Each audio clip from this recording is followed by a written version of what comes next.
Thank you. Sorry. I would like to call to order this City Council meeting of May 21st, 2024. Tonight's meeting is a hybrid meeting. Community members are welcome to join us either in person or remotely through Zoom or by the telephone. Thank you, everyone, for waiting in this evening. There's lovely weather out there. City Clerk. Councilmember Tim Chisholm. Here. Councilmember Black. Here. Councilmember Sweet. Here. Councilmember Falcone. Here. Councilmember Pascal. Here. Deputy Mayor Arnold. Here. Mayor Curtis. Here. Our study session tonight is on two topics. The first is the evaluation of the Kirkland Iceplex proposal. The second topic is a transportation strategic plan update. We expect to reconvene our regular meeting at 7:30 upstairs in council chambers. City Manager. Okay, thank you, Madam Mayor. So we do have two meaty topics. We definitely want to reserve at least 45 minutes for the Transportation Strategic Plan update, so I'll be watching the clock and helping us get to an end at 45 minutes, but I think we'll be able to make it. Our first topic, the evaluation of the Kirkland proposal. It's going to be led by our Deputy City Manager of External Affairs, Jim Lopez, and he's going to introduce the group, that interdepartmental team that has been evaluating this, and we're looking for council thoughts and action later tonight. So with that, I'll turn it over to Mr. Lopez. Thank you, City Manager. I'm told there is a hockey horn that will sound if I go too long, so I will do my best. So thank you. I'm going to go through tonight an update for the Kirkland Iceplex proposal. We are evaluating that proposal. And I'll start with a lot of gratitude, to a lot of people that really belong on that memorandum that I submitted. This is a multidisciplinary team, and I have everybody's name up on the board. We combined to do this memo, and I'm going to talk a little bit about why we need this comprehensive team. I think the team is rising to the level of the project, and I'm very, very grateful for everybody who contributed here from almost every department in the city. So thank you very much, staff, for all your great work. Okay, so the agenda for our presentation tonight, we'll talk a little briefly about the recommendations, and they're very brief. We're looking to update the council and perhaps get approval later tonight in a fiscal note. I'm going to talk about the background of the proposal with a review, kind of the nuts and bolts of it. A lot of this information is on the website, but it's good to, I think, reiterate what the council has come unsolicited to the city with their interest for this proposal. And then what we're going to do, and I'll give you as much insight as I can about the proposal itself. And then we're going to talk a little about why it justifies the city's response. We're going to go into a little bit of a detailed evaluation of what we're doing as a city to meet the proposal needs, to evaluate it. Why is it important to the city? We'll talk about the fiscal note and then next steps. So the recommendation is very straightforward. We're here to give you a briefing on the initial evaluation of this proposal, and it is an Iceplex, and we have suggested that a community center be part of it. That was not part of their original proposal. And then we're going to ask you for a fiscal note, and I'll talk a little bit in detail about why we think the fiscal note is needed. It's really, I think, important at this point, very early in the presentation, to note that this is just a briefing and that the council has decided nothing. In fact, kind of the key message of this presentation is that we don't even have the necessary information to give to you yet to make an informed decision. And that's going to come from an economist that we have hired, CAA Icon. I'll talk about that later. George will talk about that as well. So I just want everybody to know there's a lot of detail here, and we've done a lot of research, but the key information necessary to actually make a decision isn't even in our possession. So tonight truly is an update, and the council truly is in the early stages of evaluating this proposal. So that takes us to the background. So what are we actually talking about, and why does it rise to the level of this type of city interest? Well, the Kirkland came to us in late 2023 I think they were just soliciting cities on the east side, frankly. I think they were just basically finding out what was available. We received that, and we started talking to them, our economic development team, and we discovered relatively quickly that their primary interest, when we surveyed, the city manager was very gracious in allowing us to open the door to all of the potential spots in the city. They chose and focused on the Houghton Park and Ride really quickly, and we'll talk a little bit about why in a minute. But we informed the Kirkland at the time that the Park and Ride was basically spoken for in the ballot measure. Eventually, when the council came to, when the ballot measure results came back and the council came to understand through very, very thoughtful deliberation that it was not likely to be used for a pool, then the Kraken turned around a relatively formal proposal in March. I say relatively formal because a lot of the data in there was kind of back of the envelope, and they did their best to kind of sketch out what the facility might look like. But we're doing a lot of due diligence on that, including the projected tax revenues, and all of that is going to be coming to you in the future should you want us to take the next step and do that work. So a big part of what the council basically advised us is to do the due diligence on the proposal and keep in mind, I think in particular, the potential that it would catalyze economic development up in the 85th area stationary plant. There's a lot we're going to talk about in terms of benefits, but we kind of felt like run the traps with this staff in the near term and see if it's a viable next step is in the making, and that is really what tonight is all about. We've done some due diligence, and we're going to report to you on that. I think it's really important to start with the Houghton Park and Ride site, because interestingly, the site was not ideal for the Kraken. They originally came to us seeking 3 sheets of ice, and we simply couldn't fit it there.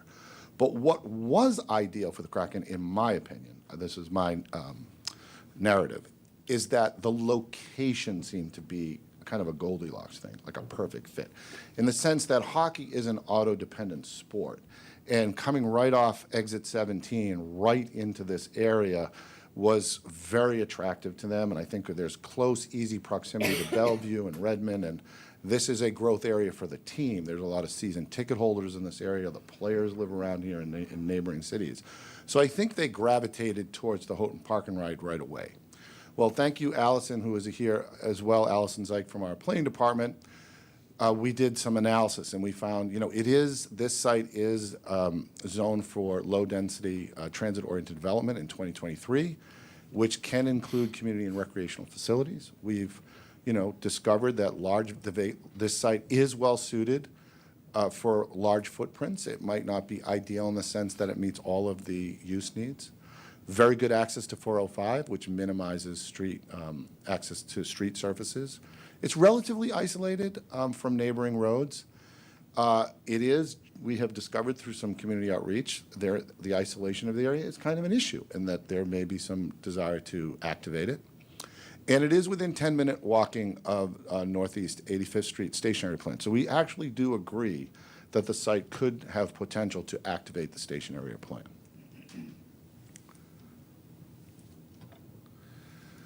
So let's talk about some key elements of the proposal itself. And this might be slightly repetitive. I'll go through it for those following along. All of this information is on a website at the city.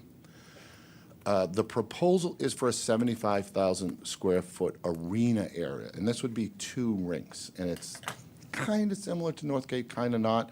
It's not necessarily the same fit and finish, although all of that is subject to negotiation. Interestingly, though, there are 3 levels of building that are appended perpendicular to the rinks, and that would be a bottom level or a drop-off area for kids coming to use the facility, a middle area for fitness training facilities and basically for the teams and players to work out. And we asked early on, knowing that this might be an opportunity to leverage public good, public benefit, that they would add a 3rd level. They would add as many levels as we want, really subject to the zoning. But the notion was that we would pay our own freight on that. So what they modeled was 3 levels, the 2 rinks, 2 levels, and then a community center, 3rd floor, 15,000 square foot. In this iteration, it would be city operated, and they kind of modeled a $7.5 million cost to that. This is not a built-out cost. This is the structure itself, and they found a potential marginal benefit reasonably significant that the structure would already be built, so this would just be appended on top of it, so there might be construction savings.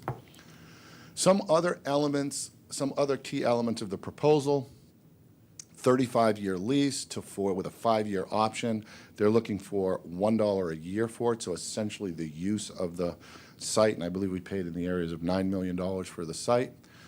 They asked for things like waiver of development and permit fees, the proportion of the Kirkland's portion of the construction sales tax. Interestingly, and I'll note this as an insight, they asked if the city of Kirkland could cooperate with them with the provision of financing for the short-term notes they'll need to finance the construction portion of the rink, the rinks, or the iceplex. And I think the idea here is to, once that's done, it's easier to get better financing once that most risky part is done, that they would refinance and then get long-term notes. So their original proposal asked for this kind of short-term construction benefit. We have kind of taken that insight, and we'll talk a little bit about how we might leverage the things that the city of Kirkland can bring. It's a good pin to put in the presentation, more on the financing part in a minute. So in addition, they want to ensure that there is sufficient parking, and this is to the north side, and there is an easement there, but I think this all works. It's feasible. 210 parking spaces available there with 160 reserved for the facility. Interestingly, also, they really feel strongly about the need for a zero lot line, and we've talked to planning about that. It is doable. And they also put in their original proposal, and this is not an insignificant thing, the ability to name the facility. We've kind of talked to our economists, and that is an important negotiating point. But that was part of their original proposal.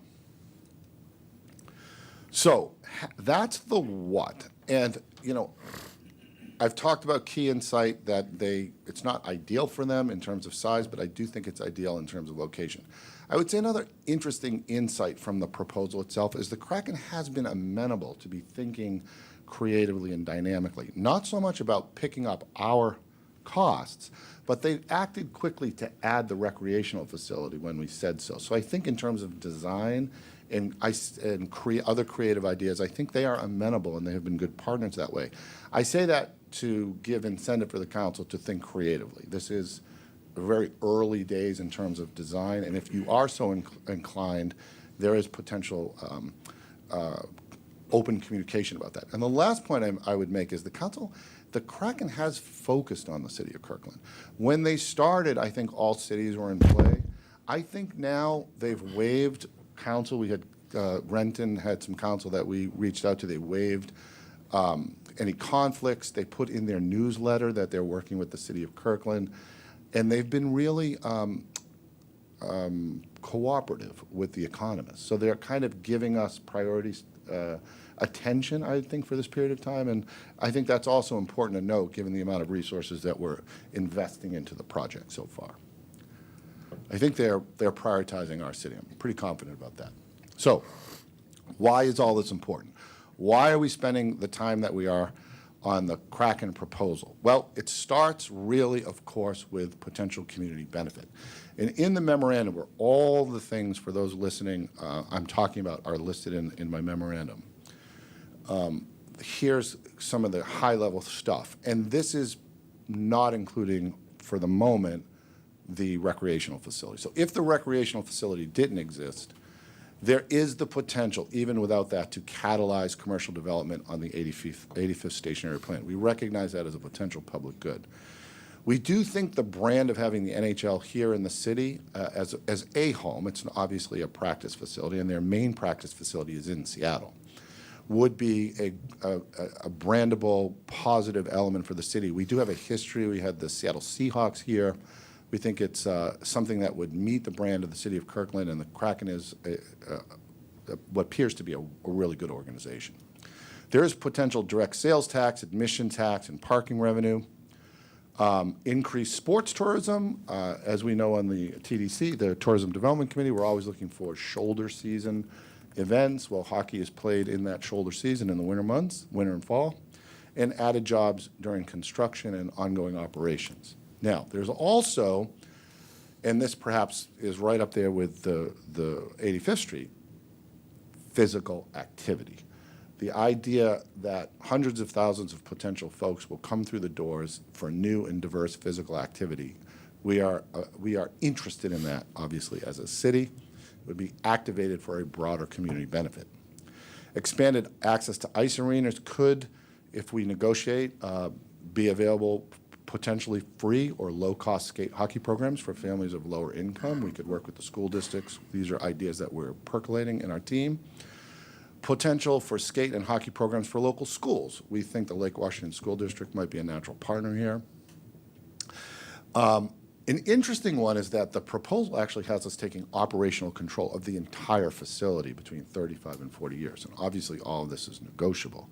But the creation of this infrastructure on the Kraken's dime, the Kraken would pay for, would provide, in the out years, a facility over 100,000 square feet, if we include a recreational center, for future use by future councils for the community benefit. And your imagination can run with what that facility might be. And we think even without the recreational center, it would be a hub for social connections and community building. With the community benefits, and I think Lynn Zwagstra, our Parks Director, really, that's her whole section in the memo, really wrote in detail about all of the potential community benefits of a community center and the need for it. Now, this conversation, I think, has happened multiple times in the context of the pool. I think the recreational center may have been conceived as bigger than 15,000 square feet during those conversations, but I think all of the same interests apply for the provision of a recreational facility here. And that would be recreational activities consistent with the PROS plan, expansion of programs, reducing and eliminating wait lists. We really wrote about this in some detail. It could fill critical gaps for childcare and camps, could provide a new and unique venue for for meetings and weddings and trainings and cultural events, would also likely open before we need to upgrade the North Kirkland Community Center. So there could be, with the additional 15,000 square feet, which would be the largest community center in the city, looking at Lynn, seeing if I get the hook, yeah.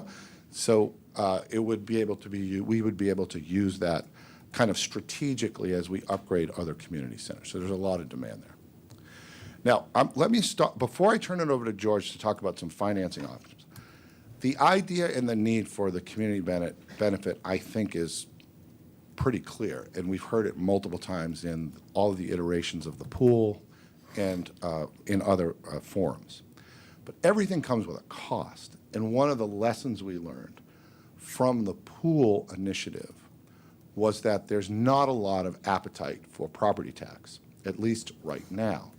And one of the things that I didn't write too much about in the memo, I don't believe I mentioned, that I want to turn before we go to financing options, is that, just for everybody to know, most of the Iceplex proposed is being paid by the Kraken. This is a private enterprise, and we did get some feedback in the pool initiative to try to create public-private partnerships, defray the cost, have the private sector step up.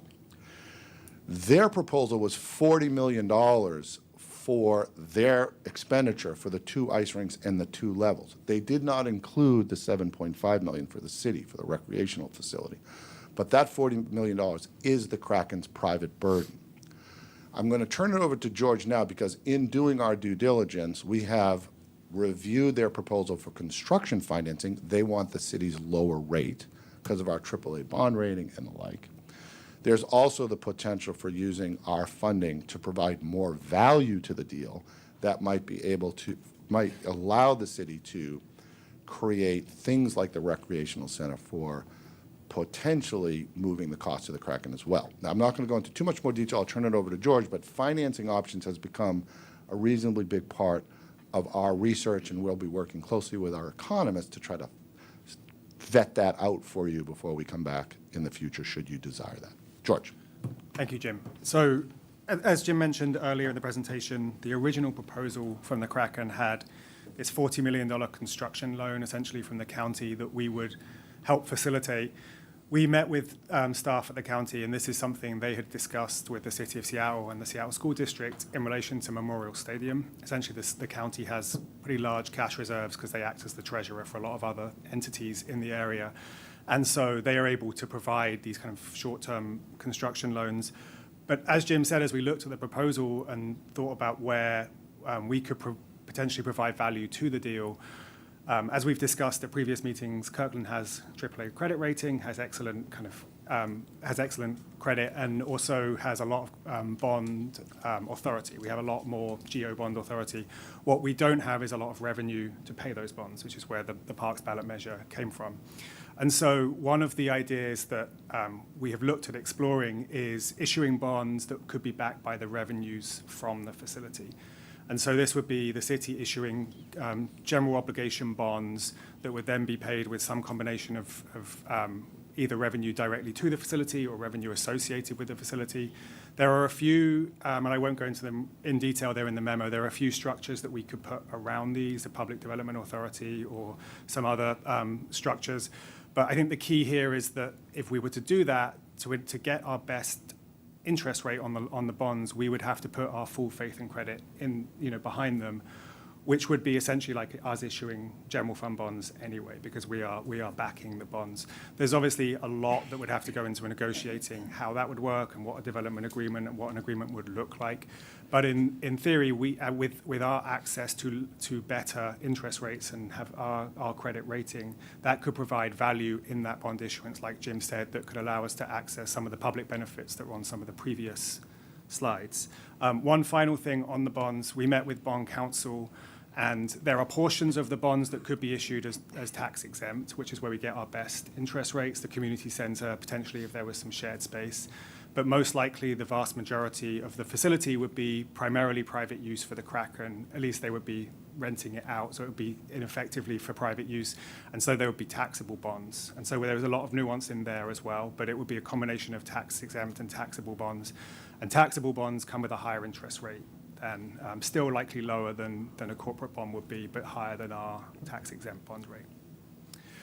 So before we can even really assess what the size of those benefits might be, or how, and how much value we could bring to it, one of the things we need to understand is the kind of economic analysis. And so one of the things that's in the fiscal note, and you'll see, is a third-party economic analysis by CAA Icon, who are a nationally known firm who have done a lot of work in this kind of area before. One of the reasons we selected them is they have direct experience on similar facilities. They walked us through some practice facilities that other NHL teams have that they have worked on. They've done work in Washington State before, but they also, perhaps crucially for this, have a huge database of similar projects. So they have access to information around usage, around revenue, around some of those other things in other states and other facilities that they can tap into to help us with this report.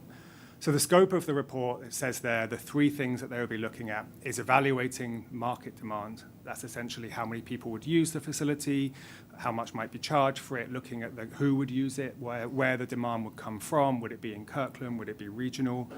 The second piece would be reviewing the financial projections. So this includes a review of the assumptions that the Kraken have put forward for themselves for how much revenue they think the facility could generate, as well as looking at other revenue and expenses from similar facilities around the country. And I'll just quickly say, I've said similar facilities a couple of times. CAA Icon did report to us there aren't a ton of these facilities. There are some NHL facilities do generally have a practice facility, but this, as Jim mentioned, the Kraken's primary practice facility is in Seattle, and so how much this would bring in, it's not exactly unique, but they said that all of these projects come slightly differently.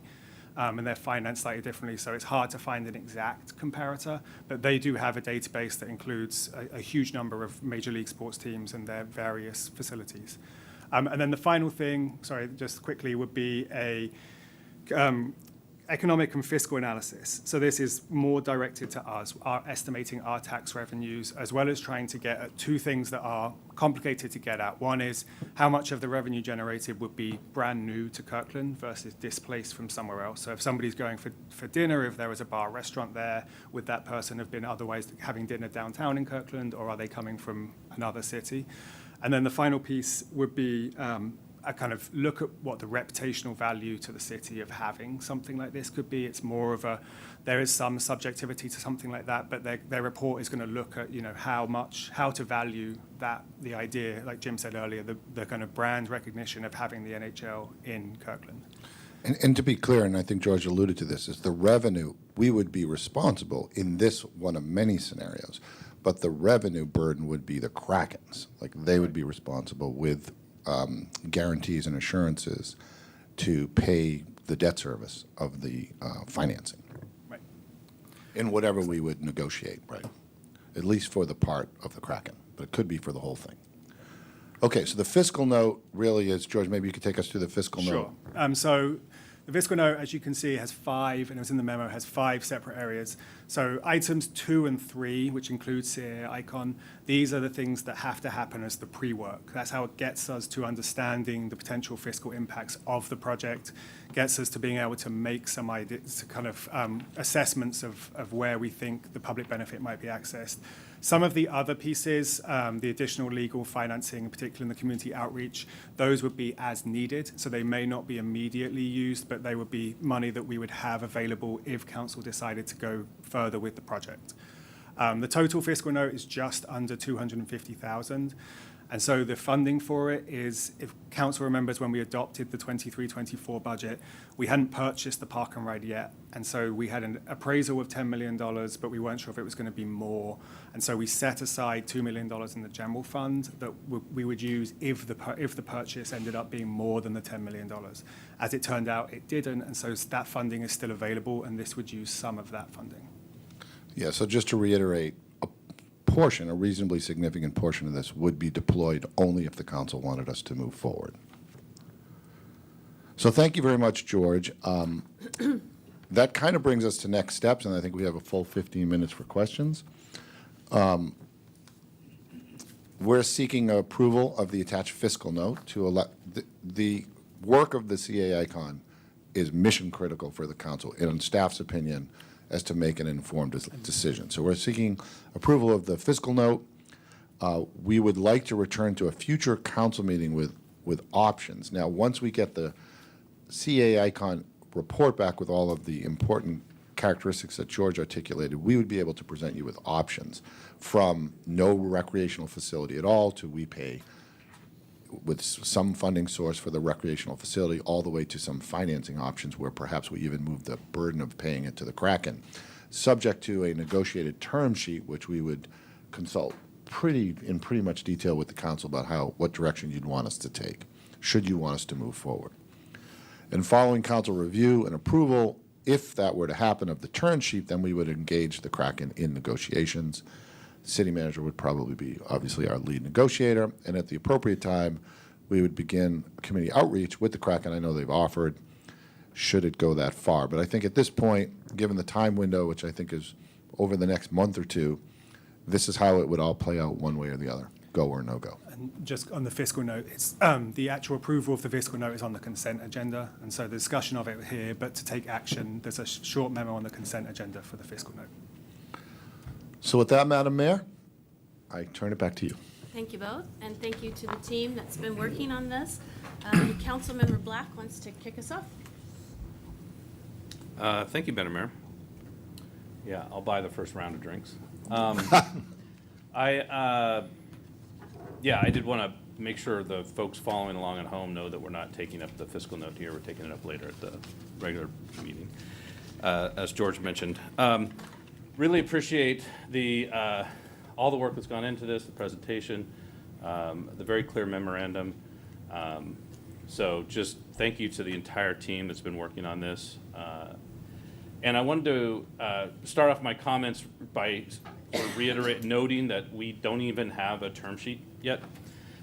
So my comments are largely going to be just helping, just share some of my thinking as the staff is sort of considering this, as opposed to asking you specific questions like, is this going to be in the deal? Is that going to be in the deal? Because I know you're in no position to answer questions about what's going to be in the deal. And we're all just going to have to be patient, including our residents are all going to have to be a little bit patient as we go through this process. But things that I'm going to be thinking about, and I don't know if you guys can hear me when I turn toward the city manager and the deputy city manager, so I'll move my mic.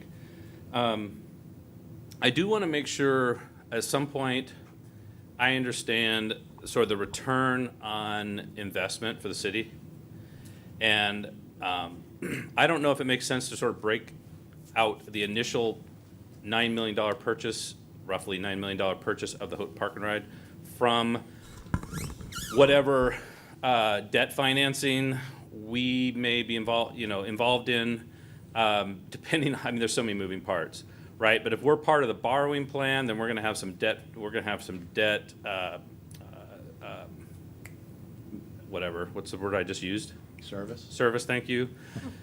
We're going to have debt service as part of sort of a, an agreed upon deal with the Kraken as to, reimbursement on that. But we also have a potential financing of the $15,000 square feet of our own. So I see at least 3 different key elements of this, which is the original purchase, the building out of the 15,000 square feet, plus this exciting but somewhat complex borrowing plan. Got it.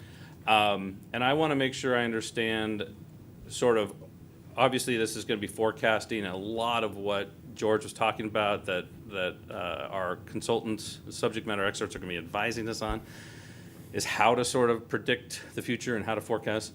But I want to make sure for our council, as we're making the decision, for our residents, that we sort of have an understanding of how we're going to get the return on investment for each of those.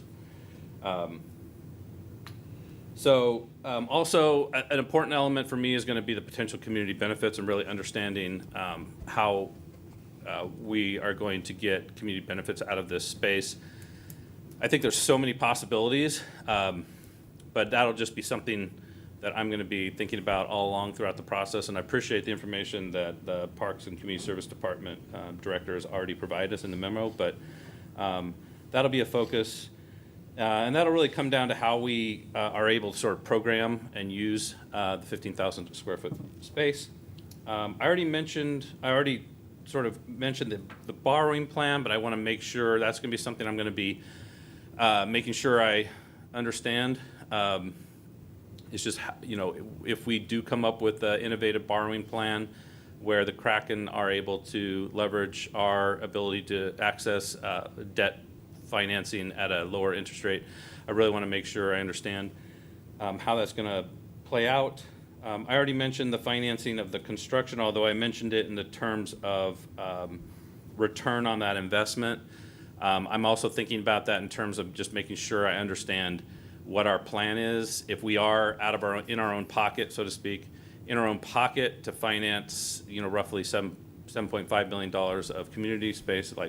We do have funds available in different funds, impact fees and whatnot. Just want to make sure I understand what that looks like. And then the other thing I want to make sure that I'm asking about as we're going along is just exactly how there is some talk of tax incentives in this, including a break on the city's portion of construction sales tax. So I just want to I'm going to be asking more questions about just how that works and how that fits into, I'm going to throw out, gift of public funds. I don't know how that all fits together, but I'm going to be asking tough questions to make sure whatever program we come up with that's amenable to both parties with respect to tax incentives, that we're checking all the boxes there. And of course, I trust our staff implicitly to cover that issue out, but I just, for myself, for my colleagues, and for the public who's listening, make sure we're chasing that down. We're not really excited about that part of their proposal. Excellent. Well, I guess we'll learn more. So that was really it for me. Those are sort of, just as you guys were doing your great presentation, those were just the things that I was noting down that I'm going to be keeping my eye on. So just by way of heads up. And then I'm excited to move forward. Thanks. Thank you. I have Councilmember Falcone, then Pascal, then Tim Chisholm. Thank you, Madam Mayor. Well, I'm glad Councilmember Black went first. Echo all the smart comments that you made. I just want to say I really appreciate Kirkland's thoughtful approach to this and the work that the Kirkland way of doing things. We don't rush into things, but we make sure that we're thoughtful and that we have the information that we need to make good choices. So I just want to acknowledge to the community that I know that this is a significant amount of money that we're going to be potentially taking action on during our business meeting, but that this is a wise use of tax dollars to make sure that we're doing this right. It's important that we make the best use of this land for the community. And so that's why we're doing this. And there's definitely some potential community benefits with the indoor recreation space that we know is dwindling. I mean, very timely that the Tech City Bowling Alley closed this past weekend. We know that we have dwindling indoor recreation space for people of all ages and abilities in our community, and we need more of that. as well as the community center, which is also helps to meet that need and all the other reasons that was articulated so well in the presentation. It also, as was mentioned, could be a catalyst for economic development. And there's other potential community benefits that have yet to be discussed that I'm sure we'll be working on negotiating as well. So just really want to make comments to the community as well. I've heard some feedback about this investment and just the dollar figure attached to this fiscal note. And just want to let folks know that the reason that, that we're doing this is we need to be really sure that we have all the information that we need to make the best decision for Kirkland. And that is why we're doing this, because we care about doing the right thing. Do you have a question? What if we have another private organization that's interested in doing something on this land during this process? What does that mean? What are we signaling with this fiscal note? Do we still entertain, if another, I don't know, indoor trampoline park or something, wanted to build something on this land and wanted to partner with us, or an aquatics, organization or something else? Can you just tell me what to expect for that? Thank you. I'll take a quick shot, and then Jim can follow up. So we've told the Kraken that we haven't shut the door to anyone else coming and making a proposal. For example, we did get the Snow King has come and suggested something similar, much smaller size. I think our goal here is this will probably be the most largest sort of recreational use that might be proposed by the private sector, so it'll probably continue to get it. But any one of those proposals we'd bring to you and say, hey, we just heard this from them. Would you like us to start doing due diligence on that as well? So we haven't shut anything out, but this right now is clearly the sort of biggest, most impactful thing that we've heard of. So. And I think thank you, City Manager, and I think a lot of the analysis we're using could be easily transferred to another idea. Thank you. I appreciate that. Thank you. Councilmember Pascal. Thank you, Mayor. So I am glad that we're exploring this, so I just want to make that clear. And as we think about this, I'm glad that we're really putting the cities and the community's interests at the forefront of everything that we do. And so with that in mind, that's why I support putting money towards hiring the experts that we need to help us make really good informed decisions, because this is a 30-year plus financial investment or agreement that we're committing to over time, and unfortunately that will probably outlive some of us in this room, not to damper things, but so we want to make sure that this is a good financial strategy and investment for the community, for not just us, but those that come to Kirkland down the road. I just want to kind of hit on a couple things. I want to reinforce the importance of doing the economic analysis. We should do more of that, not just in this example, but in many things we do, because that should inform that we have feasible and realistic plans in which we can actually see the results that we're intending and or expecting. And then I guess one of the things that I would maybe ask the team on is, you had talked about outreach, and what we heard when we individually had talked with the Kraken or had met with the Kraken representatives were that they were basically waiting for the green light to have a conversation with the community to explain why they are interested in Kirkland and why this site is something that they are willing to invest their own dollars in. And the question or the comment is really, I think that discussion or that conversation should happen earlier. I think that Kraken, I think we're expecting that it should happen after we know all the details and then they, have the conversation. I think the conversation could just be, hey, why are we interested? What are we doing? What's our intention? What's our vision? We don't need to have the answers yet, but I think that conversation the community is really desiring. And I think the Kraken would be the best folks to lead that conversation, because it really pertains to everything that comes after that. So that's one bit of feedback that I think would be worth considering as a timeline on that. And then I'd say one of the biggest things for me, that I'm really intrigued with this is, it's not just any organization that we have that we're talking with. It's a NHL team. It's a brand that is super strong, that's well known, that has a huge following, and that has the financial backing that can, stand the test of times perhaps, and can bring in people that, we're not even thinking about. So that's what intrigues me. It's not a building, it's not the site, it's that we're bringing in a brand that I think is really going to do has the potential to do some really great things for the city. Thanks. Thank you. City Manager, did you? Yeah, I just wanted to say a little bit on the community outreach, because we definitely are tempted by that, and certainly the Kraken are extraordinary marketing group with a lot of resources, and they have really great presentations and PowerPoints and so forth.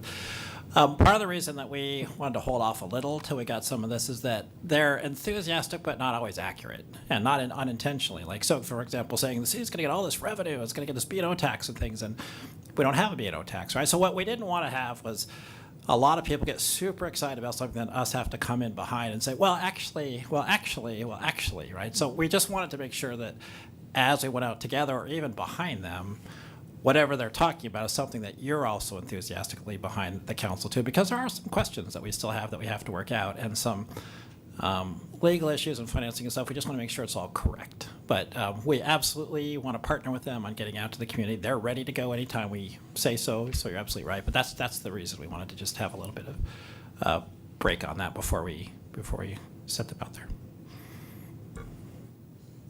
Councilmember Tim Chisholm. Thank you. I am real excited about this. I also echo Council Members Falcone's sentiments on Tech City Bowl. We lost a bowling alley, arcade for the kids, and a cocktail lounge in the back. And so I am excited to bring community gathering spaces for people of all ages to this location. Interest rates are high. They're killing projects all over the place, and so I am supportive of the city of Kirkland cutting brakes to facilitate development on that issue. We have such an amazing team, Mr. Triplett, and you've assembled an amazing team. Mr. Raymond, our city attorney, has some pretty incredible experience with professional sports that I don't think many people know, but I'll let him touch on that sometime. But I have supreme confidence in the team we've assembled to negotiate the best outcome for Kirkland. I told the Kraken, don't come to Kirkland and go low end. They toured me for the Northgate facility and said, well, this is awesome, but this won't happen in Kirkland. And this is great, but this won't happen in Kirkland. I don't want them to bring a facility similar to Northgate to Kirkland. I want them to bring a facility that's better to Kirkland. Also, my only other comment would be to see if there's any collaboration or possible collaboration with the city of Bellevue, if they have any interest in this. And I don't know if they do or not, but this location is right on the Bellevue border. I foresee a situation where half the customers or, users of this facility may be from Bellevue. And there may be an opportunity to collaborate with them. And I would just, want to know that the city explored that. And if there is, great. And if there isn't, let's move forward. But great job. Thank you. Thank you. Deputy Mayor. Thank you, Mayor. I'll try to be brief so we keep Jim out of the penalty box. I know, we're getting close. I appreciate all the staff work to date with the information outlined in the memo, both in the creativity of this partnership, but also thinking about how to protect the public's interest in the case of the team moving, bankruptcy, et cetera, other things there. I look forward to more of those details. But we are looking at something that does have some benefit to the city. A $40 million facility off, back of the envelope calculation is $100 a year median property tax benefit if we were going to go finance this ourselves. Some things, so I support going through and doing all the due diligence going forward with the fiscal note expertise. Some areas that weren't covered in the presentation that I will want to hear about as we get to talking about the term sheet. One is the potential opportunity costs that we're missing on some council priorities and how we might mitigate those. We're about to have some temporary pickleball courts at the site that would go away. How do we go replace those? Is that something the Kraken can help with? Housing is a priority of this council. And while not related to this particular facility, other major employers and institutions in the city have funded housing through their charitable arms, and maybe there's an opportunity for some partnerships there. Finally, because of the 2 ice sheets that we're talking about, we have kind of an industrial level chiller facility there to keep the ice running. I'm interested in the impacts on our fire department and if there's anything we should be thinking about for impact fees to be able to deal with that kind of hazardous materials response if was ever necessary. And then beyond that, I agree with what has been said by my colleagues, the more that this could be a Kraken branded facility and get to the quality level that Councilmember Tim Chisholm has talked about is important for community outreach. For any developer proposing a major project, they have gone on and done their own presentation and roadshow for the community. I'd like to see the same thing here at the appropriate time as you've said, City Manager. Thank you. Thank you. Councilmember Sweet. Very, very, very briefly, thanks for this presentation. I am equally excited about this opportunity. I am also extremely impressed with the level of detail that you're going after, with the product that you're going to bring to us.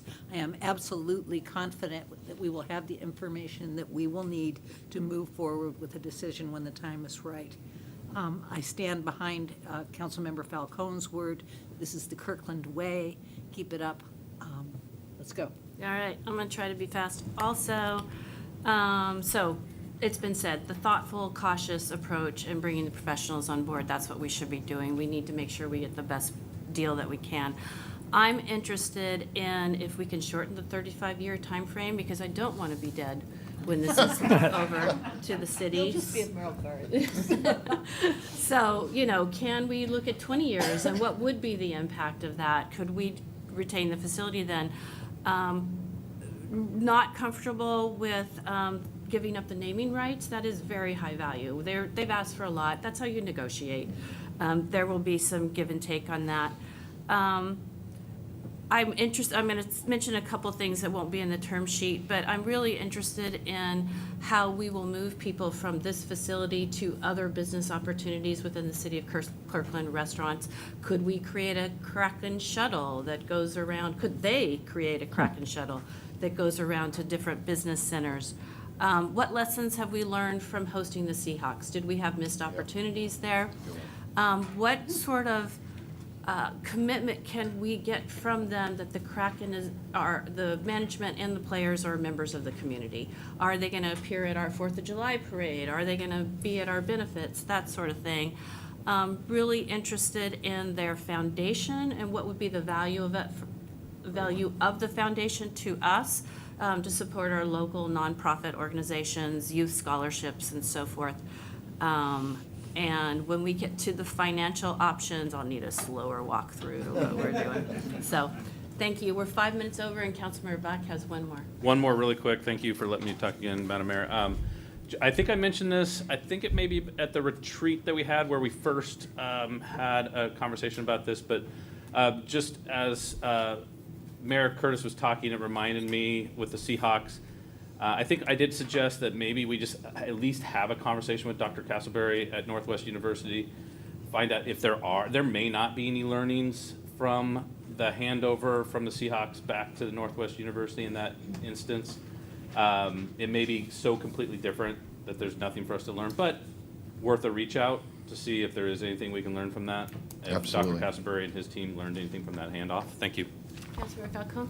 Thank you, Madam Mayor. Well, I did not realize we were discussing some of the things we were interested in negotiating for tonight. My comments earlier were just on the fiscal note, and so that's why I raised my hand again, so thank you for that. Yeah, I like a lot of what I'm hearing from my colleagues. I'm a little bit more cautious going into this, my perspective. I'm not as excited as some of my colleagues are. I just want to make that crystal clear. I think we need to be really level-headed going into this and not just see the shiny Kraken name and let that distract us. So I'm not accusing anybody of that, but I'm just saying we need to be really level-headed about this. That said, I had a great discussion with Kraken staff about, Mayor Curtis mentioned the foundation. Something that I think is extremely important is making sure that we have a relationship with the Kraken and the foundation to provide low or no-cost access to folks who earn a low income in our community, and that it's somehow as seamlessly as possible integrated with our Kirkland Cares program. In that conversation, the discussion was primarily around usage of the facility, and my understanding was that equipment rental was not something that they wanted to consider at that time. I think that's crucial. Equipment rental is really expensive, and so we really need to make sure that we're making this a truly accessible facility. I do like that they have programming for individuals with disabilities. They specifically have children with disabilities. I'd want to talk to them about programming for adults with disabilities as well. Again, I just want to make sure that they're really thoughtful and perhaps have a sliding scale. This is a very expensive sport, and so I think there's going to be a lot of average Kirklanders who can't afford it, who will not qualify for the low-income program, however, cannot afford it, and they're, middle income. We're a family of 5, 3 kids, and I don't think we could afford my understanding of the pricing of this, and also would not qualify for the low income, and I think there's a lot of families like mine who might be interested, so I'd like to discuss a sliding scale usage fee for the facility as well, in addition to the low-income program. Again, just want to make sure that this is truly a space that benefits the entire community. I did like hearing from the Kraken that they really care about diversifying their fan base, and also the base of those who engage in their programming. And so I will take that to heart, and I think in our negotiations we really should, and really think creatively about how we can make truly accessible programs regardless of people's abilities or incomes or other factors. Thank you. Thank you. All right, we went over. Thank you, George and Jim. Thank you. And we are now moving on to our Transportation Strategic Plan update. Okay, thank you. And while we're switching out, would council be willing to go just a little bit late into the 7 o'clock hour if we need to? Yep. Okay, thank you. All right, so as we're switching out, I'll do a brief introduction as we find the next presentation. So we're checking in with you on the Transportation Strategic Plan with a major focus on the 20-year funded, financially constrained project list. And here to give you that briefing is Doug McIntyre, our Transportation Manager, and Kimberly Scrivener, our Transportation Planner, and then Fred Young from Parametrics. Good evening, Madam Mayor and members of the council. Doug McIntyre with Public Works. Thank you for the introduction, Mr. City Manager. As we pull up the slides, just want to, there we go, thank you. Say that this is the fourth touch, I believe, with the council. The last touch was at the March 19th study session, where we got a lot of good feedback on the project, the kind of initial universe of the projects.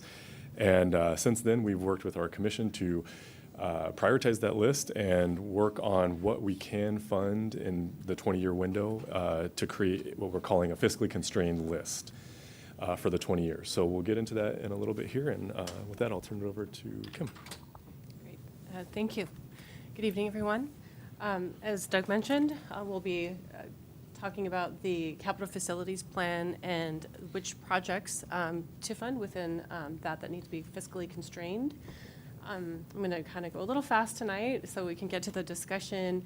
The one thing I'll note is that the Transportation Strategic Plan will still include unfunded projects for when we start to receive more money, different funding sources, that type of thing, grants and that type of thing. Tonight we're going to be specifically talking about the capital facilities plan.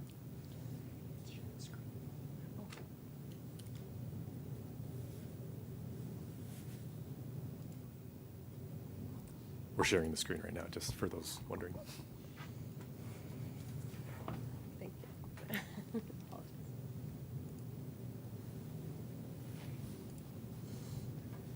Okay, so 20-year project list. We are hand in hand with the planning department and developing our transportation list in line with land use, and so that included out of the gate public engagement, working with promoting and asking the community about both transportation and land use. That coordination has also gone into our balancing our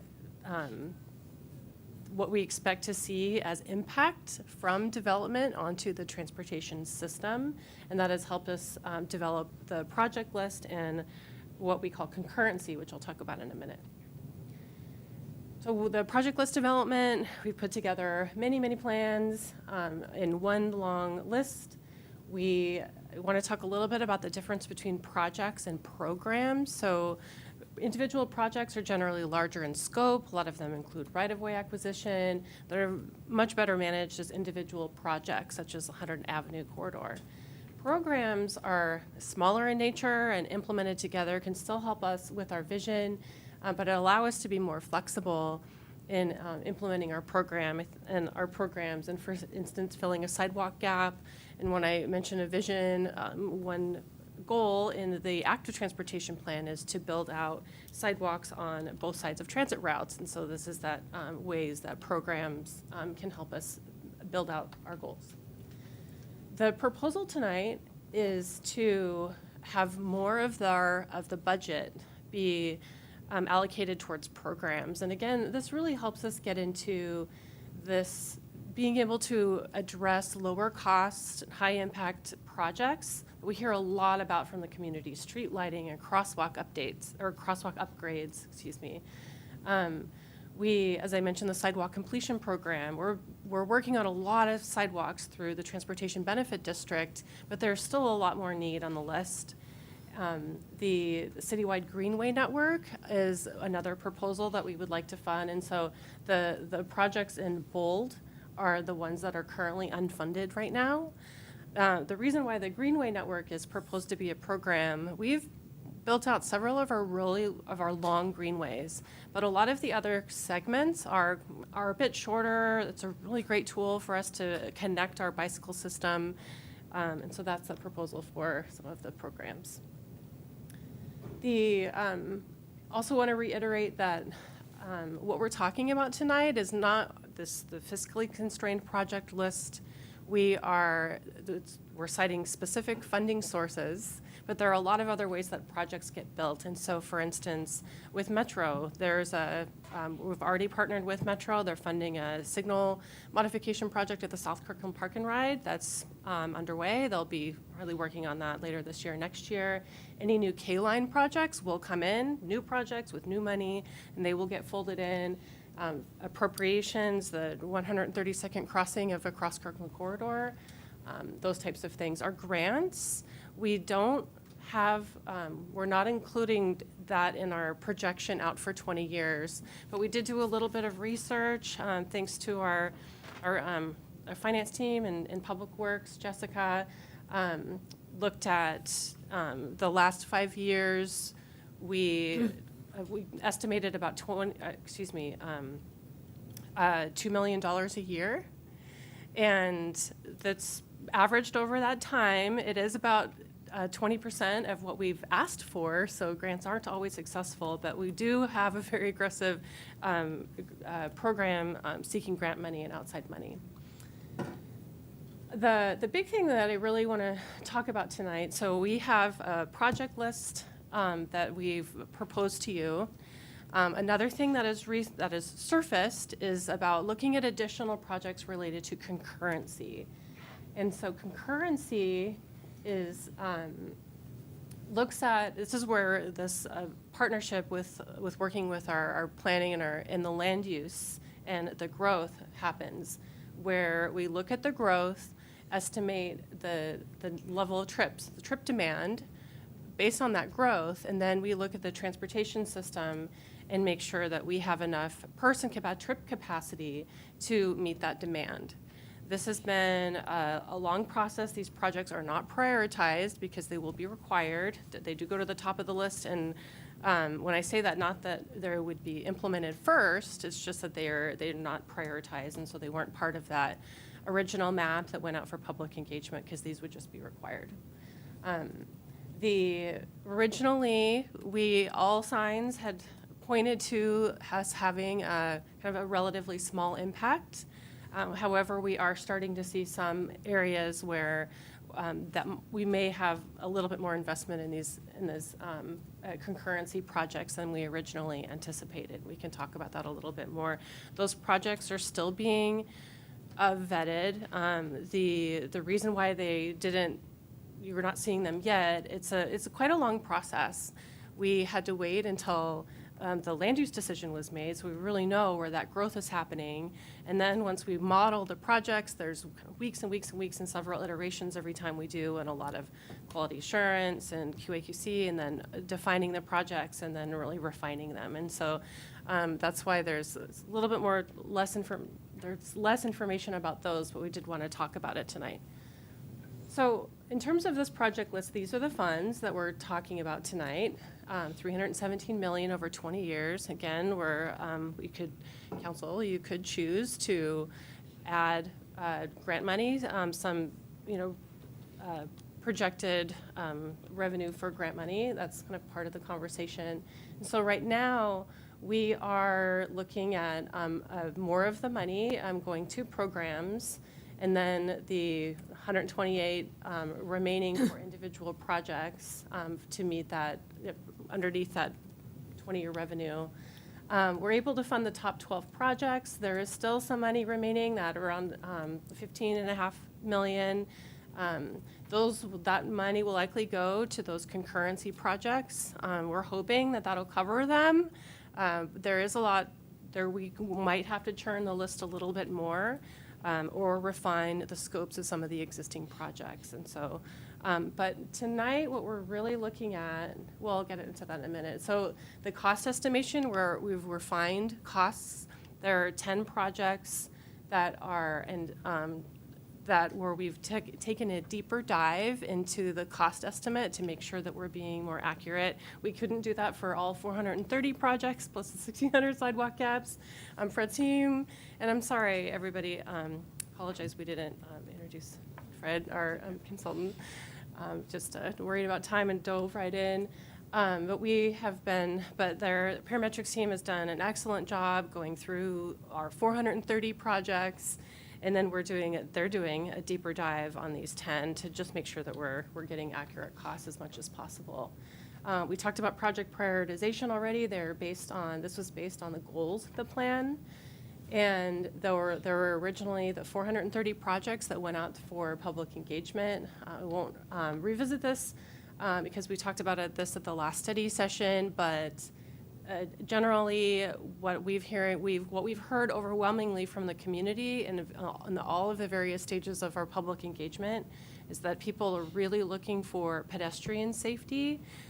They're looking for protected bike lanes and transit. This is really what we hear. I hear the most. Sometimes we get comments about congestion, but by comparison, it's not nearly as many comments as we receive about those things.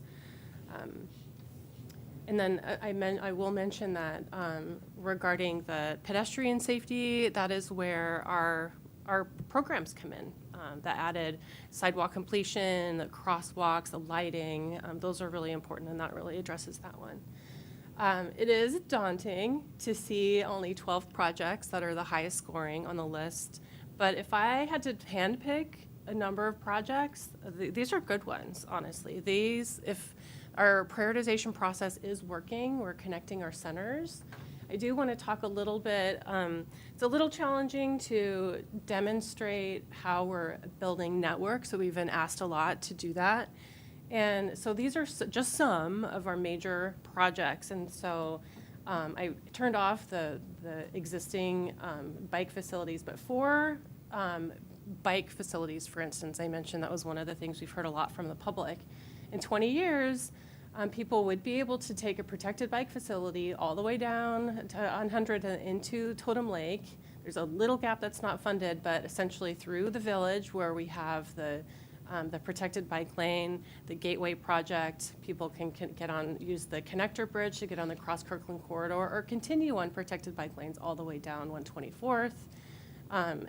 Protected bike lanes would likely get built by development through 85th. That would connect to the pathway down into our Kirkland Urban that we're looking at Sound Transit to fund. And so looking forward, and then even on the Q jumps down on 108th, those are also northbound protected bike lanes. And so there's we're really thinking a lot about the networks. There's been a lot of conversation about the Stores to Shores. This gave us this opportunity to provide an all ages and abilities network into downtown. So Like I mentioned, we have this project list for now that to fund by score. We've worked with the Transportation Commission a lot. They've recommended that we use our prioritization and just go top score down. And then, so they've done a lot of the heavy lifting. It is not the last chance to update this list. We're really asking for your direction tonight, particularly about this balance of programs and projects. If there are other projects that you might want to see elevated, so before, and then we'll have to come back with any concurrency projects. So opportunities before we adopt the plan, and then after that, anytime we do our 6-year TIP, our annual budget cycle, there are opportunities for amendments. And then I'll skip over the environmental review. Will be released next in June. There will be a lot of projects in there that's really looking at these bookends of impacts. So whether or not projects are funded, they're still included in SEPA. So you'll see a lot of projects there. Just wanted to clarify that.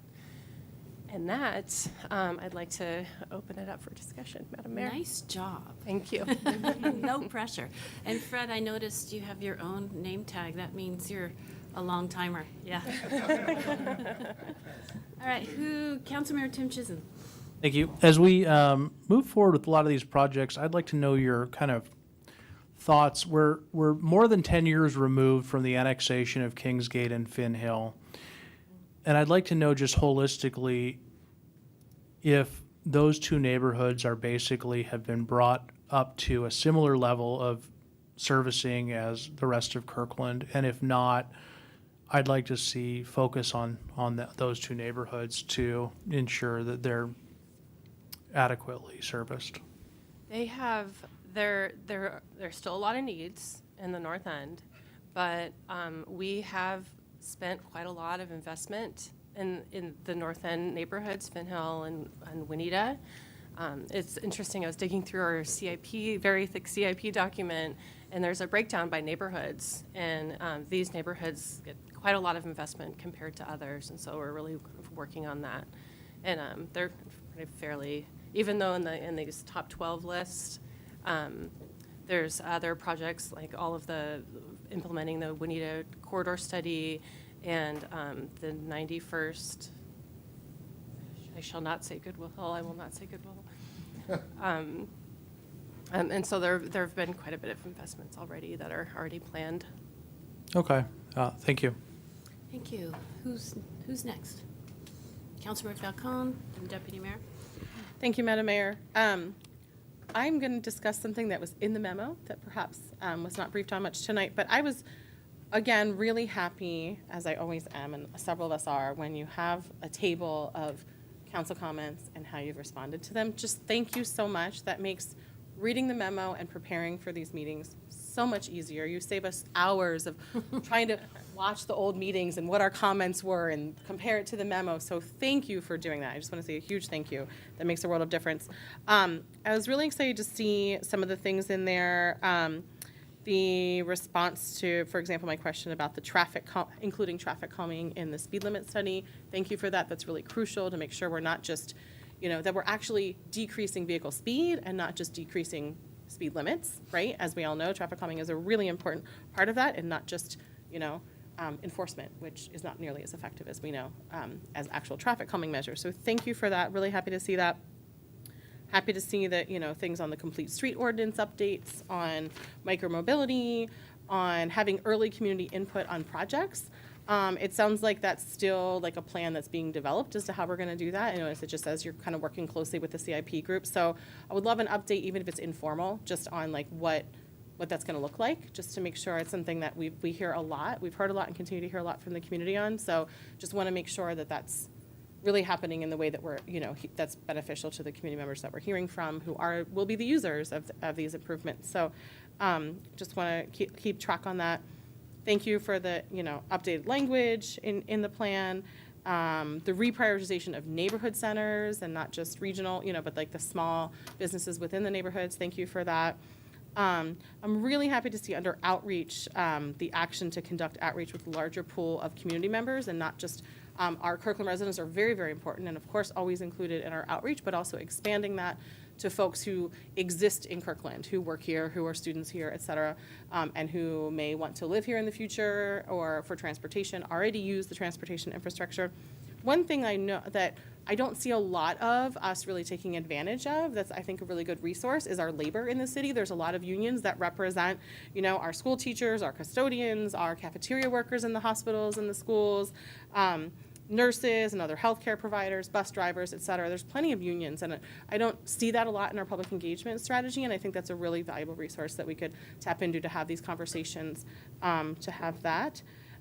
Really happy to see the action on parking lot safety. I want to just highlight that because I think that's so important. I know this is something I feel like we don't talk about enough, but I'm kind of a squeaky wheel on it, that, the fatalities that we had seen the last time we were briefed on this were all in parking lots, right? And so and I know that's not usually our property. We have some parking lots, but there's only so much we can do as property owners. But I love in there the plan to collaborate with businesses to try to, partner on improvements, to help lead with best practices and encourage private business owners who own parking lots to increase the safety there, because it is tragic and it really makes an impact on our community. There was a very young person who lost their life in a parking lot really close to, I'm very emotional tonight, too. It's where my family lives. It was really impactful on our community. So thank you for that. I didn't think I would cry about parking lots tonight. That was not on my plan. I do have a question. I was happy to see also a line on partnerships in that table as well.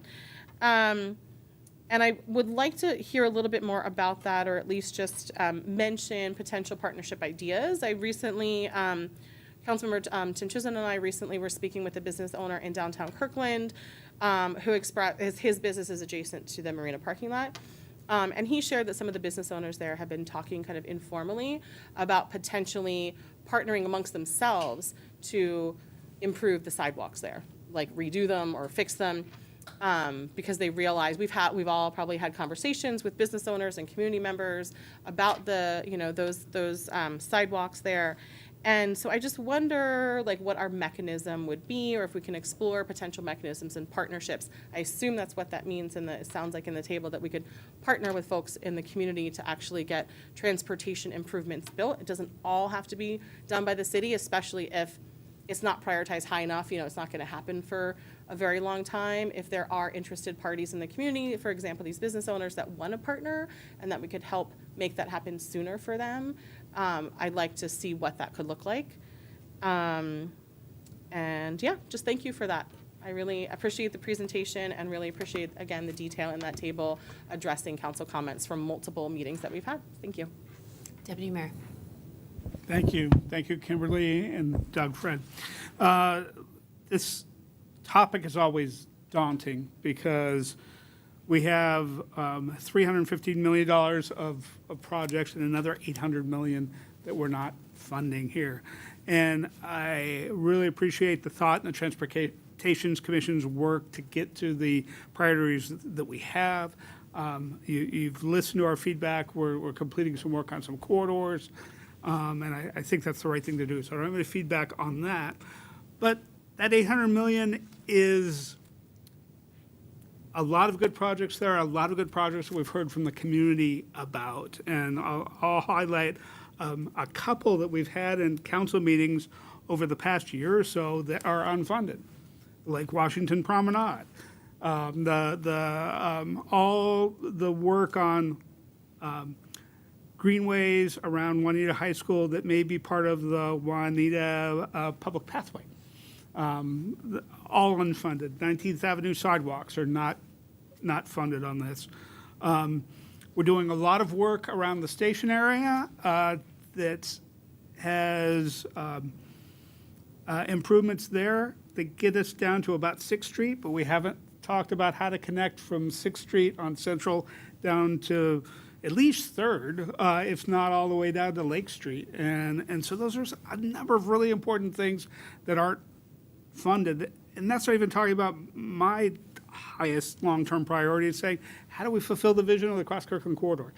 And so there's a lot here. Even if you take, Kimberly, your suggestion of saying, well, historically we've gotten grants about $2 million a year. Well, that's an extra $40 million against $800 million of potential projects. We clearly have a lot of needs, and I want to make sure that we have something to tell the community about these important projects. So when you talk about the category of other/future funding sources, I really want to have a council discussion about that, because we have clearly a bunch of needs beyond our current revenue capacity, and I'd like to have some story to say other than it's not happening in the next 20 years. So perhaps some future work on that. Second, and then I have one question. Councilmember Pascal and Councilmember Falcone have talked about raising standards for completing projects, like saying, while we're doing a particular project, is the sidewalk network around that complete? Do we have an opportunity for potential protected bike lanes, things like that? We haven't had the policy discussion on the council of what the impacts of such a decision are. What does that mean for those projects or programs and the funding? Is that, when do we have that discussion? Because there's some trade-offs there of how many projects we complete in an already very constrained project list. We can definitely bring that discussion back. We did try to make the scopes of the project that we did cost out to be, so for instance, you'll see a lot of protected intersections and protected bike lanes. And so as opposed to saying we'll have a bike lane project and then hopefully someday we can protect it, we're going to start out of the gate with those types of things. But we can definitely bring that discussion back about that policy decision and what those impacts are. Thank you. Thank you. Councilmember Pascal. Thank you, and thank you all for the update tonight. There's a lot here in the transportation plan, strategic plan. There's a lot that we didn't see that has been happening. So I appreciate that, and glad that the Transportation Commission is doing the heavy lifting. So the other day, yesterday, we were out at the ribbon cutting for the 132nd Street interchange. A number of us were, and I got there a little early, and the secretary of WashDOT showed up, Roger Millar, and so I was kind of doing a little bit of small talk with him. And what I mentioned was, hey, these are our first roundabouts in the city of Kirkland. He's like, really? Oh, that's interesting. Kind of surprised because a lot of other communities have had roundabouts for a while. And he's like, and I was like, and we're considering a roundabouts first policy in our transportation strategic plan. He's like, that's good. WashDOT's had that for a number of years already. It's reduced fatal and serious collisions by 90%. And so, 90% serious and fatal collisions. So it was just kind of interesting. And then I thanked him for appointing me to the Transportation Improvement Board and asked if he remembered doing that. And he's like, oh, yeah, of course. But you never know. But anyways, a couple things that I was thinking about was we had that great public input on the social pinpoint map or the web-based map where a lot of folks provided input. What would be interesting, and maybe you've done this already, but it'd be great to see is how that overlaps, like heat map of like public interest comments, like similar to what the deputy mayor was talking about, like some of those things that we've been hearing about a lot from the community, how those overlay with the priorities that are kind of coming out of this exercise. I think that would be is what we're hearing from the community consistent with what we're seeing from our own kind of technical priority exercise? And if not, why not? And what could we do differently? I think that would be a really interesting thing to look at and to make sure we're calibrating our priorities accordingly. And then I agree that having that attachment A, which has the comments and from past council meetings, was really helpful. A couple things that I just want to follow up on that I know they were comments of mine. One was it still maybe it's just me. Maybe I'm the sole person, but it's hard to visualize the vision of where we're trying to go. I haven't seen any maps yet of what's the vision. And so a lot of this is out of context with that, or it's hard to understand how this fits in with the vision. So it'd be nice, and the things that I would like to see, again, are like, what's our active transportation system vision? What's our greenway vision? What updates have we made to that? You talked about these concurrency projects that are going to, be prioritized and take on, a portion of the funding. What are those? I'd like to see what those are. Do they overlap with the priorities that we have? And if not, why are they concurrency projects? I think those are like really foundational things for our transportation strategic plan to visualize and see and make sure things are in alignment. Because otherwise we're looking at things in silos and going, oh yeah, that looks good, that looks good, that looks good. But then when you layer them all together, they're out of sequence. Some of the projects, the top 10 projects, or the list that you had in the packet, there's a lot of really expensive projects. One of my comments last time was the teasing out the cost benefit. How have we done that? What have we done to kind of normalize costs versus benefits? I think would be really important. We have a $40 million project to, I think it was like 100th to go further south through the commercial area. I might be off by a few million, but what could we get instead for that, for example, I guess would be a question. And then on the transit study, this is something I'm going to preach this every time we talk about transportation, but this isn't about identifying what our future transit plan is. What I'm asking for, I want to be very, very clear about this, is what are our policy positions in responding to Metro? What's happening is our ridership is not returning. The service guidelines that Metro has put out has prioritized other areas of the county that will get service hours. And so as service hours get reduced from Kirkland, they're going to go elsewhere based upon these guidelines. What are we doing about that? How are we responding to that?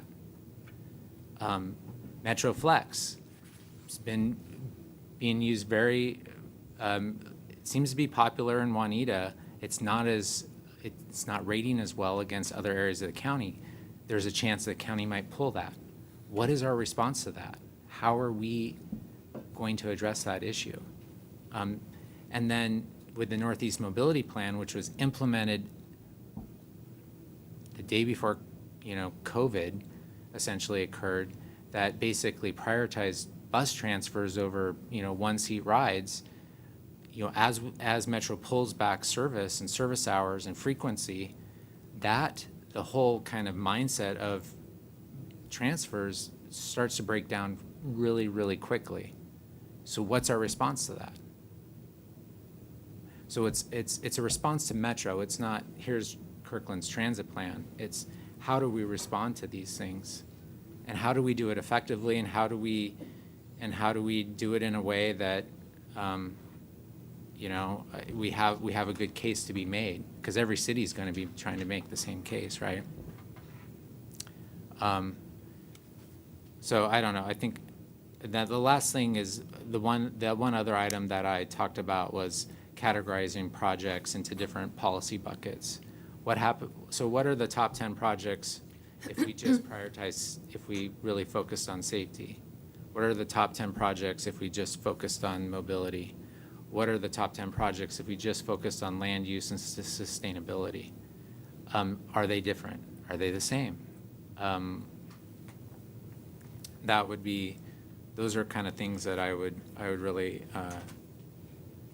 That last one we did that analysis and brought it to the Transportation Commission. For a lot of the individual categories of priorities, there was the top 40 or the top 100 that all got the same score. And so it was difficult to pull out the top 10 of those. So then we went back to, out of those, what was their top total score? And the lists were really pretty similar to what we did by just going top down.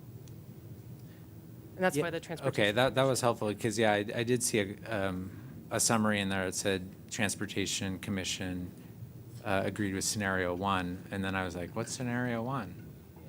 So if that information is available, Yeah, that'd be it's great to see. Thank you. Yeah, I know that's a lot to throw at you, but it's kind of like, I think a lot of those comments that I was reiterating were things that I provided last time, and it'd be good to, perhaps follow up offline, if that would be easier, on some of those items, but it'd be good to dig into some of those. Thank you. Thank you. Do you want to go? Just for a second. Yeah, sure. Councilmember Sweet. I just want to address some of Councilmember Pascal's comments with regard to what is our response, because I really think that this is something that our ad hoc committee should be having deep political conversations with regard to, because that response needs to come from us. And I am sure, being as active as we all are in the politics of our city, I think this is a really important thing, and it's a really, really important time for us to be loud and consistent as we move forward with the 85th Street project. So this is the business, the politics of this business. And Councilmember Pascal, your comments are straight right on, but we need to raise the level and the caliber. Thank you. Councilmember Black.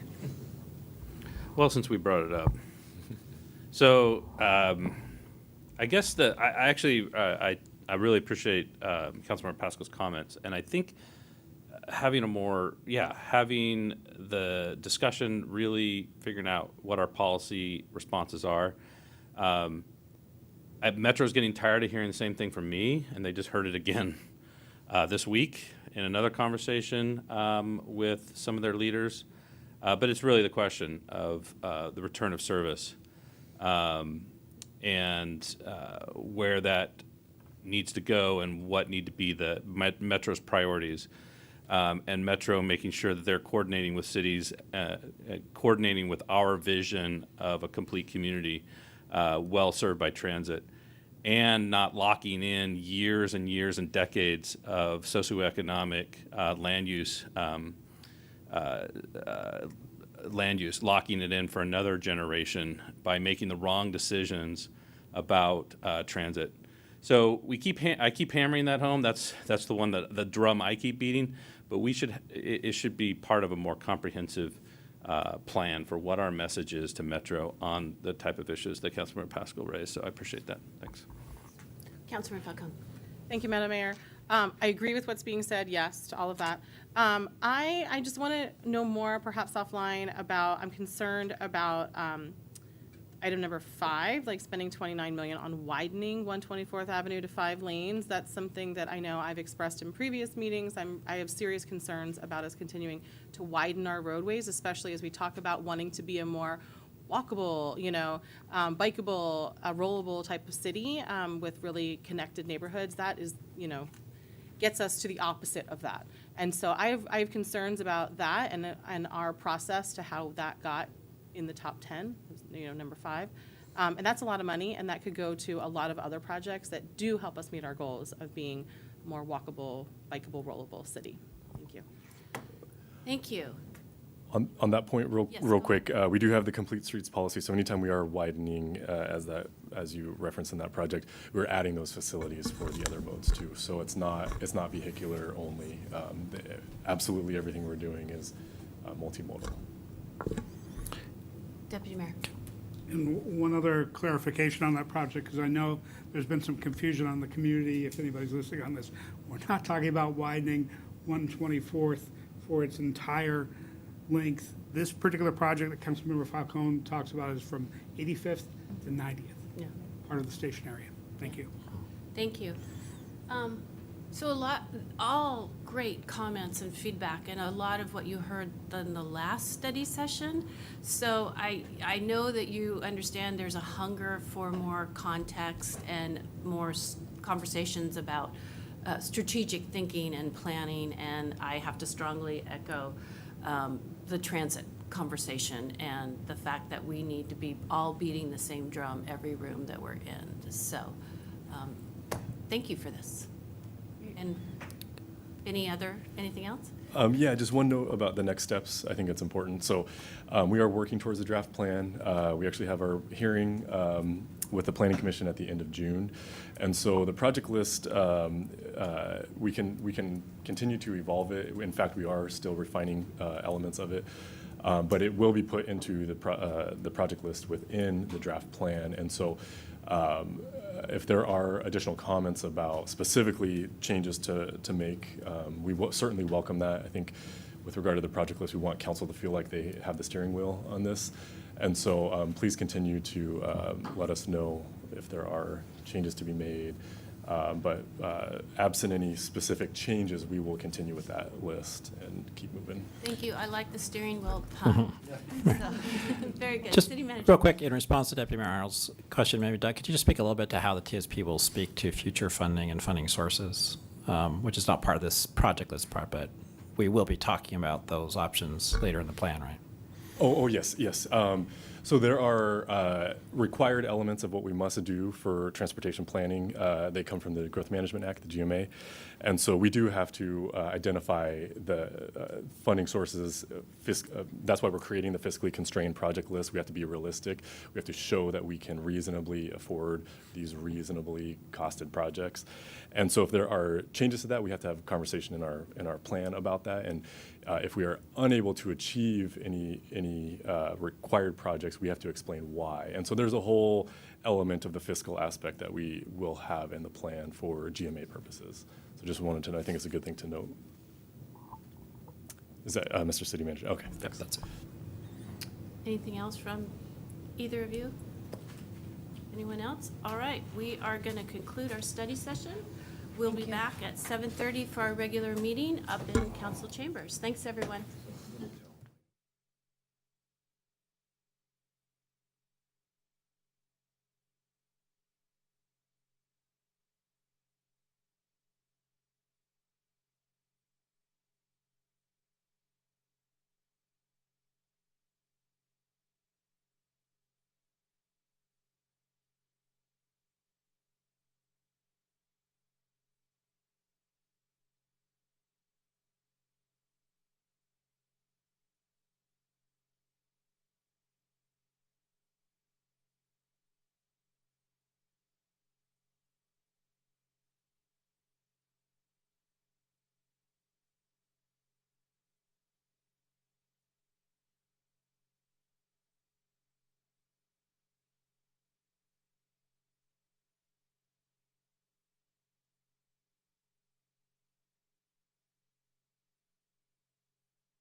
Thank you. We are back in session. Following a study session on the Kraken Iceplex proposal and an update on the Transportation Strategic Plan, we are now moving straight to items for the audience. So, this is the time in our meeting when we normally hear from the public on matters that are not quasi-judicial or scheduled for a public hearing, of which there are none scheduled this evening. Please limit your remarks to 3 minutes, and the council will receive up to 3 comments each on both sides of the issue. If you are present either in person or virtually and would like to address the council during the items for audience period, please sign up using the online public comment instruction link or in person using the posted QR code. For those participating by phone, please dial *9 to be recognized to speak. Excuse me. Items for the audience is an important part of our business meeting, and we ask that everyone be treated with kindness and respect. We discourage people from using obscenities and personal attacks. We ask that you please do not clap or applaud after a speaker or express your disagreement with the speaker. We want everyone in Kirkland to feel welcome expressing their viewpoints regardless of content. As a reminder, items from the audience cannot be used for promoting or opposing a candidate's campaign or a ballot proposition. Because they can be disruptive, signs and placards are not allowed in council chambers during our meetings, regardless of content. City Clerk, who do we have? Our first 3 speakers are Paul Quinn, Susan Davis, and Scott Morris. And the first 2 speakers are virtual. Thank you. Mr. Quinn.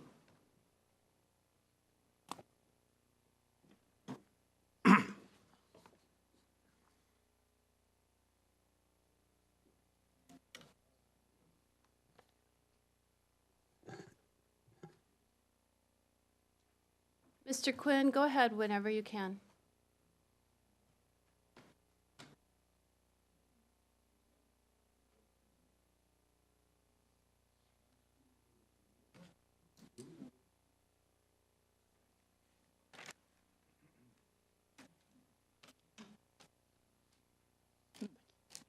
Hello, can you hear me? We can now. Thank you. Go ahead. Hello. Can you hear me? Yes, we can. Can you hear me? Hello. Mr. Quinn, can you hear me?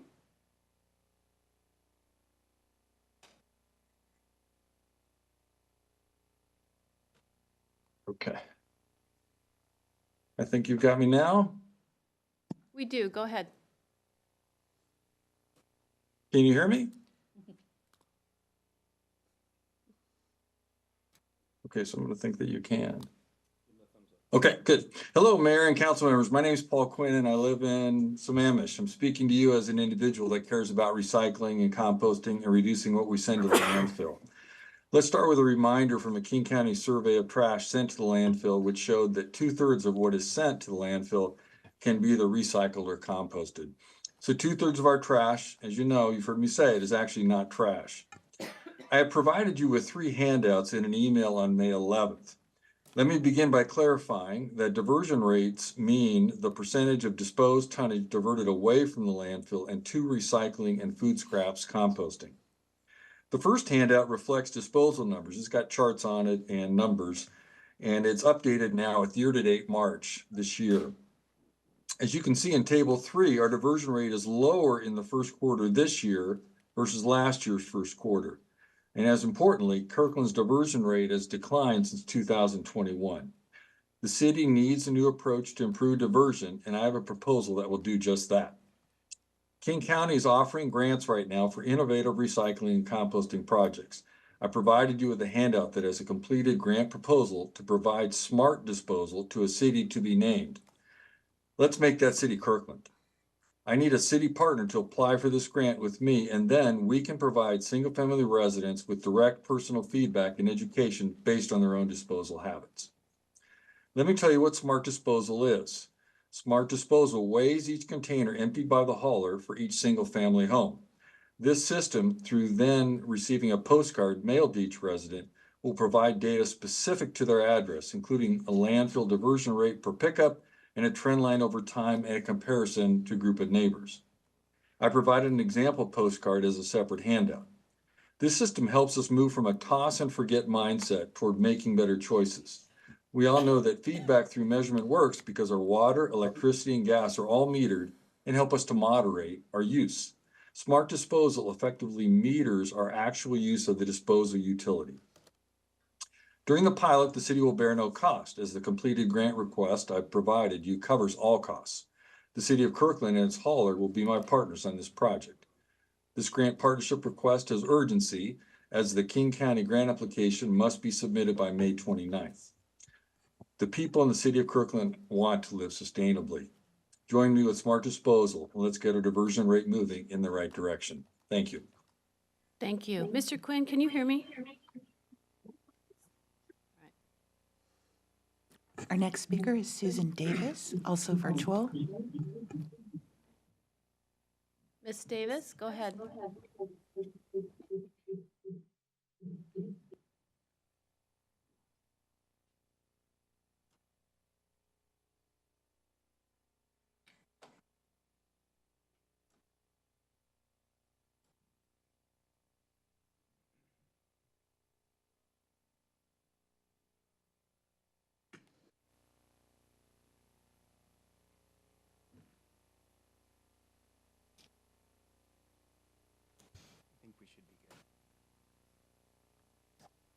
How are we looking? Sorry about that. Can you hear me? Oh.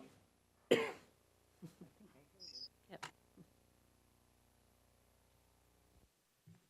Susan, go ahead. Hi, can everybody hear me? I can't hear you.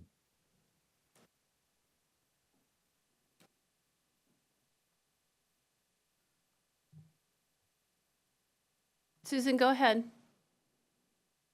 Something seems to be weird with this time. Right now. Ms. Davis. Can you hear me now? I can. Okay, it seems really okay. Well, it's not coming in very well. It was big delays, but anyways, thank you. I just watched some of your guys's your pre-planning meeting, and I just want to mention some things from the transportation plan. North Rose Hill neighborhood, 124th Avenue Northeast. Thank goodness we almost have the complete sidewalk on the west side of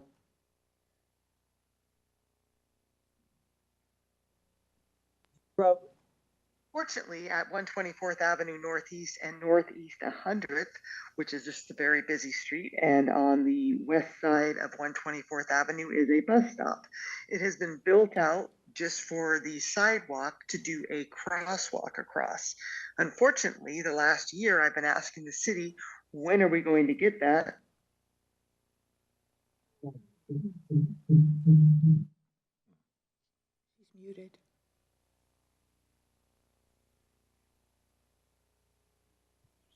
I've asked her to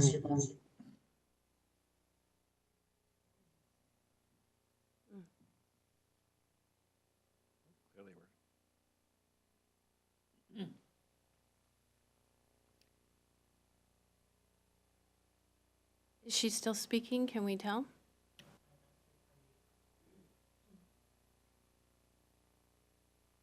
Ms. Davis, can you hear me?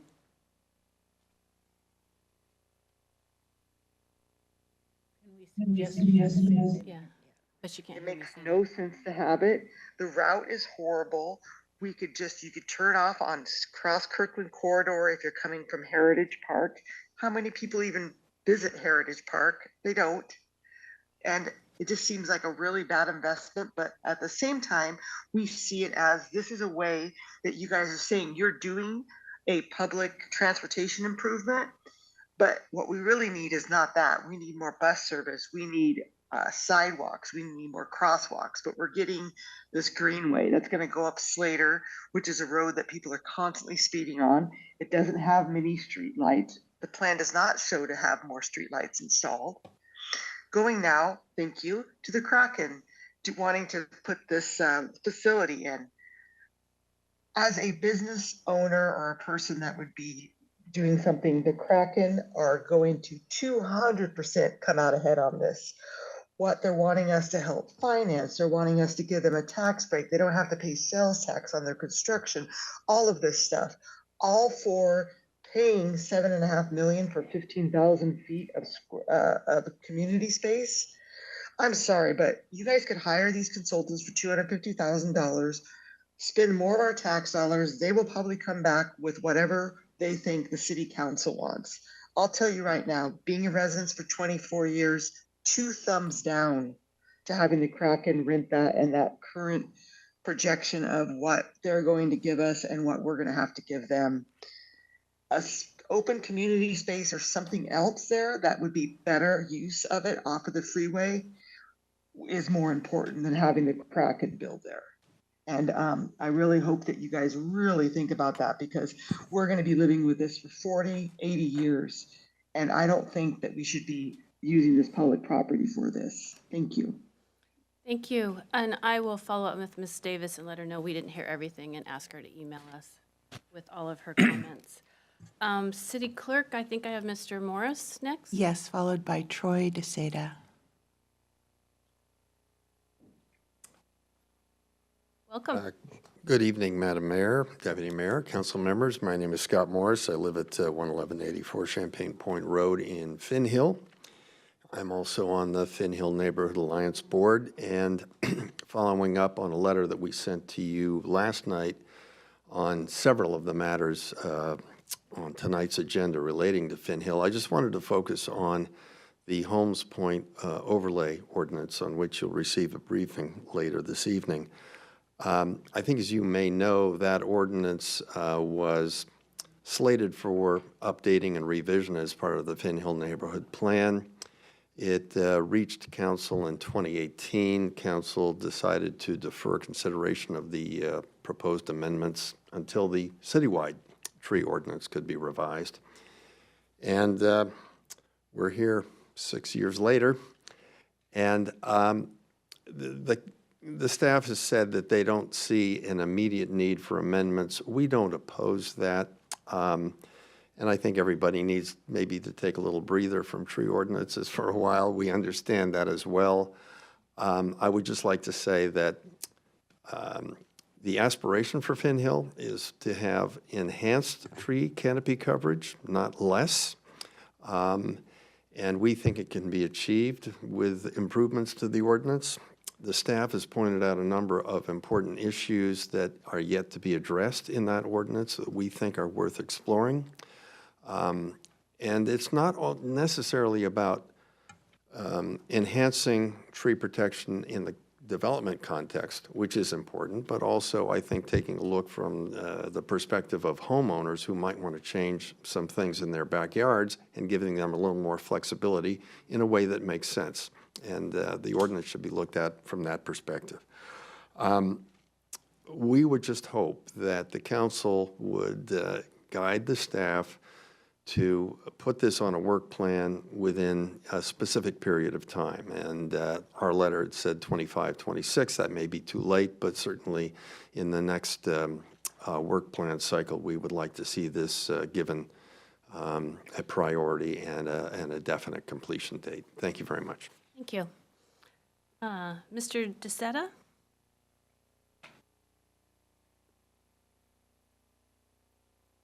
Is that virtual? Yes. And we have another virtual audience member with her hand raised. But has she logged in? She has not signed up. Okay. She needs to sign up.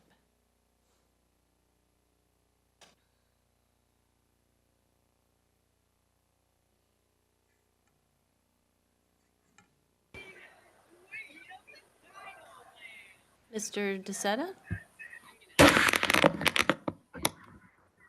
Mr. DeSeta? DeSeta, sorry. I got a T.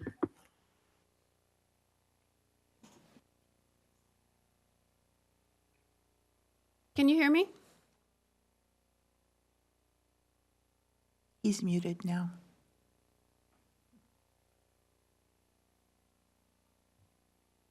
Would you like to go ahead, Mr. DeSeta?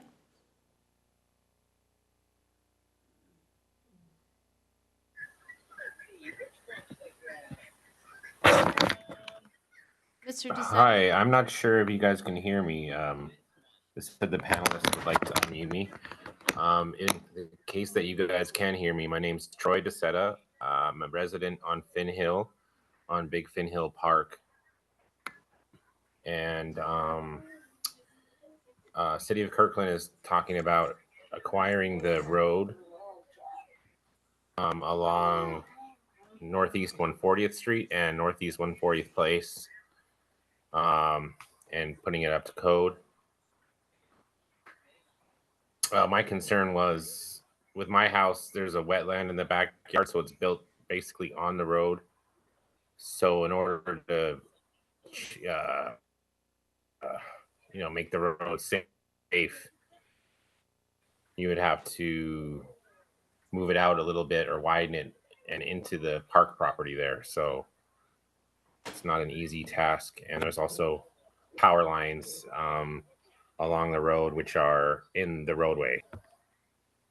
So also I read the verbiage on the acquisition legal document, and lines 30 to 35 discuss that the city does not want to take financial responsibility for bringing the road up to safety standards, and mentioned something about the private residents paying for it. And I think at this point, since the scope of the project, the cost of the project is yet to be determined, that also the funding should be yet to be determined at this time. That's all I have for now. Thank you. Thank you. City Clerk. The last speaker is Alex Zimmerman. Mr. Zimmerman.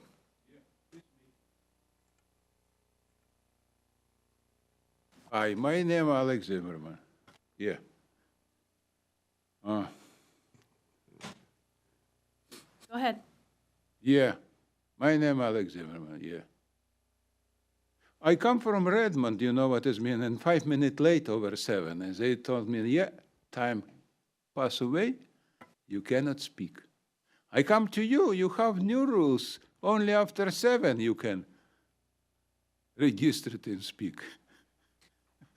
Guys, I love you, you know what it means. I live here for 40 years, but for last 20 years, Democrat mafia, you act in everything what is possible, restrict everything what is possible. And I told you 1,000 times, everywhere, from Tacoma to Everett, you're more dangerous than Nazi, Gestapo, because you in America, you acting like a pure fascist.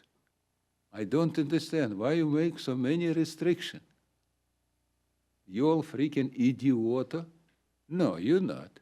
You're a mafia, organized criminal, a junta. I see many people here in King County, they don't want ever give people chance to speak, zero. You sit in quiet. Oh, please. Why? Why are you doing this? Why? Why are you doing this? Why are you acting like a Nazi? Can you explain to me? Why you have so many restrictions? For 40 years, you totally control everything. It's time right now it changes, you know. This year critical. Or we come back to America, make America great again, make state Washington great again, making country great again. Or after 20 years, nothing will be changed. 20 years, America will be paradise like a dream. It's not my opinion. It's a professional opinion around all planet. I speak few languages, I go to internet, listen this around. Everybody know, America in crisis. You freaking, you are mentally sick people. You're so stupid, you don't understand what this mean collapse. I give you example what has happened in Soviet Empire in 91 when they collapsed. Almost 15 million people dead for another few years. You understand? Almost 15 million. It's no need war. Need only collapse. This has happened before for 5,000 years. When empire collapsed, million people dying. So my question to you, are you all freaking idiota? You don't understand, so this will be touch you too? Oh, you're very smart. I call you people like you, happy cow. Yeah, you're smart. You don't need trouble. You're happy. You are consul. Is happy. You are doing something what is good or not good, but you're happy. Guys, we need to understand we're in crisis right now. So everybody who American, no piece of garbage. You understand what this means? Time's up. What? You're excused. Thank you. Oh, red? Yeah, I told you before. Change this. And there are no further speakers. Thank you, City Clerk. Before we move forward, I do want to offer comments again on behalf of council. We heard statements tonight that are offensive to our community. The City Council does not condone these comments. We are committed to making Kirkland a safe, inclusive, and welcoming place for all. At the same time, items for the audience provides an opportunity for the community members to express their views to council, regardless of content. So thank you, everyone. We are closing items of the audience, and we are now going to move on to something more fun. Next on our agenda, we have a special presentation on the Youth Council's end-of-the-year report. And when you guys are done, if you would like, we'll do a council picture with you before you leave for the night. And City Clerk?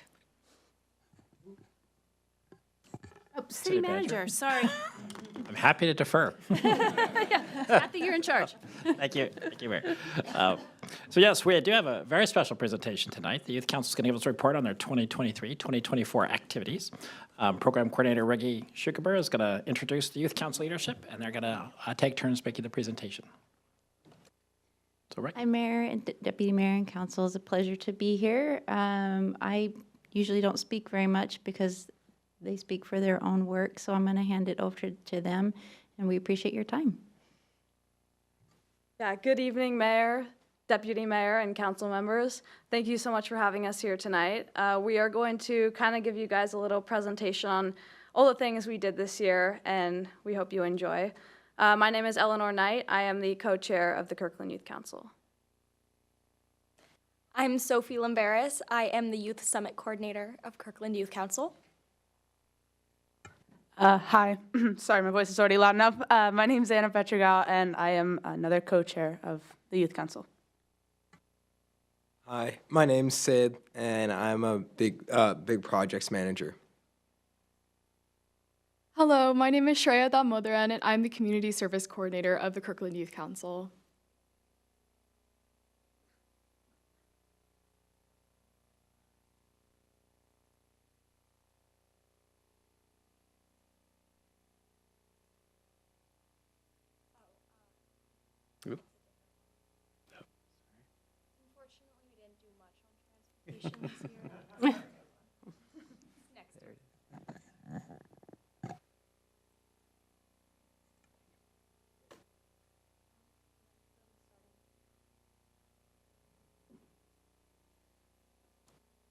Okay, so first we're going to begin with recruitment and then just kind of take you through the year. For this year's recruitment, we had 57 applicants, and through this, we went through the different applications they sent, and based on that, we would they would go on to interviews, and so there were 13 schools represented. This year, we were trying to get a widespread of diversity in our council. Due to last year, we really wanted an outreach for KYC and our recruitment. This year, we were trying to go for more diversity. So this is more like Juanita High School and those kind of areas. This year, we added 15 new members, and the total membership now is 34.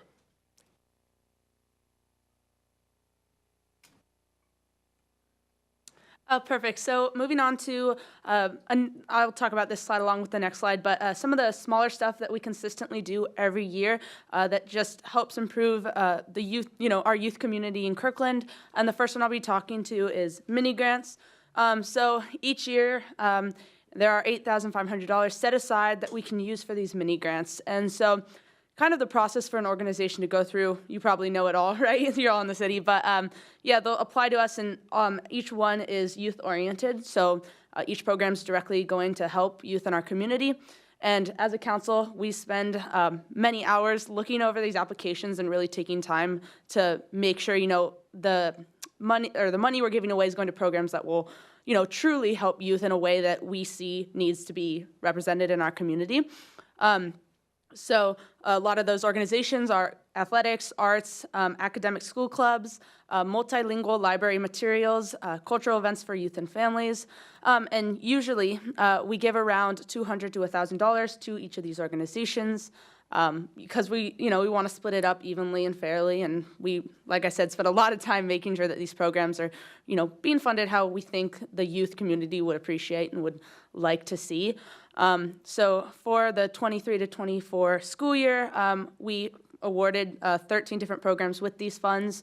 The one specifically that I like to speak to, which is already up there, but I love watching, schools put in grants for more library materials, especially to, diversify the different books they have in their library, especially for multilingual, youth in our community. It's important that everyone's able to see those library materials for them. And then also another one that's up there in a way, but I like to see when people put in an application for money for extra financial aid for youth so that they can broaden the amount of youth that are able to go to their certain event they're hosting and things like that. So we also award money a lot to that. Once again, just broadening the amount of youth that can go to those programs and activities.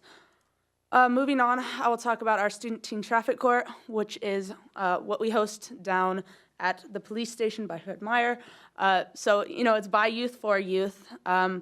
We've heard 20 cases this year. Some common infractions we see are speeding 11 to 15 miles per hour over the speed limit, speeding 16 to 20 over the limit, and then, of course, driving too fast for conditions.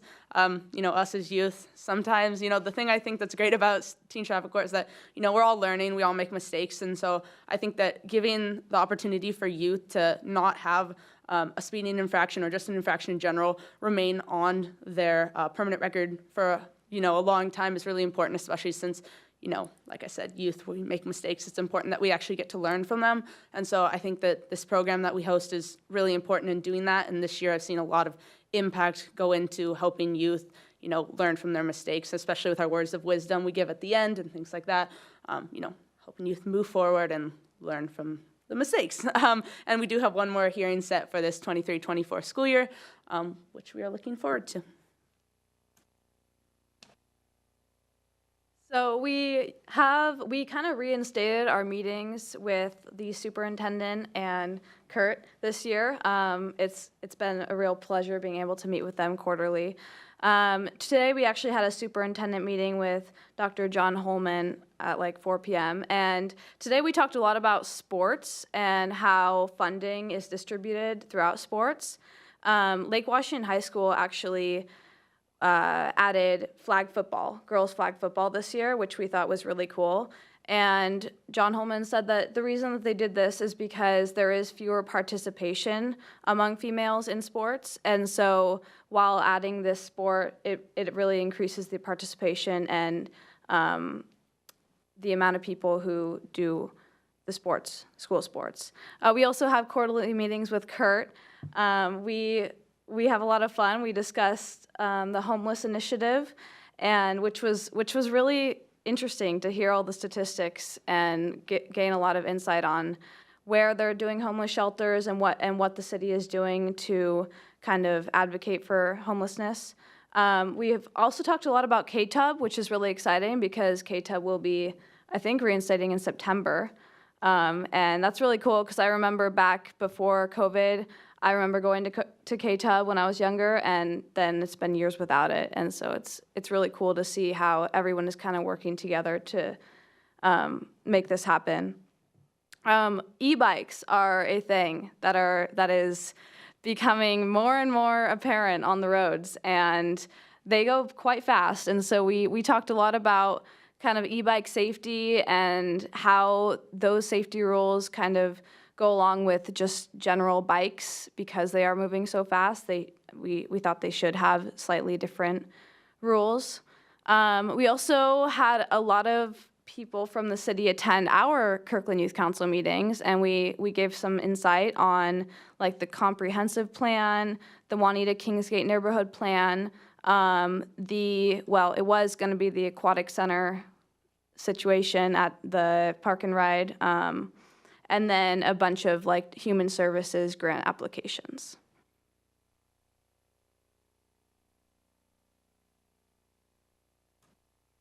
All right, so another one of our focuses for this year is community service. So some of the big projects that we've done so far, to start off, we cooked and served food for the holiday brunch at the Kirkland Community Center, and it's actually been a really long time since we've done this. Our first year in, I don't know how long, but it's been a really long time. But it was a really cool experience. We had a great turnout, and we even had a small quartet from our youth council performing there to like raise the spirits. It was a really cool experience. Another thing that we did was we staffed the water stations at the 12Ks of Kirkland. We did this also last year. It's just one of the things that we usually do during December. We also put together over 250 Valentine's Day goodie bags for unhoused members of Kirkland. This was a new opportunity that we did, and it was specifically for like the month of February to kind of just show the love to our community. And this was really cool as well. And we also did, this April, we did a park restoration event at Edith Moulton Park, and that was really cool as well. And so here are some of the pictures from these community service projects that we've done so far. The two on the left are from our Valentine's Day goodie bag making. The one in the center, in the background with the green, is at the Edith Moulton Park restoration. And then to the right are the pictures from the holiday brunch.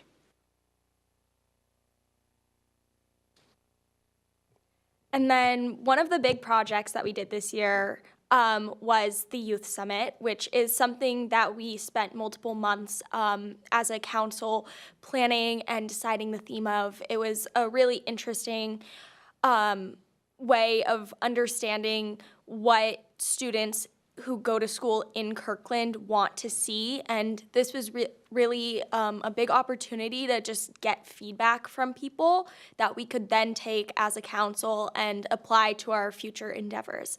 So we welcomed over 75 students from middle and high schools in Kirkland to talk about mental health and school safety, and we talked about mental health and school safety specifically because when we did a survey which we sent out to schools, these were two of the topics that were really most popular amongst students.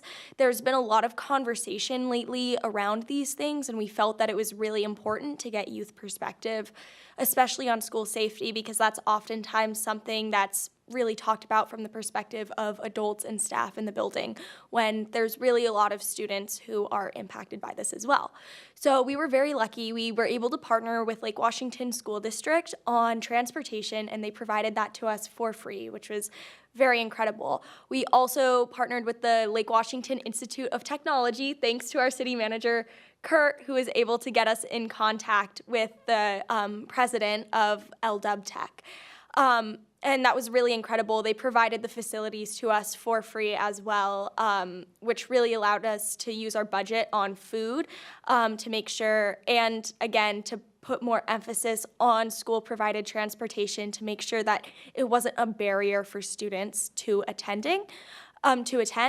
We also worked with Youth Eastside Services, who helped facilitate some of the conversations surrounding mental health, and Eastside for All, who focused on the conversations surrounding school safety. Here are just some images. We set people up in small group circles, and we actually had Kirkland Youth Council members come and lead these conversations and really help guide them. So this was all student run, and I really want to emphasize that. It was really incredible. We had a bunch of youth council members really step up and take on these kind of difficult roles when talking about these conversations, and it was really incredible to see, and really commendable for them as well. So kind of with the Youth Summit, there were some really glaring takeaways from both middle and high school students. Again, as you all probably know, mental health has been a really important topic within the youth, and it continues to be a significant issue and concern for students. Kind of going deeper into that, oftentimes this relates to the access to school counselors, and it's really challenging for students to actually get in contact with those individuals. Oftentimes there are also scheduling issues, and there's a lot of concerns over confidentiality and privacy and what that looks like. So in the future, Kirkland Youth Council has actually kind of been thinking about, especially for next year, some ways that we can help spread this information about the idea of confidentiality and what that looks like within a school counselor setting, so more people get the help that they need. We also found through this that many people feel like their building administration is not doing a good job at really listening to them, and students feel like that their voices just aren't heard or taken into consideration in general when schools are making larger policy decisions, whether that's about something like the schedule change, the time change, which I know has been really impactful in the high schools especially, but also from middle school students, it's been really difficult to get there at 7:50 in the morning. And then in general, there's a sense that administrators don't really care or aren't making the efforts to connect with community in the same way that teachers are. So now that we have information like this, it's really great to be able to point out these kind of flaws or missing areas within school settings, and we can then work with administration, with staff, and with students to help kind of change this and make it better for everyone, because it's really important that students get the opportunities to be heard and feel seen, especially within Kirkland. And in general, that's what the Youth Summit is aiming to do.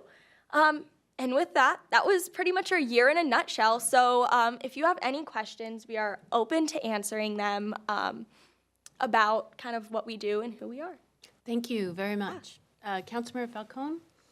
Thank you, Madam Mayor. Well, thank you so much for all of this really important work. It's exciting to see the results of the Youth Summit and to see the partnerships that you have with the school district, with Lake Washington Institute of Technology, with Eastside for All, with all of these different organizations. That's fantastic to hear. So really great job tonight, and thank you for that. I also loved hearing about your recruitment and working to diversify the composition of the Kirkland Youth Council. I love to hear that, and keep that up as you move forward into future years as well. I enjoyed hearing about the quarterly meetings that you have with the superintendent and also with our city manager here. As you may know, there are a few members of council who are on the Lake Washington School District and City of Kirkland Coordinating Committee.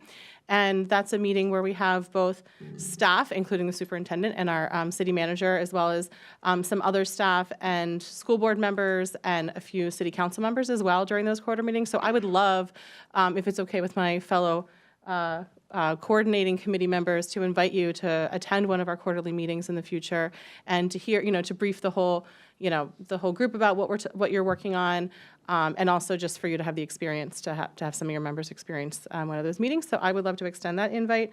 And also in previous years, I think it was during, or I know it was during the pandemic when you had, I really appreciated that you kept going and having your virtual teen summit. I attended, I think it was 2 years, was it 2 years that we had that? I think I attended both of those and really enjoyed that.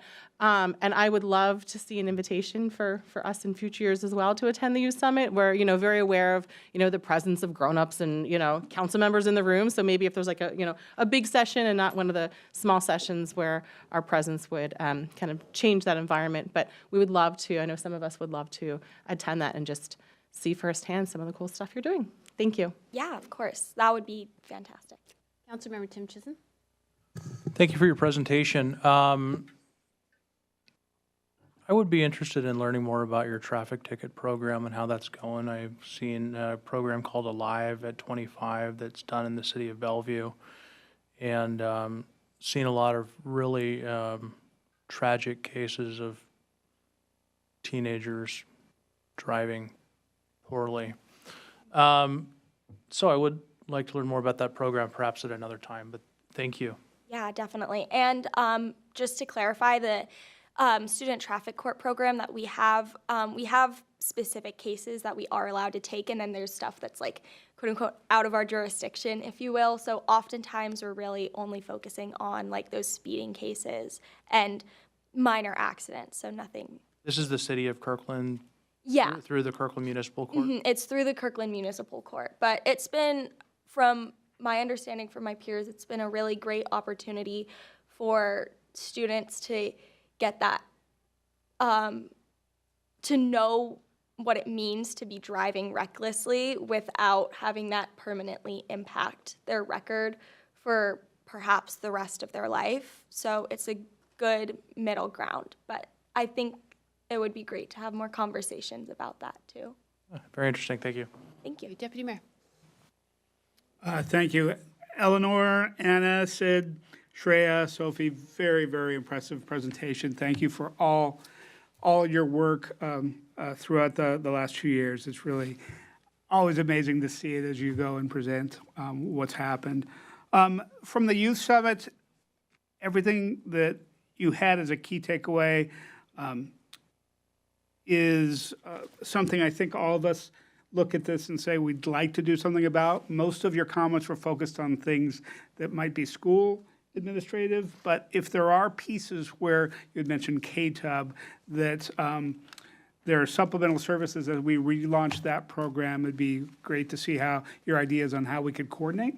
And hopefully that comes out of the discussion that Councilmember Falcone and Councilmember Tim Chisholm will be having as part of the school city coordinating committee. Definitely. And I think what's exciting about things like K-Tub is that you're helping reduce that barrier to counselors through partnering with, I believe it's Youth Eastside Services, to have an in-house counselor, which is really incredible because, again, there are people who are looking for these resources that really don't feel like they can get them through school. So having that within what I believe will be like a pillar of the community is really important and a great first step. Great. Anyone else? Thank you all. Thank you. Wait, before you go, we need to do a picture, and I just have a question. How many of you are seniors? Congratulations. Good luck. Thank you. Yeah. All right, come on up to the dais, and we'll. Are we going down or staying up here? Okay.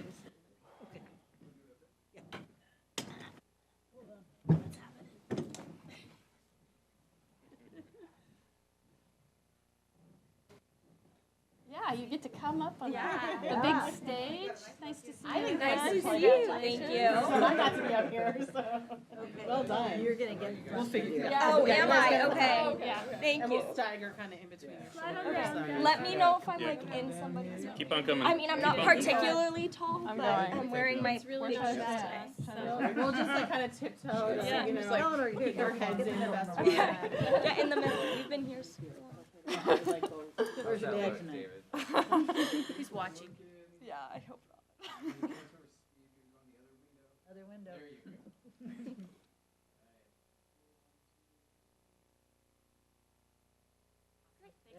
Thank you so much for doing your presentation. Also, in the video my mom took when I was receiving my thing, you can hear her. Oh, that's awesome. Really? Yeah. I mean, it's not awesome. It's touching. Awesomely touching. Yeah. Can I go to the restroom? Is that bad? Go ahead. We won't make any decisions while you're gone. All right. We're going to take a quick little 5-minute recess. We are? Well, Okay. we can't do the consent calendar without him, so.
We're just doing consent.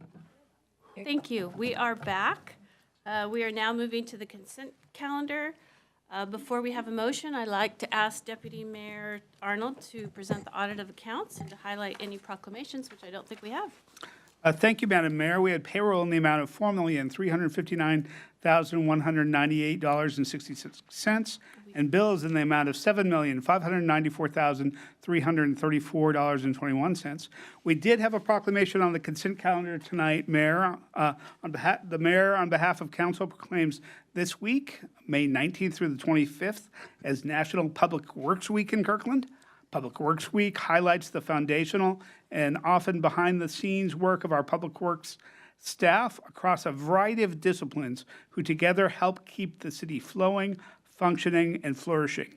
The numbers in the item of the consent calendar of miles of streets and sidewalks and miles of pipes and culverts, numbers of signs and signals and streetlights and street trees in the proclamation are truly, truly impressive. So thank you to Public Works. Thank you, Deputy Mayor Arnold. Is there a motion to approve the consent calendar? So moved. It's been moved by Councilmember Falcone, moved by Councilmember, I am off tonight. Moved by Councilmember Sweet, second by Councilmember Falcone. All those in favor, please say aye. Aye. Any opposed? Consent calendar passes 7-0. I believe we are moving to our business agenda. We are now moving to our regular business agenda. The first item is the Cascade Water Alliance water supply negotiations. City Manager. All right, thank you, Madam Mayor. So tonight we are looking for your direction and a motion to authorize your representative, Penny Sweet, on the Cascade Water Alliance Board. So here to give you that presentation is Truck Deaver, our Public Works Director. We also have online our Senior Financial Analyst, Grant Raup, and they'll be making the presentation.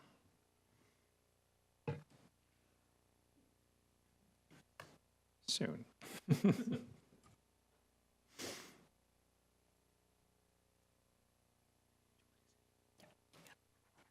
a full moon somewhere tonight. I think. But on. I think it is on Grant's cup.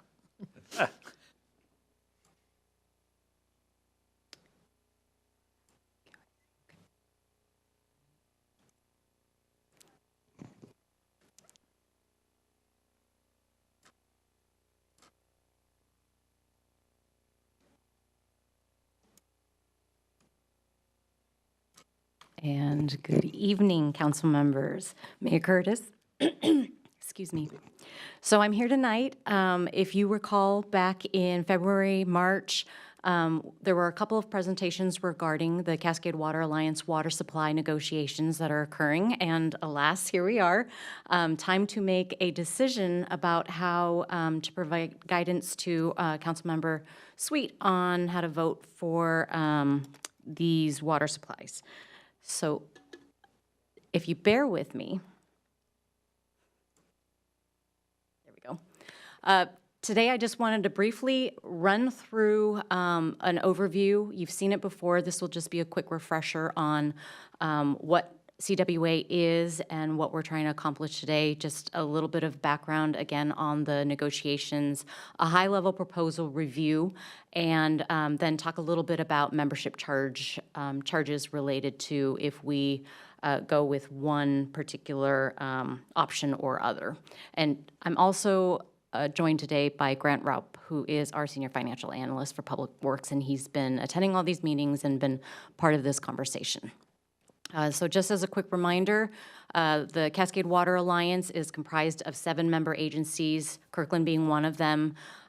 We get our supply from them. They supply up to 380,000 residents and more than 20,000 businesses.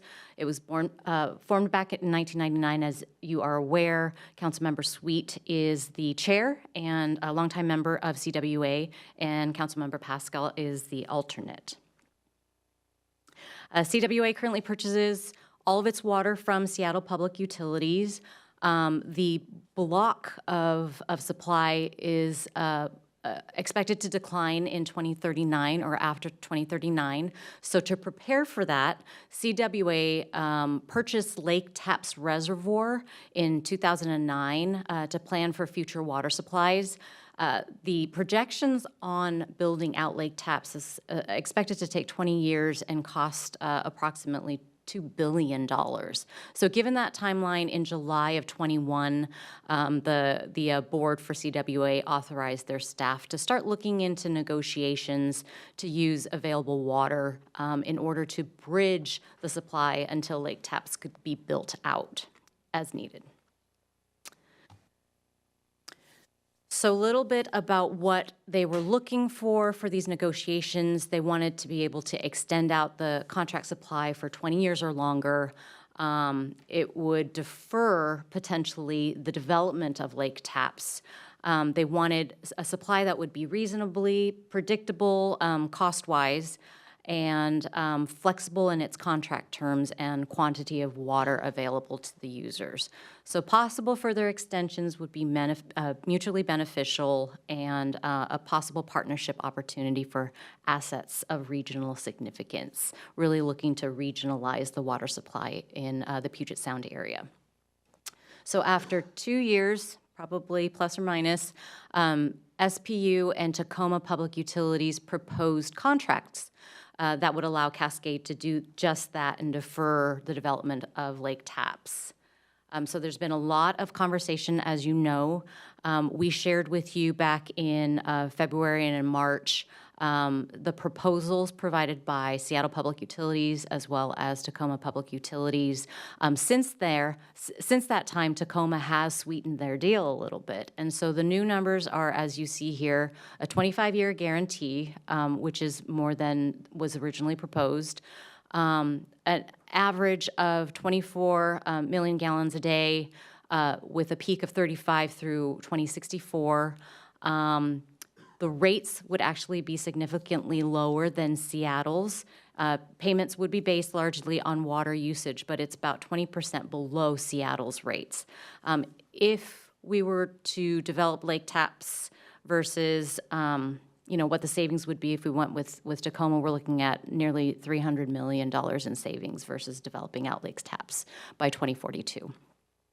So that is primarily the comparison there.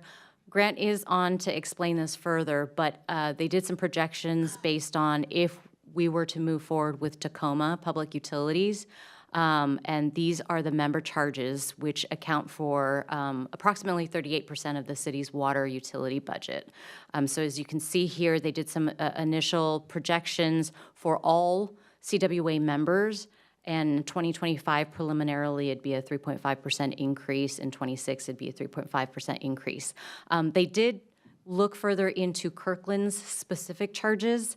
And as you can see here, in 2025, the specific charges for Kirkland would be considerably less than the overall rate, slightly more in 26, but all in all, I think we make out in that. And if I could defer to Grant very quickly, if you wouldn't mind just further explaining those numbers, might be helpful.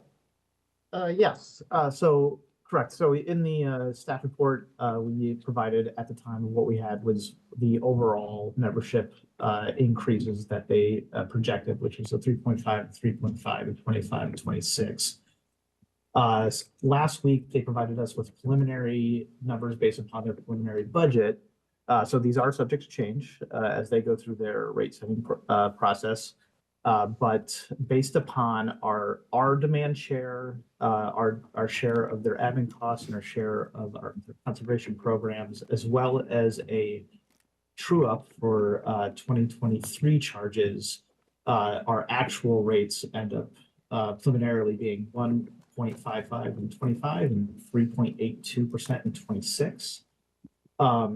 I did do the calculations based compared to if we were to do the 3.5% on both years compared to the 1.5 and the 3.8. We actually come out ahead $242,000 compared if we did the overall membership charge. So I know that 26 charge looks larger compared to the 26, but because of the reduced amount 25, our rates come out beneficial. Thank you, Grant. And to just quickly explain what goes into this percent increase, there was a calculation with inflation, rate smoothing, and the start of activities to develop the pipeline for the Tacoma supply. So now the Cascade staff, they've been working hard, and there have been a lot of meetings, and ultimately they are recommending that CWA pursue contract negotiations with Tacoma for the following reasons. Tacoma is offering a longer-term supply, stability and certainty. It's cost-effective, as it's less expensive to go with Tacoma than with Seattle. Lower construction risk. More flexibility and the opportunity to really regionalize that water supply. So given their recommendation, Kirkland staff is also recommending that we vote in favor of a contract with Tacoma Public Utilities. So today we're asking for a council motion to direct Councilmember Sweet to vote in favor of the TPU contract. And just really quick on the next steps, May 22nd, so tomorrow, the CWA board is planning on voting and giving direction. Once that's established, contract development will happen through the summer of this year, and they expect to have contract authorization occurring in the fall in October and November. And that's all. I'm happy to answer any questions or perhaps turn it over to Councilmember Sweet, who's attended all of these meetings. I had the same thought. Thank you. Councilmember Sweet, anything to add? Only that I totally support the direction that we're going in, and I think this will be an easy vote tomorrow.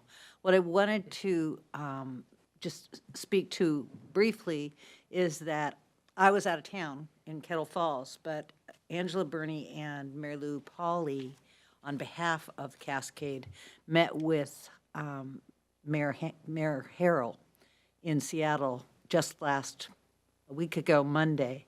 And our intention as an organization was to reach out and sort of shake the cage and say, do you know what's going on?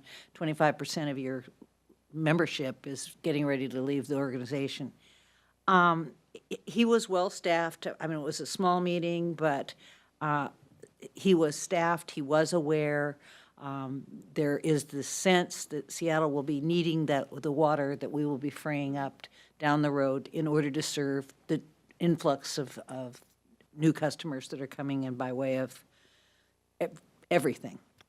So that was not a big concern of theirs. One of the concerns that we did raise, though, very specifically with Mayor Harrell, was around the issue of interties and wheeling. And I think he didn't know what wheeling was, so he's going to get some education on that. But the reality is we tried to raise it as an issue of not just sustainability and resilience for the entire region and kind of everybody's responsibility to be part of this whole issue down the road. So I think it raised the awareness of Seattle in terms of that as a broader issue. It is certainly an issue that is going to come up over time in regional forums at the state level. We're a little ahead of the class, I think, on this one, but I'm really glad we had that meeting. I'm really proud of the fact that Cascade reached out and did the effort to try and sweeten the deal a little bit. Anyway, but fully supportive, and Grant's done a great job in following all the nuances of the finances. Great, thank you. Yes, you did that in good faith. So, any other questions? Councilmember Pascal. Not necessarily a question, but just a statement that we just need to be always cognizant of the fact that about half our residents are served by Cascade Water Alliance. The other half will remain to be served by North Shore Utility District. That's still, the water will still be provided by SPU as far as I can tell. But so this, just something that we always want to make sure that everyone realizes out there that may be listening. So if you're in North Kirkland, your water will taste a little bit different than South Kirkland, maybe. They respond. Yes, go ahead. Just very briefly in response to Councilmember Pascal, that is true, but that is why it is so important for us to be having discussions about interties and wheeling, because it's really the same water all the way around, ultimately, for the entire region.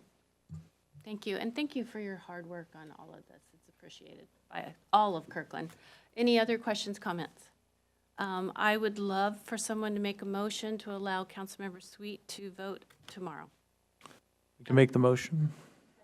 All right, it has been moved by Councilmember Tim Chisholm, second by Councilmember Falcone, that Councilmember Sweet will be able to vote at the CWA board meeting tomorrow in favor of pursuing a contract with Tacoma Public Utilities.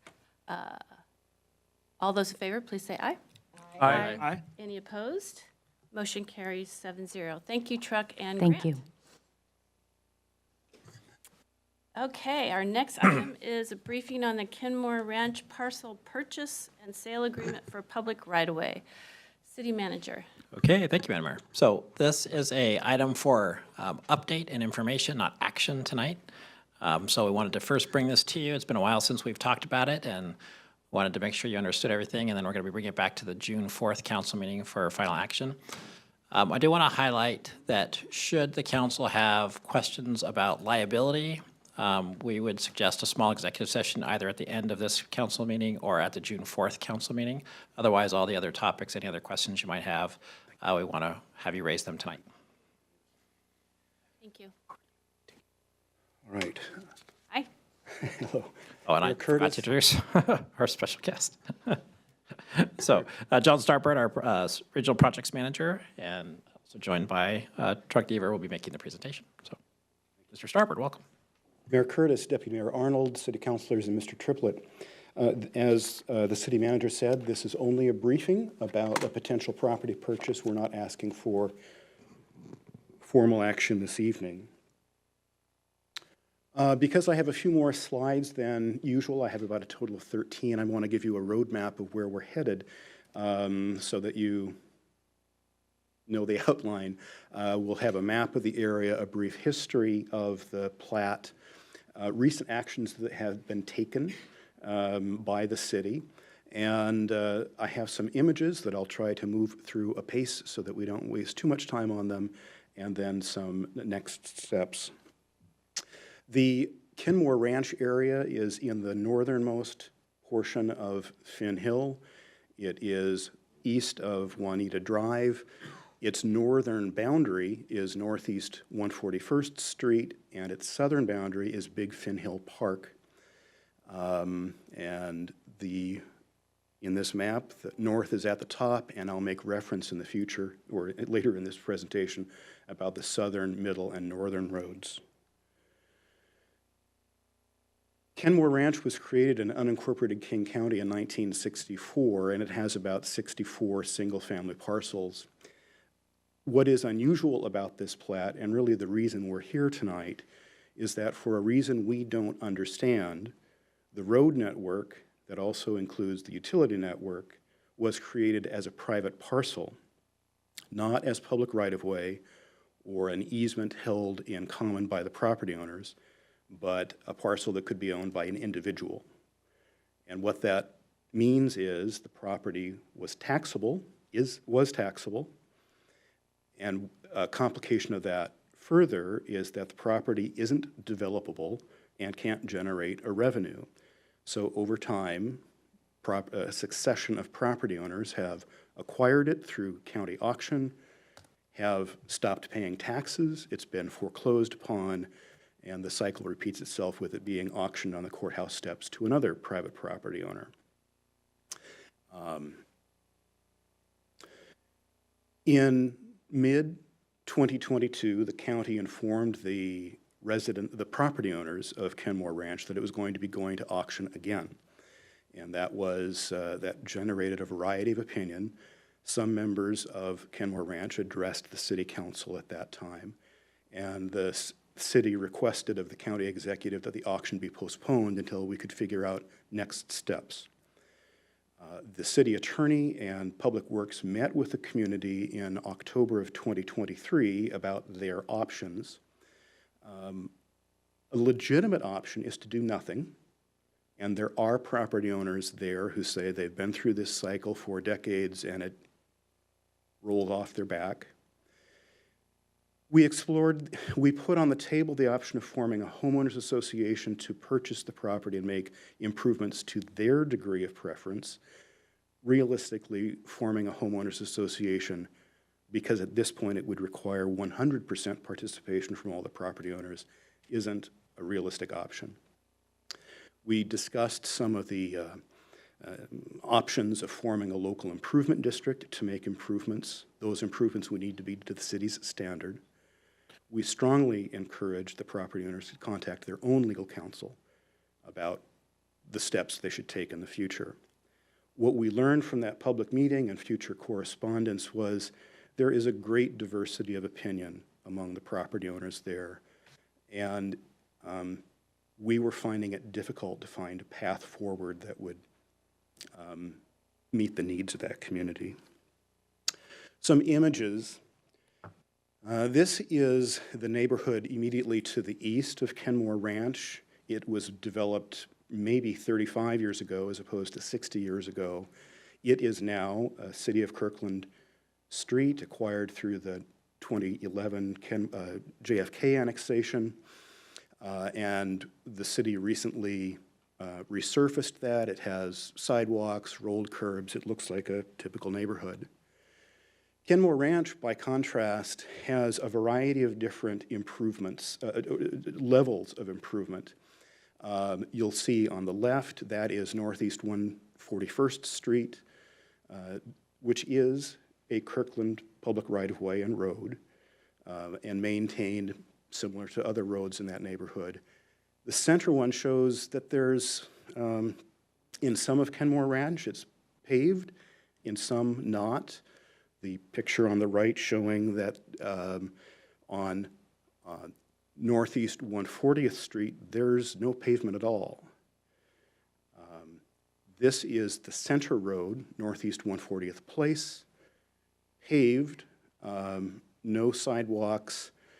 Here on the right, a property owner has attempted some curbing. This is the southern road, Northeast 140th Street, entirely unpaved. I believe the speaker earlier in public comment lives on this road, so that to the right of these images is Big Fin Hill Park. And this is the drainage system.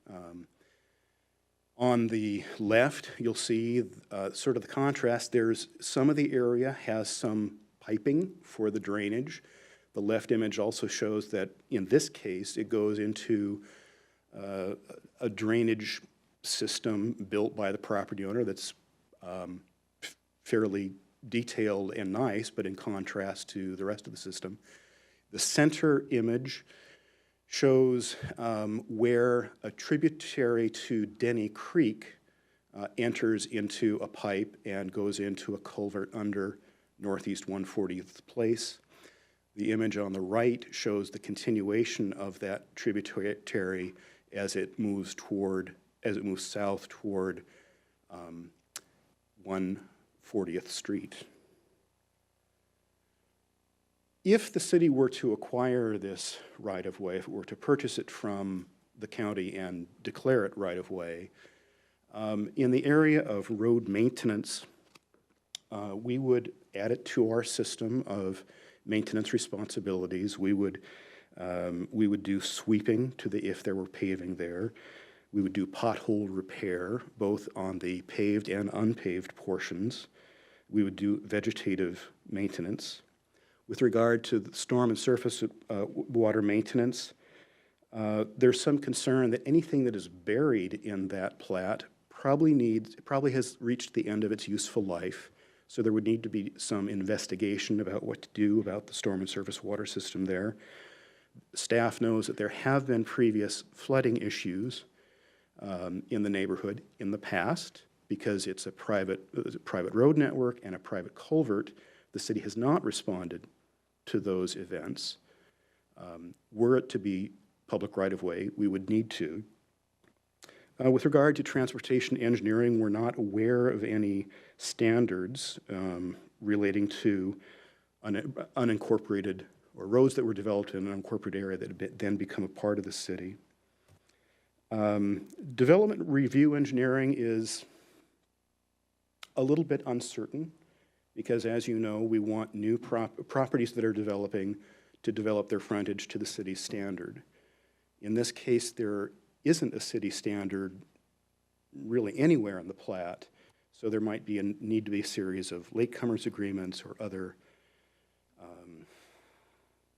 resolutions as the applications come through. The applications probably would be for redevelopment. We're not aware of undeveloped lots in the plat. And then the roads would need to be added to the city's pavement condition index and factored into the capital improvement plan. So the county is willing to sell the property to the city for $1,500. And the benefit of that to the property owners is that it removes them from that merry-go-round of foreclosure and purchase and auction. The benefit to the city is that if we do need to respond to an event in the neighborhood, then the network would be public right-of-way, and in the case of the flooding issue, we could respond rather than not respond. And that would be a benefit to the city's regional system or sub-regional system. The proposal is not to acquire it as another parcel that the city would own, such as a park parcel, but rather to acquire it as right-of-way. It could be acquired as a parcel rather than right-of-way, but our recommendation is to acquire it as right-of-way. Staff puts on the table that the city wouldn't make any commitments to making improvements to the infrastructure there. The reason being that when a new plat is developed, it's usually the developer that pays for those improvements, and then the property owner is essentially paying for those improvements rather than the city paying for the road and drainage system. In this case, that didn't happen. So perhaps an LID is a better course in the future. And if that were a path that the property owners wanted to take, the city would provide its administrative assistance for that LID. Tonight, there are still some issues that staff is researching, based mostly from the title report. We have some of that information. We're still gathering other information from the title report that needs research. You may have some questions that we need to research, and we could return at a future meeting for action through resolution. I'd be happy to try and answer your questions from the council, Your Honor. Thank you, John. Have you ever seen this before? Have I? Ever seen? No, we've talked about it around City Hall, which is exactly that question. Have you seen it? No. Yeah. And I cannot. We're sure there's none other in the city of Kirkland that. Oh, I'm not going to attest to that. Yeah. The first time I've seen it. Yeah. Thank you. Councilmember Pascal. Thank you, Mayor. Thanks, John, for the update, and thanks to you and Kevin for attending some of those meetings. I attended some of those last year, and they were lively discussions, is how I characterize it, with neighbors. A question and just a couple comments. When you say acquire it as public right-of-way, what specifically does the city need to do beyond just acquiring it to make it public right-of-way? I would guess there would be some things that we would have to go through since it's a parcel today and not right-of-way. Or is it just simply acquiring it and it automatically becomes public right-of-way? How does that process work? In conversations with the city attorney's office, it would be accomplished through the resolution that the action is to acquire that parcel as public right-of-way. So it's relatively easy then. Okay, that's good to know. You talked a little bit about a do-nothing scenario. For me personally, I don't want to consider that anymore as an option. I think that's kicking the can down the road to future leaders of having to make some decision again, and 20 years later, wondering what we were doing and asking some questions about that. I think personally, I would like to move forward with the draft resolution and purchasing the property as right away, because I see that as really good governance, and something, a responsibility that we need to do and make right. This doesn't mean that I don't fault King County or whoever for mistakes in the past. That's unfortunate, but there's nothing really we can do about that right now. Some things, though, that I think that I would like to be considered moving forward is, one is communication with the residents of that area. I did reach out. I know some people that live there, and I notified them about this, and they were all surprised that it was coming back. I would hope that they're supportive. I wasn't clear on that, but I think it would be good to make sure that they're aware and that they have a chance to weigh in. And then finally, on the ongoing maintenance, there is a gravel road, not just that one east-west roadway, but there's a portion of the north-south that I think it's 80th Avenue. So I do think that, in the course of how we do business and maintaining streets and stuff, I do take exception with no commitment to ever make improvements. I think what we should instead say is that any improvements would be prioritized as we do any other street in the city. It would just be prioritized in that manner. And I think that would be fair to everyone, rather than just making a blanket statement that no improvements would happen. I just think they would have to be prioritized as we do with any other street and any other requests from local residents for improvements to their roadways.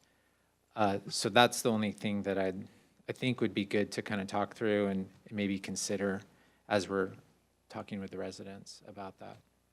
Thank you. Thank you. Councilmember Sweet? Thank you. I agree with my colleagues' comments in terms of, I can't remember right this minute what I agreed with, but I did. I did.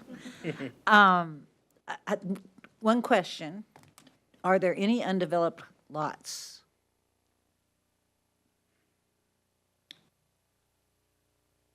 I don't believe so, but I would prefer to confirm that with the council after the meeting. Great.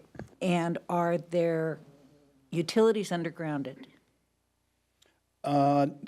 There are, no, the electrical utilities are above ground. Of course, there are domestic water, and so, yeah. Yeah. I guess, and that's what I'm poking at in terms of the opportunity for us to do an LID with the property owners at some point.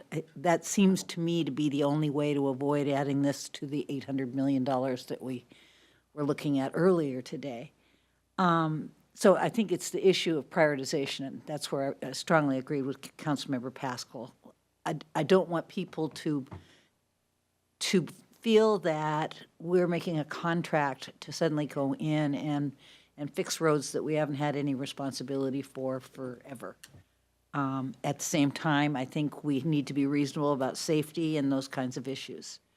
But somehow, when we write a resolution with regard to this, I think we need to keep ourselves, and maybe this is the liability issue that we aren't supposed to talk about, but to protect ourselves in terms of an expectation by those residents that we're going to just move in and fix their roads, because we're tacking this on the kind of the tail end of a big list. We'll evaluate it as time moves forward. But that's what I would hope we would see in any language that we do as a resolution. Thank you. Thank you. Councilmember Falcone?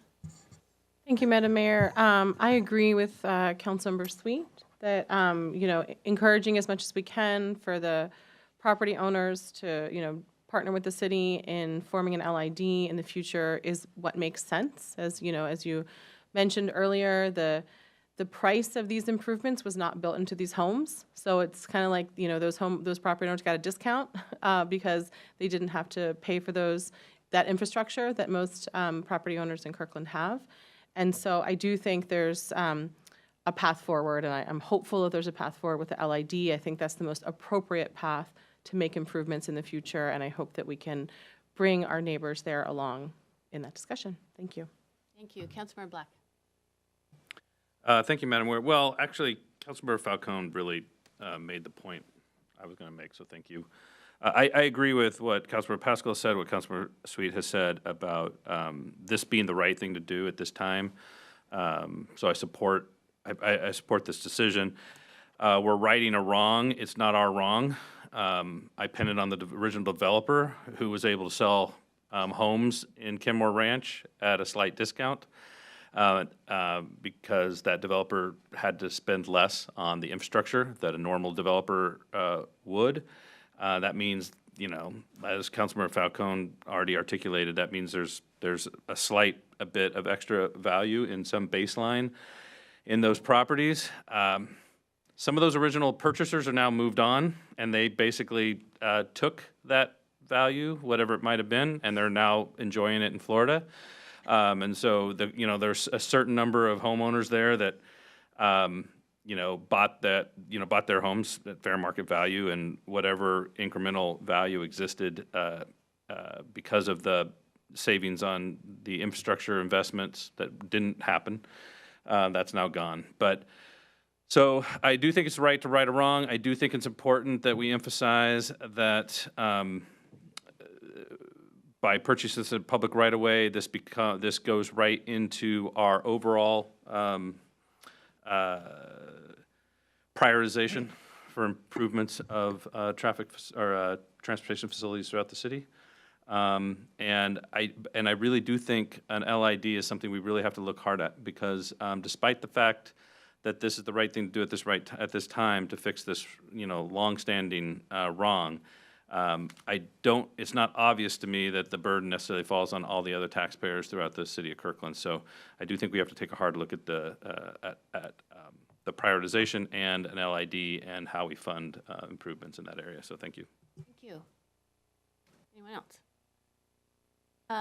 Thank you, John. I agree with what's been said. We should move forward. We should be very clear in our communication with the residents and set expectations about what their options are. So, yes.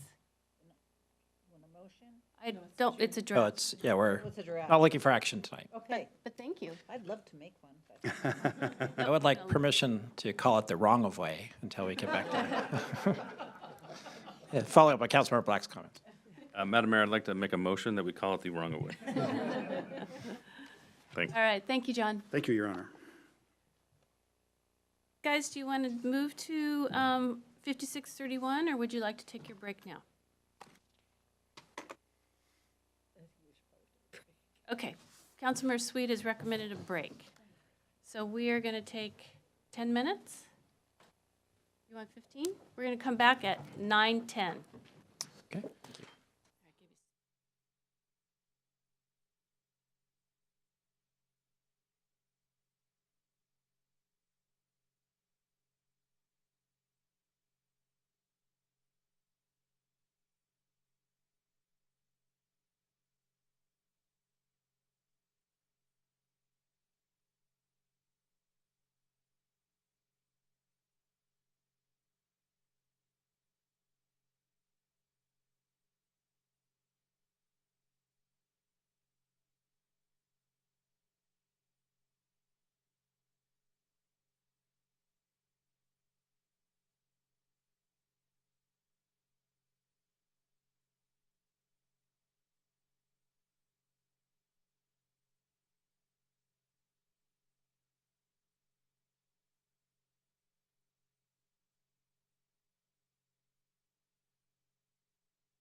Thank you.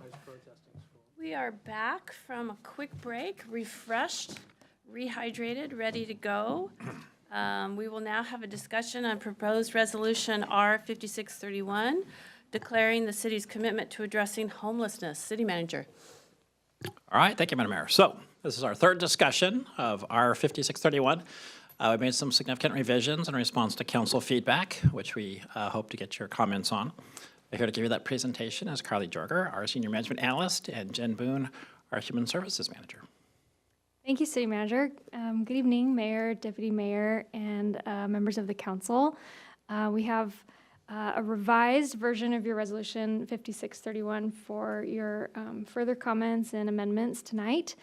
And any further comments we will bring back to you for final action at your June 4th council meeting. So as a reminder, our ultimate recommendation with this resolution is for the council to authorize the city manager to proactively prepare a homelessness continuum of care action plan that would be informed by a community engagement process that we would then present to council for adoption by the end of this year.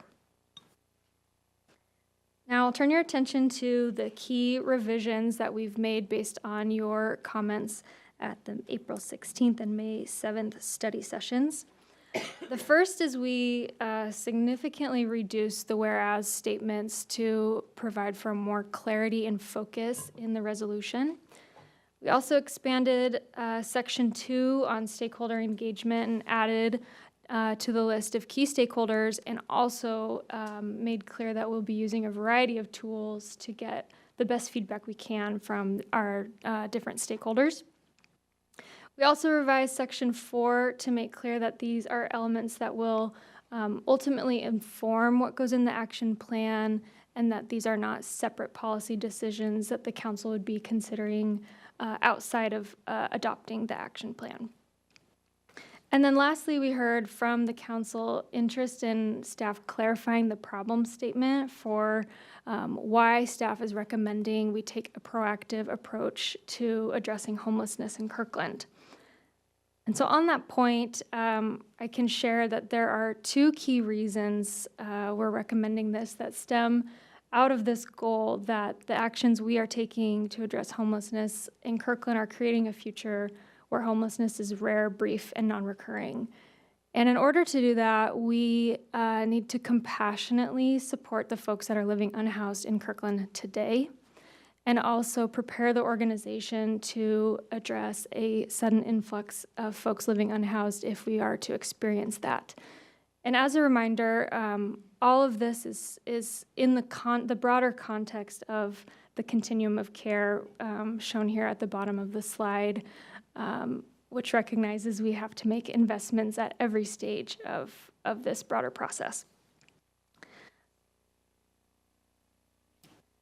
So with that, have asked Jen to share just a little bit more context about why we have a homelessness challenge in Kirkland today. Good evening.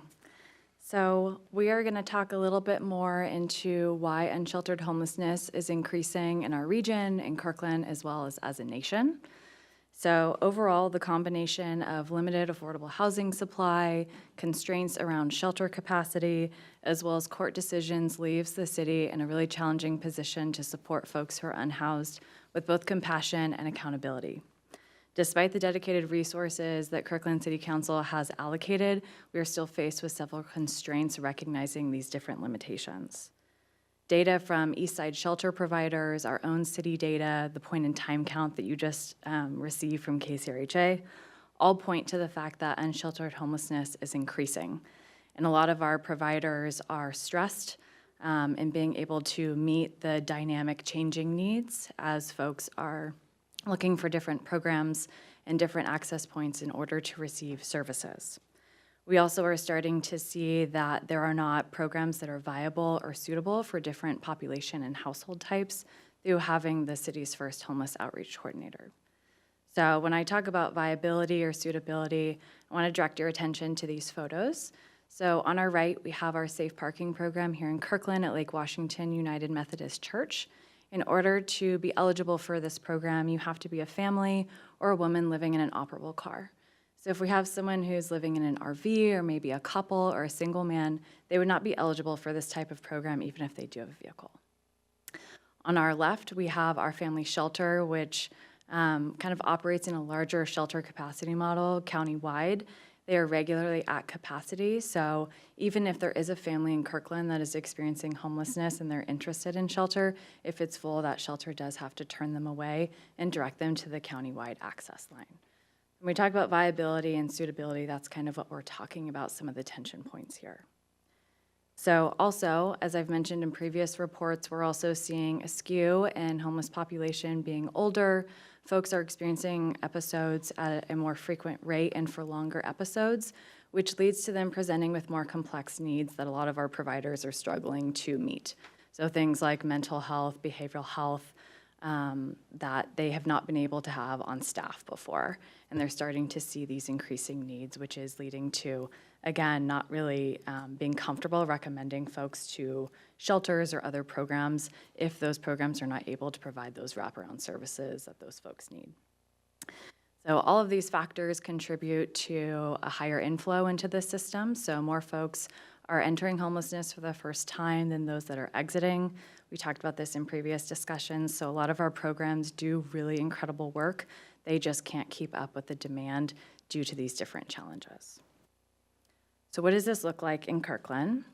So I first want to direct you to the data that's on the left, as well as touch on some of the data that we talked about from the city's homeless outreach coordinator position. So in 2023, 8 months in being on board, the homeless outreach coordinator was able to establish contact with 124 individuals. It's the first time we've had Kirkland-specific data. Which is a great point in being able to further understand what are the different challenges, what kinds of gaps are we seeing.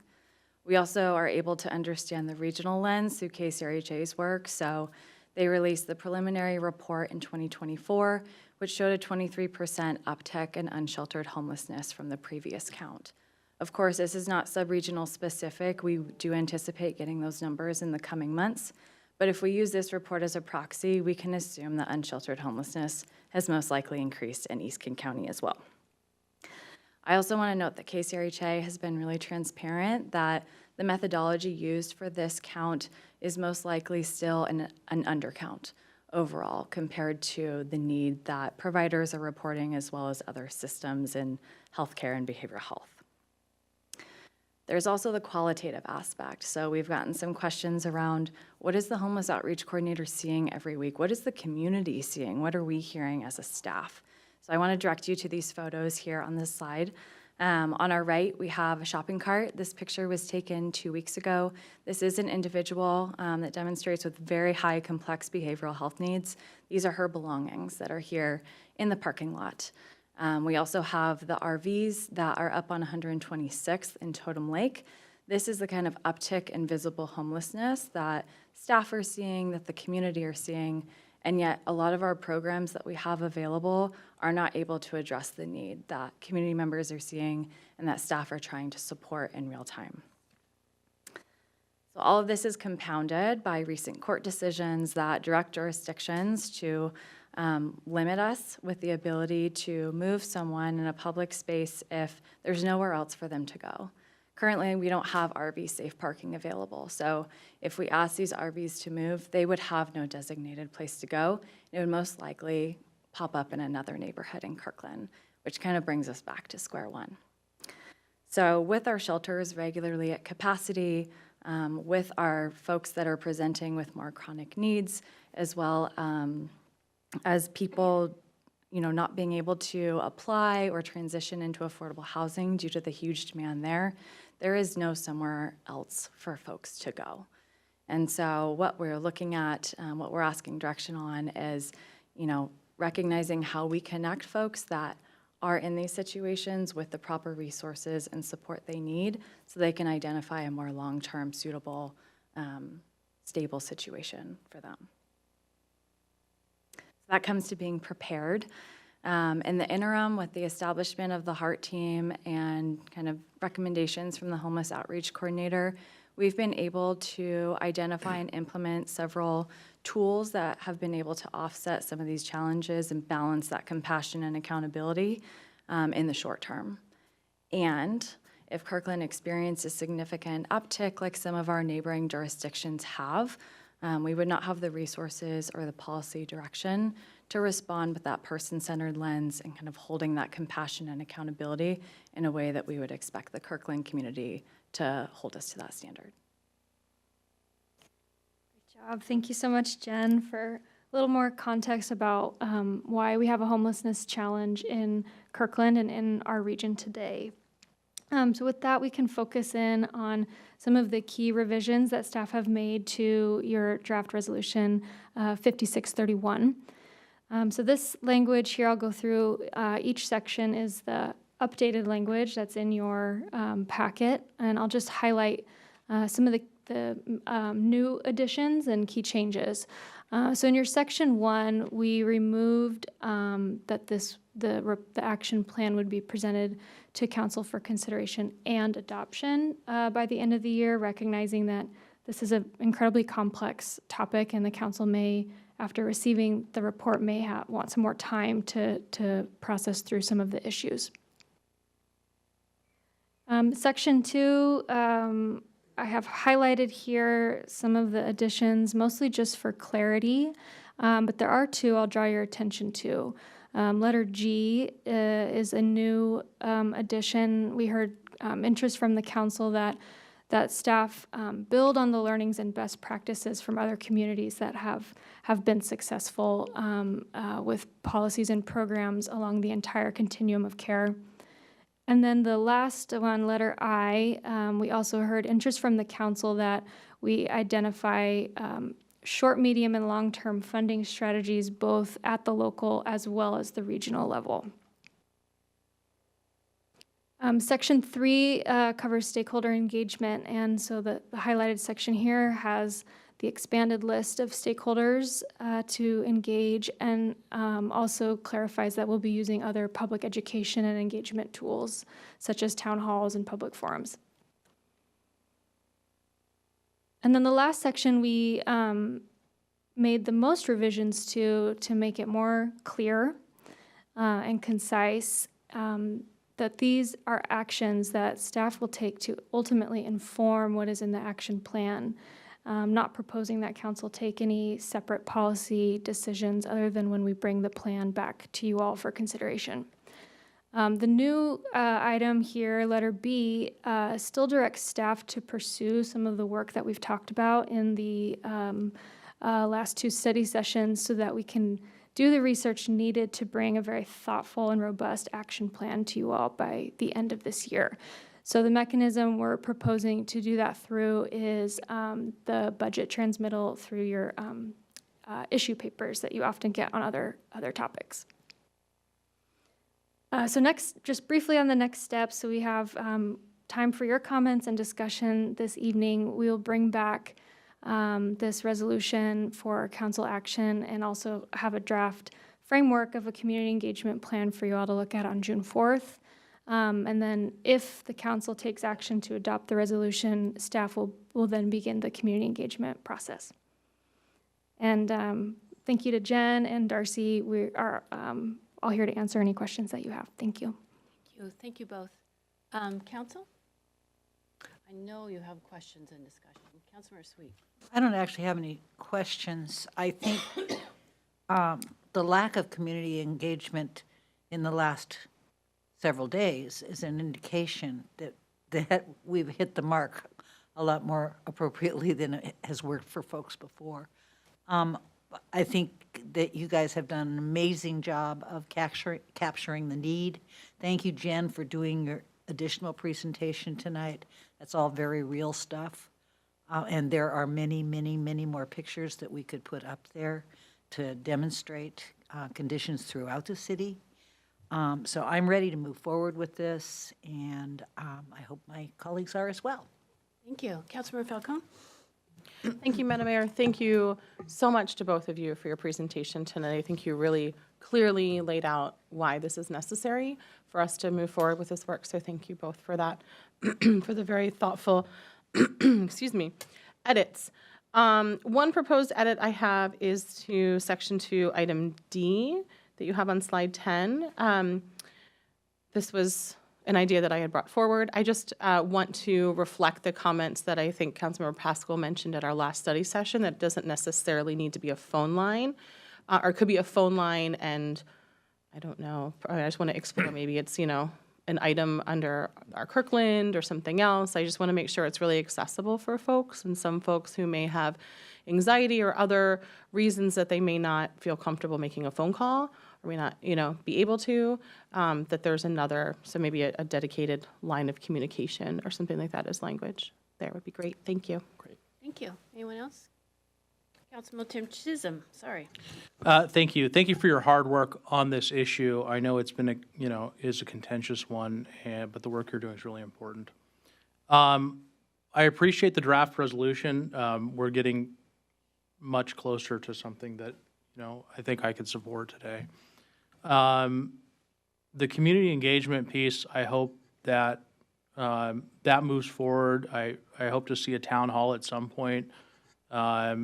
And I'm not sure, based on your timeline, if it's possible to get that done before the summer when people kind of go on break, or if it's not possible if we do this in June. I'd like to know a little bit more about your timeline and when you bring that back.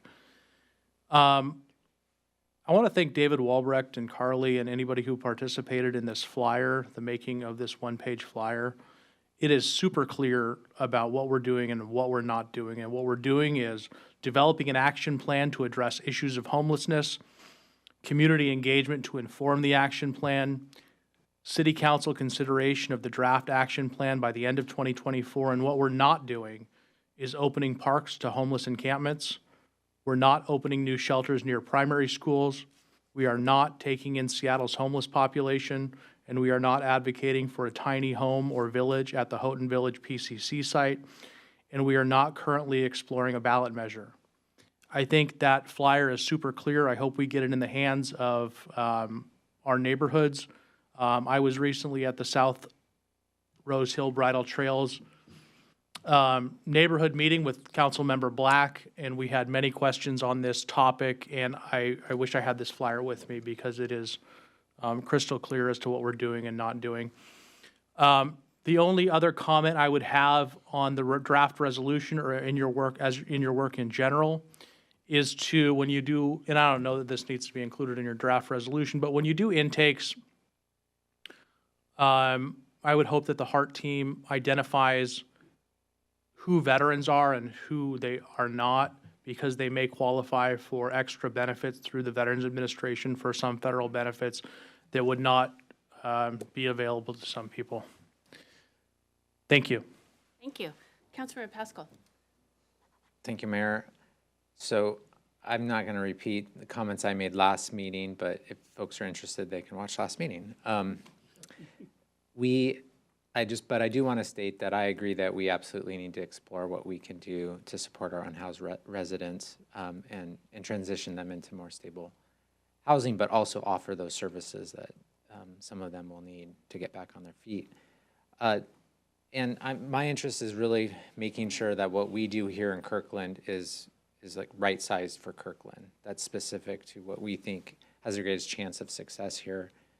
And so I definitely appreciate the modifications that have been made. Definitely, it's getting very close in my mind. So I'm heartened by that.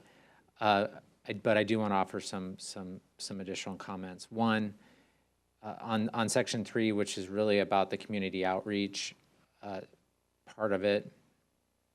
As I've said, I really want to make sure we have two-way dialogue with the community. But also make sure that there are opportunities for everyone to at least provide input.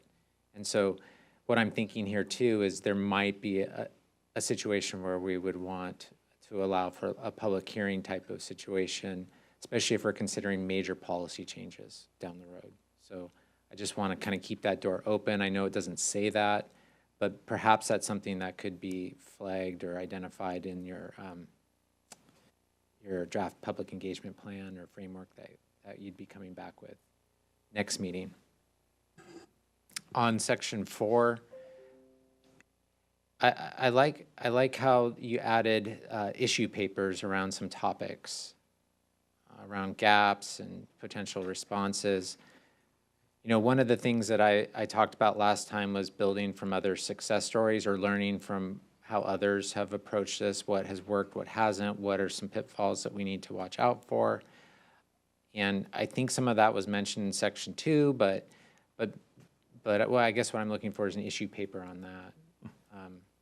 And for me personally, and perhaps my colleagues or others would be interested, I'd be interested in some meetings too, to hear directly from others and learn more and be more educated about it. So I feel better when I'm talking to folks that are calling and emailing me, so I can have a better response and perspective on what's worked and what hasn't worked in other communities and why we're thinking about these solutions for Kirkland. So those are kind of two things that I was hoping we could find a way to add some of that language into this resolution. Thank you. Thank you. Councilmember Black? Thank you, Madam Mayor. Thank you, everyone, for their comments, and thank you, staff, for all your hard work. I only raised my hand just to add my voice to the fact that I appreciate all the hard work that's gone into the resolution and the responsiveness of the staff, and obviously the real hard work that went into this latest draft. I'm not going to repeat like Councilmember Pascal. I'm not going to repeat my remarks from last meeting. Anyone who wants to hear those can watch the recording. Yeah,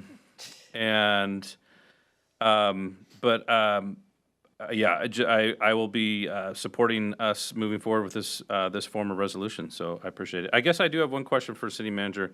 Councilmember Pascal did ask about the ways in which we're going to conduct outreach, and I interpret Section 3 as including public forums as a broad term to me, and I just want to explore with staff. Do you interpret that as a broad term as well, and does that give you the flexibility that you need in order to conduct the type of I don't remember exactly how Councilmember Pascal put it, but the dialogue that Councilmember Pascal was talking about? I think it does. I think my interpretation was a little bit more specificity. You're thinking about, not to say this could be one of many tools, but if there is something significant, please host a town hall public forum. I think when we bring back the resolution at the next meeting, we're also going to bring back the draft outreach plan, and we'll designate sort of where we think those meetings should be held and on what topics. So hopefully we'll have something that you can then look at and say, yeah, that gets close. Okay, great, thank you. Thank you. Anyone else? I also want to thank you both, and I want to thank the city manager for this revised resolution. It really reflects the feedback we got from council and the community. I think it's really well done. I also don't want to repeat myself, but we do pride ourselves on being a community that anticipates, plans for, is prepared for any emergency. And we should look to other communities that have done it successfully, but communities are looking to us because we are known for being thoughtful and being a model for the region. And I've had a number of regional leaders ask me for this final resolution when it's approved because they're having the exact same conversations in their cities. So I'm proud that we're moving forward on this. This is really well done, which means that it's really hard for me to find anything to improve. So my one comment is on section 2, G, and, oh wait, is it section 2? The one on the environment, I think that was. Yeah, the one on. Yeah, H, I believe it's on H that you had talked to me about briefly. Well, I'm looking at the redlined one. Right, so it's, on this one, it's on H. So it's H, there you go. Bottom of H, yeah. So the city manager and I, because I wasn't clear what he meant by the word environment, and I'm assuming what we're really talking about is properties? Yeah, we were thinking about how do we make this better. We're talking about essentially the impact a homeless encampment or homelessness might have on property. So whether it's litter or needles or dumping or that kind of stuff that might get into waterways and so forth, and just like that whole sort of human impact on the landscape. Yeah, so I just think the environment to me could mean anything, so we could be a little more specific about what we're trying to achieve there. But I think we're all ready to move forward with this next council meeting. And we'll noodle how to make that a little clearer. So Thank you both. Thank you so much. Sincerely. okay, thank you very much. Okay, we are now moving on to 9D, which is the 2024 Neighborhood Safety Program recommended projects. City Manager. Okay, thank you, Madam Mayor. So we are looking for action tonight to support the recommended projects from our neighborhood safety program. Here to make the presentation is Erica Moscoro, our Diversity, Equity, Inclusion, and Belonging Manager.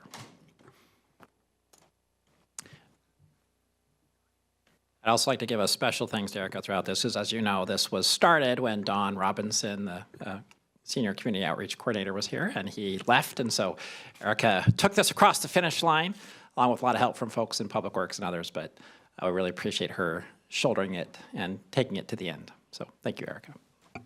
Thank you so much, City Manager. And yes, I had a lot of help from the engineering team, so thank you to them. Thank you. Good evening, Madam Mayor, Deputy Mayor and City Council.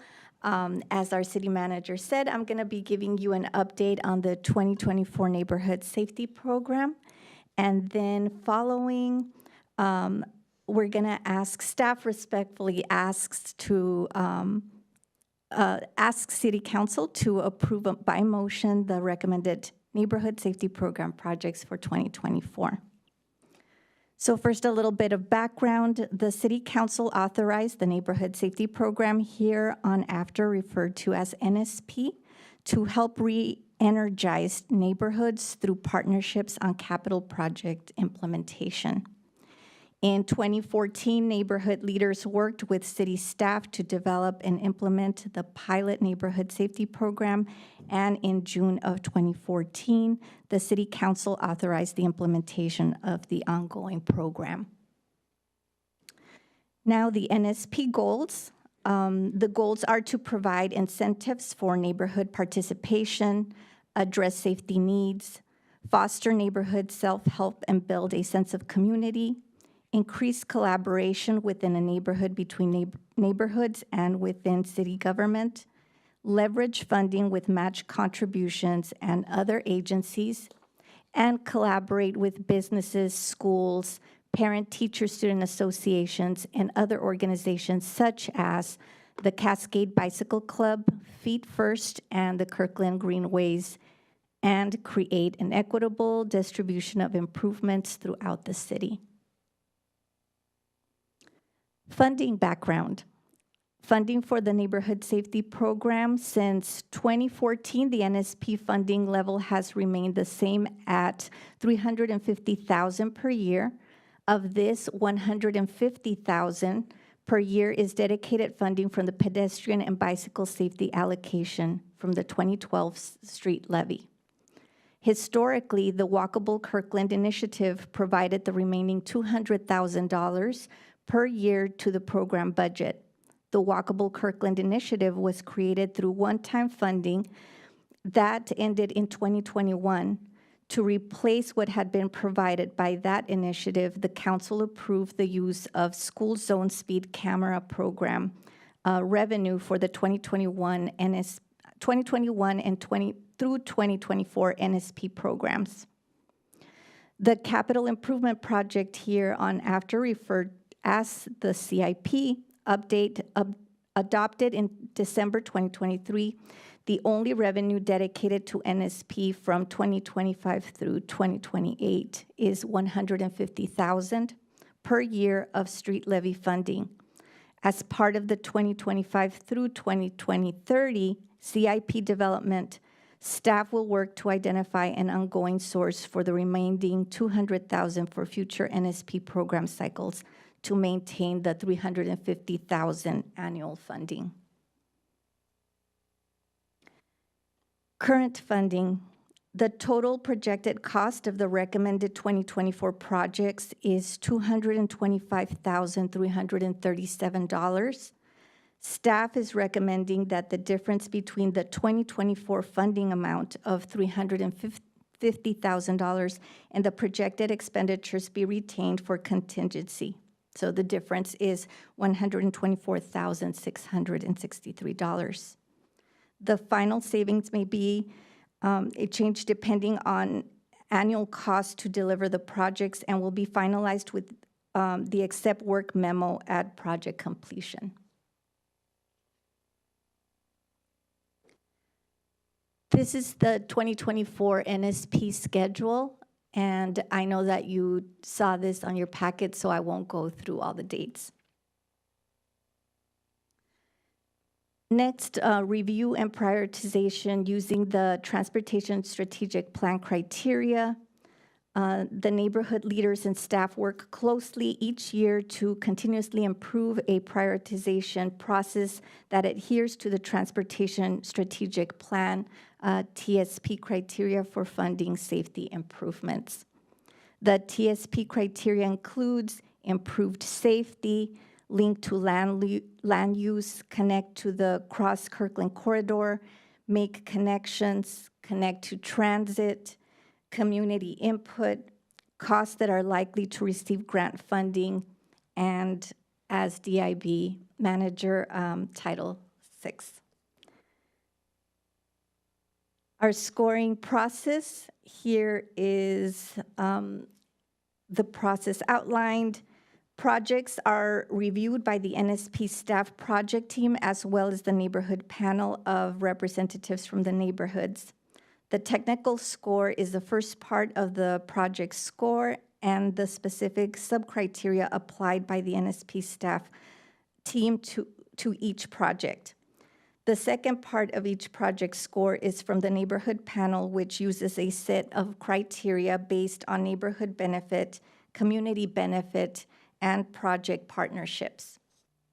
The technical and neighborhood panel scores then are added for each project, resulting in a final combined score for each project.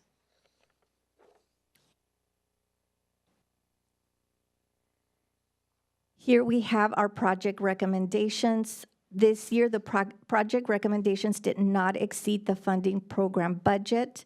There was a total of 6 projects, as illustrated on this table, that did not require priority level ranking. In the past years, the RRFB, or rapid flashing beacons, which are a safety feature that was expensive and consumed most of the project budget, made the ranking process very competitive. Last year, the neighborhood representatives agreed to remove the RRFBs from the program to fund a larger number of less expensive projects. And here we have the map detailing 2020 NSP projects all through the 2024.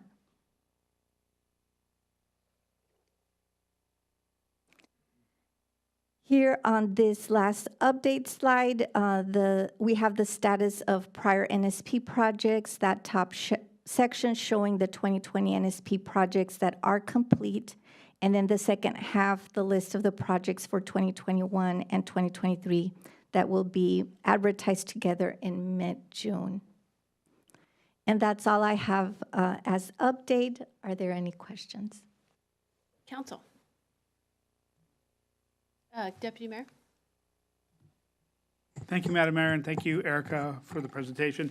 Not a question on these projects. I think the process worked well in getting this slate of projects, but a question on one of your comments on the rapid flashing beacons. And I appreciate and support the neighborhoods group to say, let's do the smaller projects that have impact that we can afford and get a lot of those done. I think that was kind of the philosophy of the neighborhood safety program from the beginning.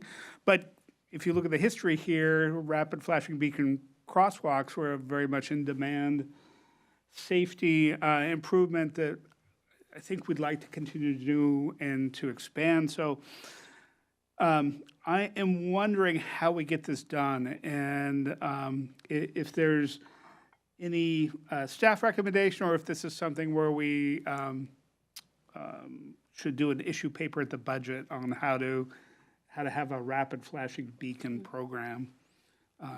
Because I think there's demand out there, but as you've said, it's just much more expensive than it was for the projects we're looking at in 21 and 23.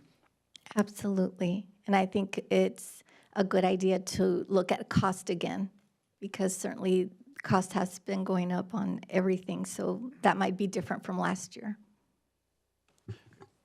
I think maybe in response to your thought, since we just had the TSP conversation about programs, what we probably want to say is, as council wants to explore a program built around flashing beacons, because there are still some in there. We're not saying we'll never do them. They just weren't included in this, which was basically community suggested and community prioritized, right?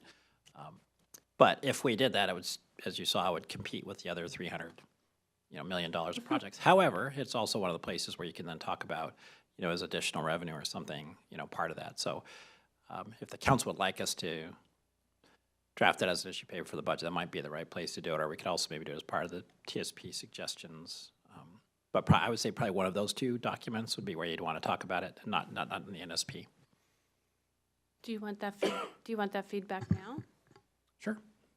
Anybody have some thoughts, Councilmember Sweet? Just, I think there's a parallel that needs to be observed as well, and I think Councilmember Falcone might be going to mention this, but I think we need to evaluate lowering speed limits on some of these roads. And there's going to be a balance of safety changes because that is part of the picture. So I'm not sure where you would incorporate it, whether it would be in that documentation or however, but that needs to be done in conjunction with it, because if we can slow the traffic down, we don't necessarily have as much risk. Anybody else have a comment on RFBs? Councilmember Falcone. I support the deputy mayor's idea to move forward with either of those mechanisms to move forward with considering a program. And personally, I feel like it fits in the transportation strategic plan as a program item. So, Councilmember Black, did I see you making? Yeah, I just want to make sure, thank you, Madam Mayor. I just, with that, I'd want to see the efficacy, a little bit of data on the efficacy of RFBs. We have a sense in the city that they're effective at protecting pedestrians. I don't want to hire a consultant and go do a whole bunch of research, but a little bit of sense of just how effective they are at protecting pedestrians would be helpful for me. Thanks. Thank you. Okay, we'll go back to general comments. Councilmember Falcone. Thank you, Madam Mayor. Well, first I want to say thank you to Erica. Thank you to staff. I know this is a lot of work to go and evaluate and score each of the proposed projects. So thank you for that. And thank you to the Neighborhood Safety Panel representatives. I think this is a great program. I've shared many times before that I was on the panel for a handful of years, and it was a great opportunity to not only advocate for my community, but to really get to know neighbors across the city and to get to know city staff. So I do think it's a fantastic program for multiple reasons. I do think also that, it's been 10 years since this program was first started. And I think with some of the changes that have been made, you mentioned the rapid flashing beacons, I think this is a really great opportunity for us to just take a look at the program, what's working, what can be improved. I think of things such as, the budget, is that still appropriate? The budget that's given annually for this. All kinds of things with the process, right, that we could look at, the types of projects that are eligible. We rapid flashing beacons came to mind because that was something that was getting really expensive. But as Councilmember Sweet mentioned, with our work on reducing speeds, not just speed limits, but actually reducing speeds with traffic calming measures throughout the city, I think there's a potential for us to just have conversations with the community so that they understand, like, hey, there are other options. I was really happy to see, for example, the race crosswalk in here as something that we're looking at. So with all of that said, I would really like for staff to come back with something like that. Does that seem, do you need a motion for that, or what would, before I make the other motion? Yeah, it might be a good legislative request memo, just because I think the timing of how much we'd assess, I think, I agree with you absolutely, that kind of assessment needs to happen, but sort of our capacity to do it right now, it might be worth bringing back some options for how. Okay. So Great, maybe at the end sounds of the meeting. good. So I will withhold that. do that. And so, Madam Mayor, I'd like to make a motion that we. We have more Oh. discussion. Oh, sorry. I questions. thought that's why you called it. No, that's why I asked if you Oh, wanted. yeah. Councilmember Black. Thank you, Madam Mayor. Councilmember, it would have become awkward because my comment is not to the motion, so that's why it actually springs off of something you said, which is the $350,000 budget that we've had for this program since 2014. And so I understood from Erica, from your presentation, that the city manager and the finance team during the budget process will be coming back to us with probably a recommendation for how we're going to fill the $200,000 that no longer has a dedicated source of income or revenue. When we do that, I guess I'm kind of looking at my colleagues to, see if there's interest in directing the city manager to see if we can increase that a little bit more to sort of reflect the 10 years since the program was originally adopted. It's interesting to raise this year, because this year we actually were able to fully fund all the project requests, but I can see in future years that might not be the case. And the fact that the program hasn't increased for 10, 11 years, I think is meaningful. So I'd like to at least look at what that looks like. City manager, that would be part of the LRM. Right. So one of the things I was just suggesting is if we take a quick shot at trying to draft some language for you to start with at the end of the meeting, we can maybe incorporate those thoughts as well, that we can look at the overall funding level and maybe the criteria and the structure of the NSP program. Okay. All right. Thank you. Councilmember Pascal? Thank you, Mayor. So also was privileged to be part of this establishment of the Neighborhood Safety Program back in 2014 and be part of submitting applications as a neighborhood representative. So it's good to see this 10 years now continue. The one thing that I have noticed over the 10 years is there's been very few projects that have been funded and implemented through this program that actually are what I would call physical calming devices. And we have one in this proposal today, which is a raised crosswalk along Railroad Avenue, essentially a speed hump that's also a crosswalk. And so those don't just kind of provide increased visibility for pedestrians, but also slow vehicles. And so it's always been a very difficult thing to fund through this, and also to get the community approval until we recently changed the traffic control program and how that is managed. So it's good to see this being funded. I hope to see other neighborhoods consider that type of solution. And I was really surprised at the cost. It seemed to be pretty economical, because last time I think I saw speed humps, they were a lot more. So hopefully we can continue to do it like that. So thank you. Thank you. I'll entertain a motion. Councilmember Falcone. Thank you, Madam Mayor. I move that we approved the recommended neighborhood safety program projects for 2024 that have been presented to us this evening. Second. It's been moved by Councilmember Falcone, second by Councilmember Black, to approve the recommended neighborhood safety program projects for 2024. All those in favor, please say aye. Aye. Any opposed?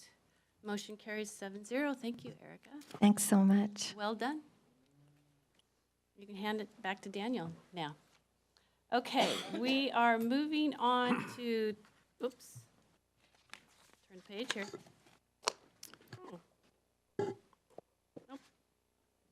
Oh, there we are. Okay. Sorry, we are moving on to 9E, Automated Safety Camera Program, legislative establishment of combined school speed zones and consideration of enforcement period. City Manager. Okay, thank you.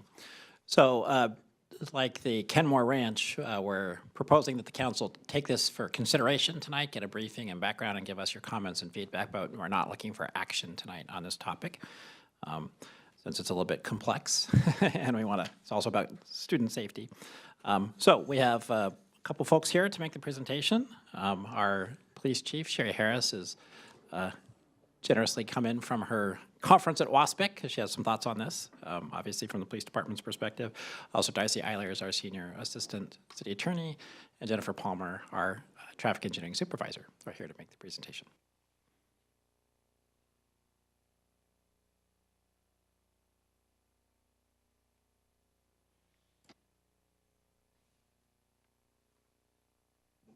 Good evening. Good evening, Madam Mayor, Deputy Mayor, and Council. Thank you. I won't reintroduce ourselves since our city manager did a great job. We are here today to talk about automated safety camera program, which Council has been briefed on many times over the course of several years. This is sort of a couple specific issues related to that we're coming to you with, including sort of combined school speed zones and also some enforcement period questions. So I'm gonna sort of, to save us going back and forth and making Chief Harris speak up over Zoom, I'm gonna do a lot of the talking. Jennifer's gonna help weigh in on the more engineering-based pieces. Obviously, we're all here for questions at the end, or throughout if you'd like. So just to frame our discussion, the program goal of the automated safety camera program, which was adopted by a council in 2019 and approved for expansion in 2002 with additional cameras implemented in 2023, is to achieve lower vehicle speeds in school zones and improve safety for school children and their families and caregivers as they walk through those zones on their way to school. Recently, this year, earlier in 2024, we were presented with a problem, sort of a problem statement stated here, but the issue became that we had some individuals who were issued citations or their vehicles were issued citations. It's issued to the owner of the vehicle. And just to frame that conversation, it's issued essentially like a parking ticket, so it doesn't go on any individual's record.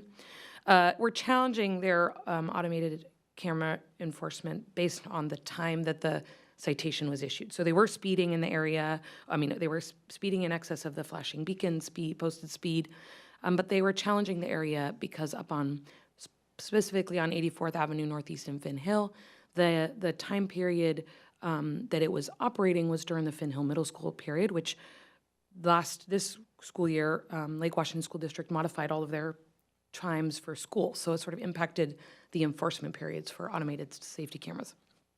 And the Finn Hill Middle's in the middle. We'll go through a lot of those slides in a little bit, but starts much earlier and challenged that as being earlier than authorized by the KMC for operating that camera. And so the prosecutor dismissed those tickets, and the court notified city attorney's office, and we immediately worked with PD. We had great assistance with the KPD on working with our provider, Vera Mobility, in revising those times so we could avoid having citations thrown out at the time until we could come up with some solutions. So now we're here with possible solutions. And our recommendation here, because in evaluating that, realized these sort of combined school zones, we'd prefer to formally designate them. That is how they're currently signed. We have a couple we'll talk about, and having those sort of formally designated by council, so easier to refer to in court and with our prosecutors than it is currently. And the additional thing staff are seeking is council direction on modifying enforcement periods for the camera program. So we'll go through those options. Just to frame further discussion for the memo went through the statutory basis for the school zones and for the automated enforcement cameras. So putting those up on the screen so members of the public can see also, but just framing that statutes establish school and playground crosswalks and how large those speed zones have to be. And they allow cities to create additional school zones, school and playground speed zones that sort of front the area of the property and go beyond them. This statute's what specifically says you can't speed in excess of 20 miles an hour over in those speed zones that are designated.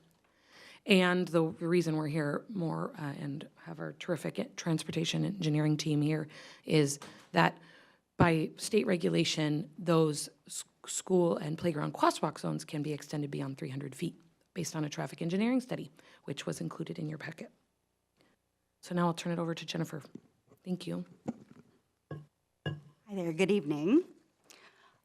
So talking about combined school zones, we have two combined school zones that are currently functioning in the city.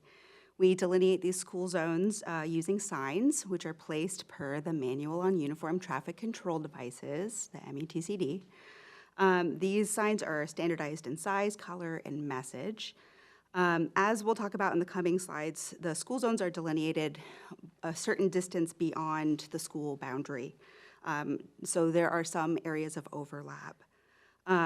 Transportation engineering, our transportation engineers recommend formalizing these combined school zones where there are multiple schools or designated school crosswalks in close proximity. The multiple start and end points and the overlaps, when you consider that delineation beyond the school boundary, we feel makes the combined school zone a more practical option for placing those signs.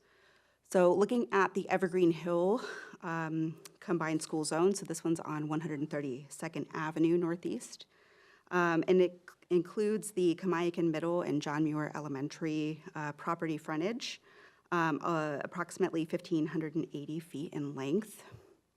The school zone is delineated approximately 300 feet from the school boundary where it is practical to do so, and there's more details in your packet in the engineering study. And then the Finn Hill School Zone is along 84th Avenue Northeast. This includes the Carl Sandburg Elementary, Finn Hill Middle School, and Thoreau Elementary property frontages, as well as a designated school crosswalk at Northeast 137th Street. So taking this school zone as an example, we know it's a relatively long stretch at 4,800 feet. If they were individual school zones, there would be multiple start and end points, one for each school, and then again for the marked crosswalk. And then when you take into account that 300 feet delineation that we spoke about earlier, they would be overlapping. So in this case, we feel that the combined school zone is more practical in this application, just based on engineering judgment and to avoid confusing sighting and multiple starts and stops where we can. I will also pause here to acknowledge that we in transportation engineering are aware of a number of changes that could be made to the school zone signing, just in general, but then also in Finn Hill specifically. And while that is not directly the subject of tonight's meeting, that is something that we wanted to say that we're aware of as a separate issue. And then we do plan on doing a sign assessment to clarify those signing needs in the future.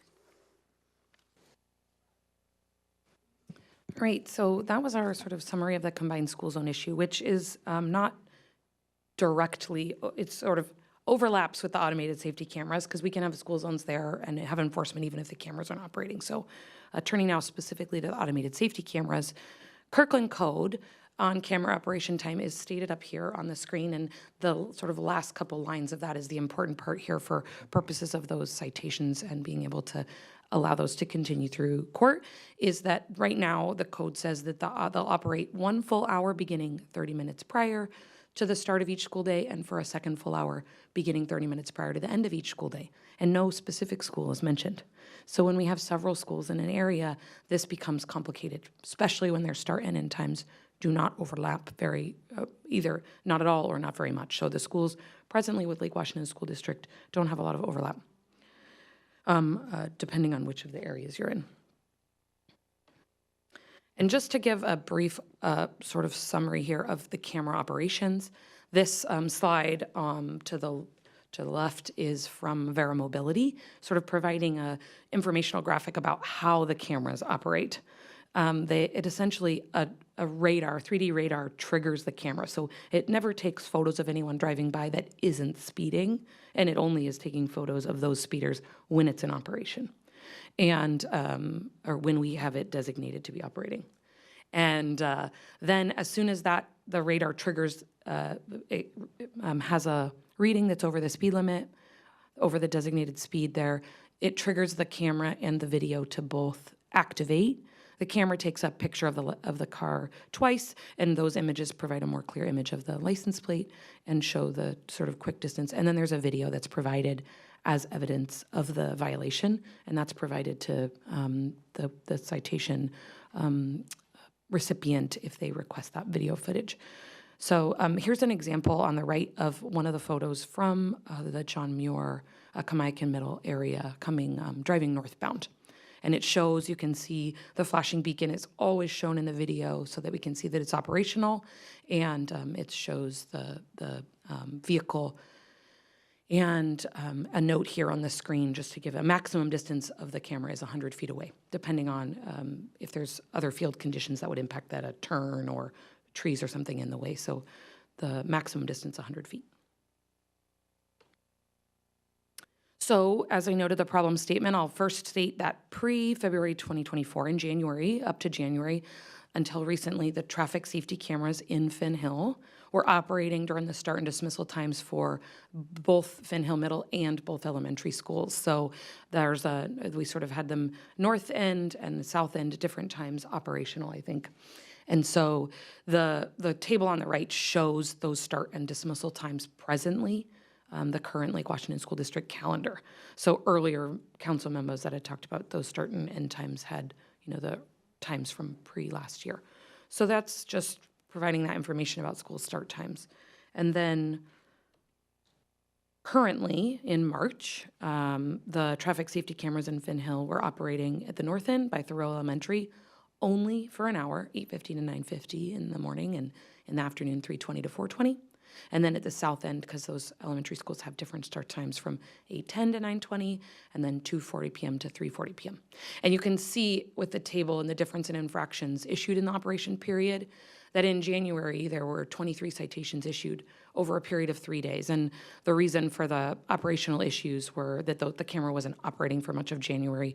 There was some issues of graffitiing the camera that took it out of operation, and some other issues that resulted in that camera not operating more than 3 days in January. So we just pulled what we could for 2024, and sort of Deputy Chief Axel had a helpful comparison of giving tickets per day issued. So when we dropped the enforcement period to only an hour in March, there was only 3.32 tickets issued per day compared to more than 7 issued per day with a longer enforcement period. So just showing that people are speeding at those periods of time that the cameras are not currently operational regularly. So, and then the table also shows those earlier numbers were just at Carl Sandburg, and then at the southbound one, the tickets issued per day were 24, almost 25, and then 7. So showing a difference there with the operations currently.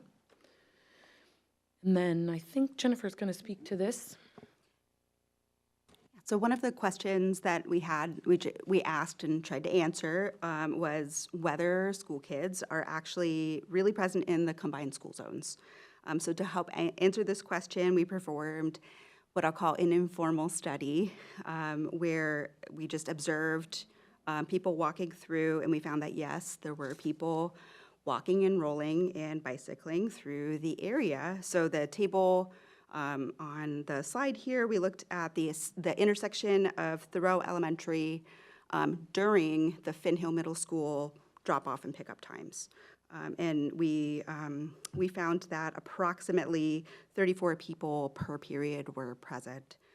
Just for comparison's sake, we also observed an off-peak hour, what I'll call an off-peak hour, so starting at 11 a.m. when school was not being, it wasn't during a start or dismissal time window, and we observed approximately 11 people present in the school zone, so about a third of what we were averaging during that peak period. So now to our enforcement options. We presented these options in the memo, and option 1's maintaining the status quo and utilizing the camera for only the 1 hour period. But we still, even with option 1, would recommend code language updates to reference those combined school zones so that it's clear what school we're talking about. And in option 2, we would expand the time periods for automated enforcement to include start and end times for all schools in the combined school zones, which would put us back to the prior pre-2024 version of the automated enforcement cameras. And then option 3 is we could add additional speed zone and camera enforcement time in the morning to either option 1 or 2. So if it was an hour, we could still add a little extra time on that end, or in option 2 if you wanted to, for example, account for the Lake Washington School breakfast period time that's 20 minutes prior to school start. And now, questions and discussion. Go back just one second on that. yeah. Well, maybe this. I'll leave those up too. This is one I want to make sure that the chief has an opportunity to speak to these options, because I know that was an issue for the police department. Want to get a chance to weigh in on this section. Oh, yes, sorry, Chief. Hey, thank you very much. My concern really is that it's very simple on 132nd Avenue Northeast. I mean, you can see clearly that the schools overlap. And we've had a lot of violations there. And just as a reminder, the cameras are not triggered until a vehicle is going 26 miles an hour. And over 25 miles an hour, very likely, if there's a collision between a vehicle and a pedestrian, that serious bodily injury will occur. So I think on 132nd, it's very clear that the school zones overlap, the schools overlap. And then as we get to 84th Avenue Northeast, Sandburg and Finn Hill Middle are definitely closer together. And then as you move to Thoreau, there's actually a fairly large section of the back of Big Finn Hill Park. And so it's been an issue for speed on this roadway. I'm going to guess anyone living there, it's been confusing on where the school zones end and stop.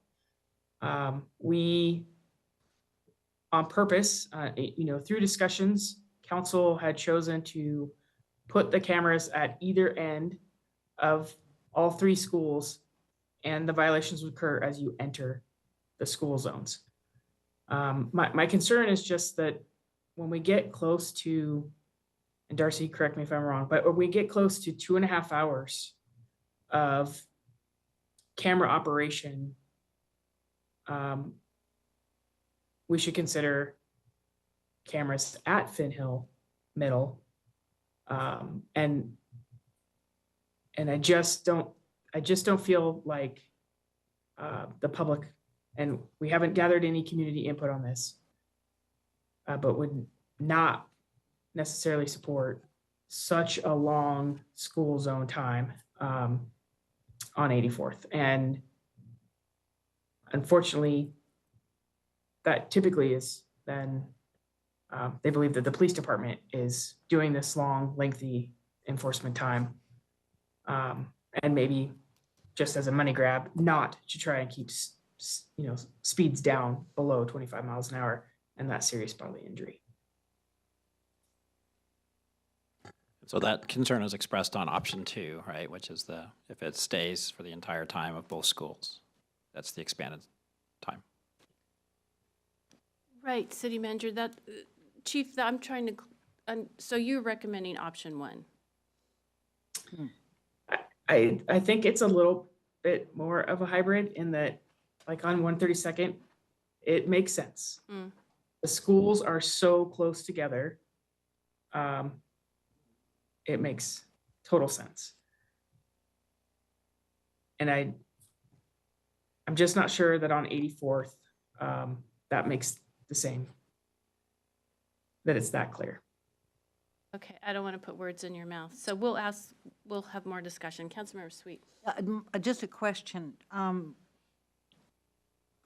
Chief Harris, isn't there a Bothell School just north of our schools? Is it North Shore? That could be. I've been struck driving there during school times at how fast people do drive along 84th. And I don't know if we've had any conversation with North Shore. Is it North Shore, John? About that. The bottom line for me is, how do we make it safest for the kids and the families that are going to school? So, safety becomes the most important element of this, and I guess it doesn't bother me that people might not like it, if the outcome is a safer school zone. And I don't know what the speed limit is up there either, so. 30. Okay, so they get nailed, they're in trouble. Anyway, so I'm actually leaning toward option 2 plus 3. Okay, thank you. Councilmember Tim Chisholm. Well, thank you. I guess I would be interested in the PTSA's feedback from these schools or the PTA's feedback. I'm not sure if that was something that was gathered or if anybody's talked to them, but they're definitely stakeholders in this and their opinion would be valuable to me. Operating a school zone camera for 2.5 hours is bordering on, you know, may as well just operate all day long, I guess. It is frustrating for people to get school zone tickets when there's no students in sight. And so I would be leaning towards option 1. I also have a separate question about some state legislation that was being considered to not have officers involved in the issuing of these tickets. And officers were originally offered as a protection, and an officer involvement and a badged officer was offered as a protection so that a uniformed badged officer would be involved in the issue of these tickets and signed off on these tickets. My understanding is there is state legislation to remove that, and I would be interested in knowing the chief's opinion on that and where Kirkland is on that. No, it So it- wasn't. So it did pass, that legislation did pass, so. Okay, and I would be interested in knowing the chief's opinion on that, if any. Councilmember Tim Chisholm, it was a priority legislation for us last year, and we can provide you the subject matter expert, what we base that on, so. That's fine. I asked if the chief had an opinion on it, and if she does, I'd like to hear it. Oh, you want to hear it now? Okay. Well, if she, Chief, go ahead. if she has an opinion on it. It provides an option to allow limited commission civilians to review the violations with the appropriate training. I think that is an option for the city of Kirkland to consider, for the council and department to consider freeing up time for police officers to actually be out doing, the traffic officers, the motor officers out physically doing traffic enforcement in person. Well, I mean, on 84th, we've asked them not to physically do enforcement while the cameras are active. We didn't want someone to get a ticket by the camera and then get a ticket by a motor officer. But the new legislation would allow a civilian to do, with appropriate training, a review of all of these violations, and then they'd all be processed in a similar way as far as going to court. And it's certainly an option to free up time for police officers to be out on the road. Thank you. Okay, Councilmember Falcone. Thank you, Madam Mayor. I'm interested in the discussion from my colleagues tonight and listening, but I do have some thoughts. Well, first, thank you to all of the staff. I know this, we're many folks involved. Thank you to those of you who presented.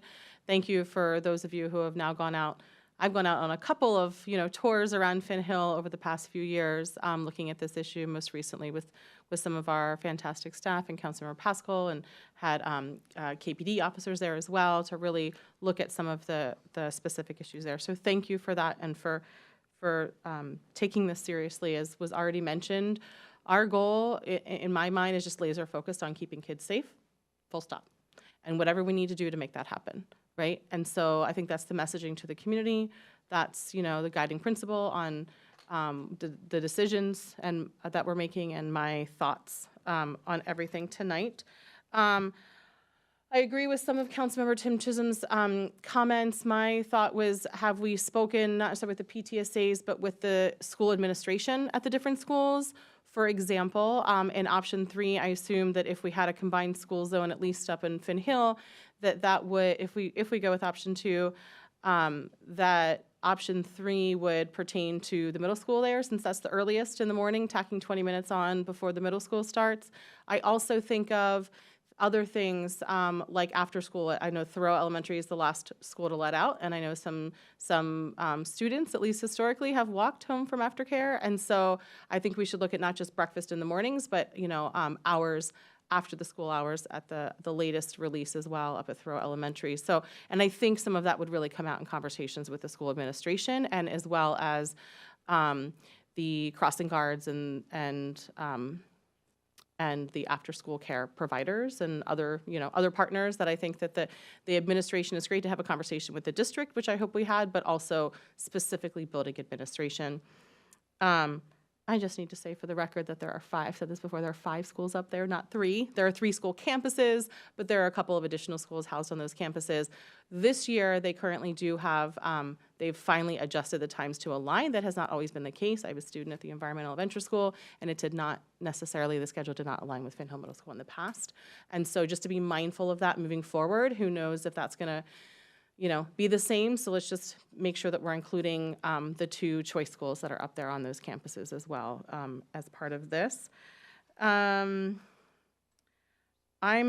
waiting. I was hoping to go after Councilmember Pascal because I'm anticipating that he may talk about, Councilmember Tim Chisholm was, I think, kind of sarcastically saying, let's just have a school zone all day. But I know I've heard that idea from Councilmember Pascal, so I think that's worth exploring, the pros and cons of that, and lowering the speed limit, just so that it manages expectations. I know up in Finn Hill, a lot of what I hear from folks, and that I personally experience, is it's just confusing. It is so confusing, not just with the different school zones, but most people don't enter from the very north or the very south, and most people don't travel the whole way. A lot of people exit the opposite direction of the cameras, even if they do go north or south. They might, coming from the east, make a left and go south and not encounter the cameras even if they're speeding, and the same thing going north. So I think we need to rethink. I agree with Chief Harris that we need to think about, and I made these comments a few years ago when we had these discussions, think about the camera placement. We said at the time we were approving 2 preliminarily, and that we would then come back and think about, I think there was also a proposal for 5 cameras or something along that line along this area. So I think we need to have that conversation as well as eventually as part of this conversation. I do support option 2. Like I said, I think the biggest issue here is folks just being confused. It is very confusing. For example, almost never do I come the northern or southernmost. I'm always in the middle, coming and going, and I know many other families are as well. And recently my daughter, who goes to the middle school in the middle there, not northern or southern ends of this, forgot something that she needed me to drop off at her school, and it was still during the 30 minutes after Thoreau Elementary drop-off, and I totally forgot. And I may or may not have exceeded this. So I just, because there's no signage. There's nothing when you turn from 132nd or 137th, which are the most common, coming east 137th or 132nd, and coming west from 132nd. Those are the most common that I see, folks entering and exiting this stretch of road. And I know, thank you, Jennifer, for acknowledging signage, but it is not there and is very confusing, and it's hard to remember and keep it all straight. And so I think the simpler we can make this for folks, for drivers, the better. That's why I strongly support option 2. Also, there are families who live south of the 300 feet, right? Like coming down from Thoreau. Like my kids walk past Finn Hill Middle School to come home because that's where the sidewalks are, right? Like that's not the shortest route, but that's the safest route. And so there are a lot of families that enter the Finn Hill Middle School area during elementary school times, walking times.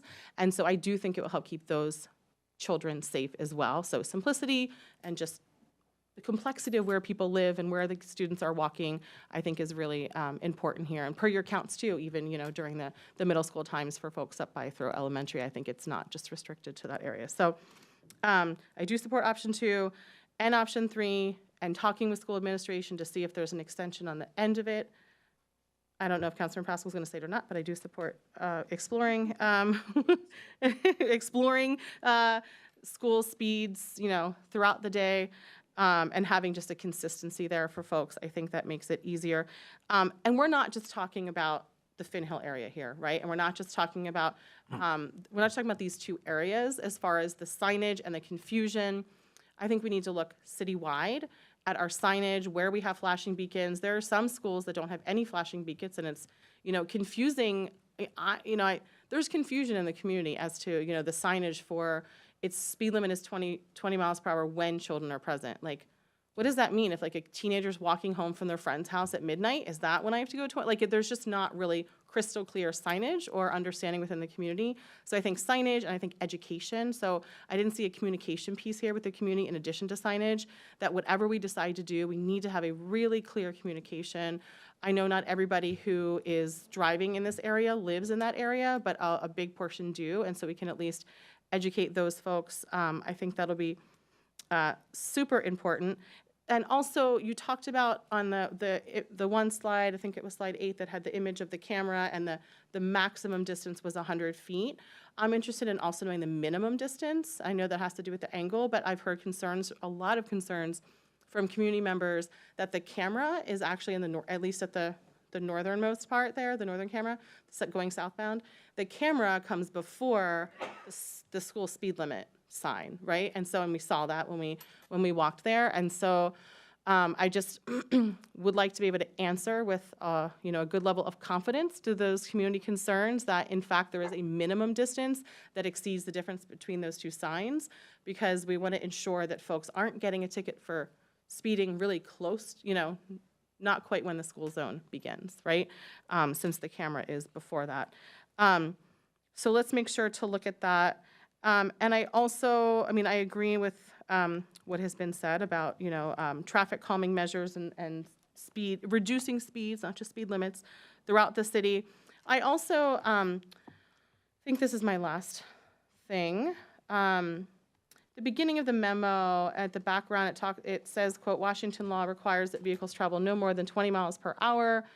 And then in parentheses, or less if a lower speed limit is adopted. And so I'm really curious to know, this is the first place I've lived that the school speed was 20 miles per hour. Everywhere else I've lived in multiple states, it's been 15 miles per hour. Be interested to know what our legal options are there while we're already looking at school zone safety, and we're also looking at reducing speeds citywide. If there is a legal opportunity for us to consider 15 miles per hour, I'd like for us to at least have that discussion. All the studies I've seen, at least that have been presented, with fatality and serious injury, outcomes for pedestrian vehicle collisions, all stop at 20 miles per hour and don't include data for 15 miles per hour. I'd like to know if those data exist out there, so we can have that conversation to see if it's something that we should be exploring. So legally, can we? And then if we can legally, is there a good rationale for it? And even if we can't legally do it, but there's a good rationale for it, then perhaps it's something I'd like to see us advocate for at the state level to have that changed so that we do have that option, again, with the lens of keeping our children safe. Thank you. Councilmember Pascal. Yeah. Trying to think if there was more to say. So I'm glad that we're having this discussion. I think it's probably a little overdue in some cases, because there's a lot of interrelated issues here that you see that it's like kind of pile on. And I know we're here just to talk about the speed zone, but there's a lot that goes into it that I think as policymakers really want to consider. And before I kind of go into my comments, two things. One, the legislation that allows for non-commissioned officers, that goes into effect July 1st.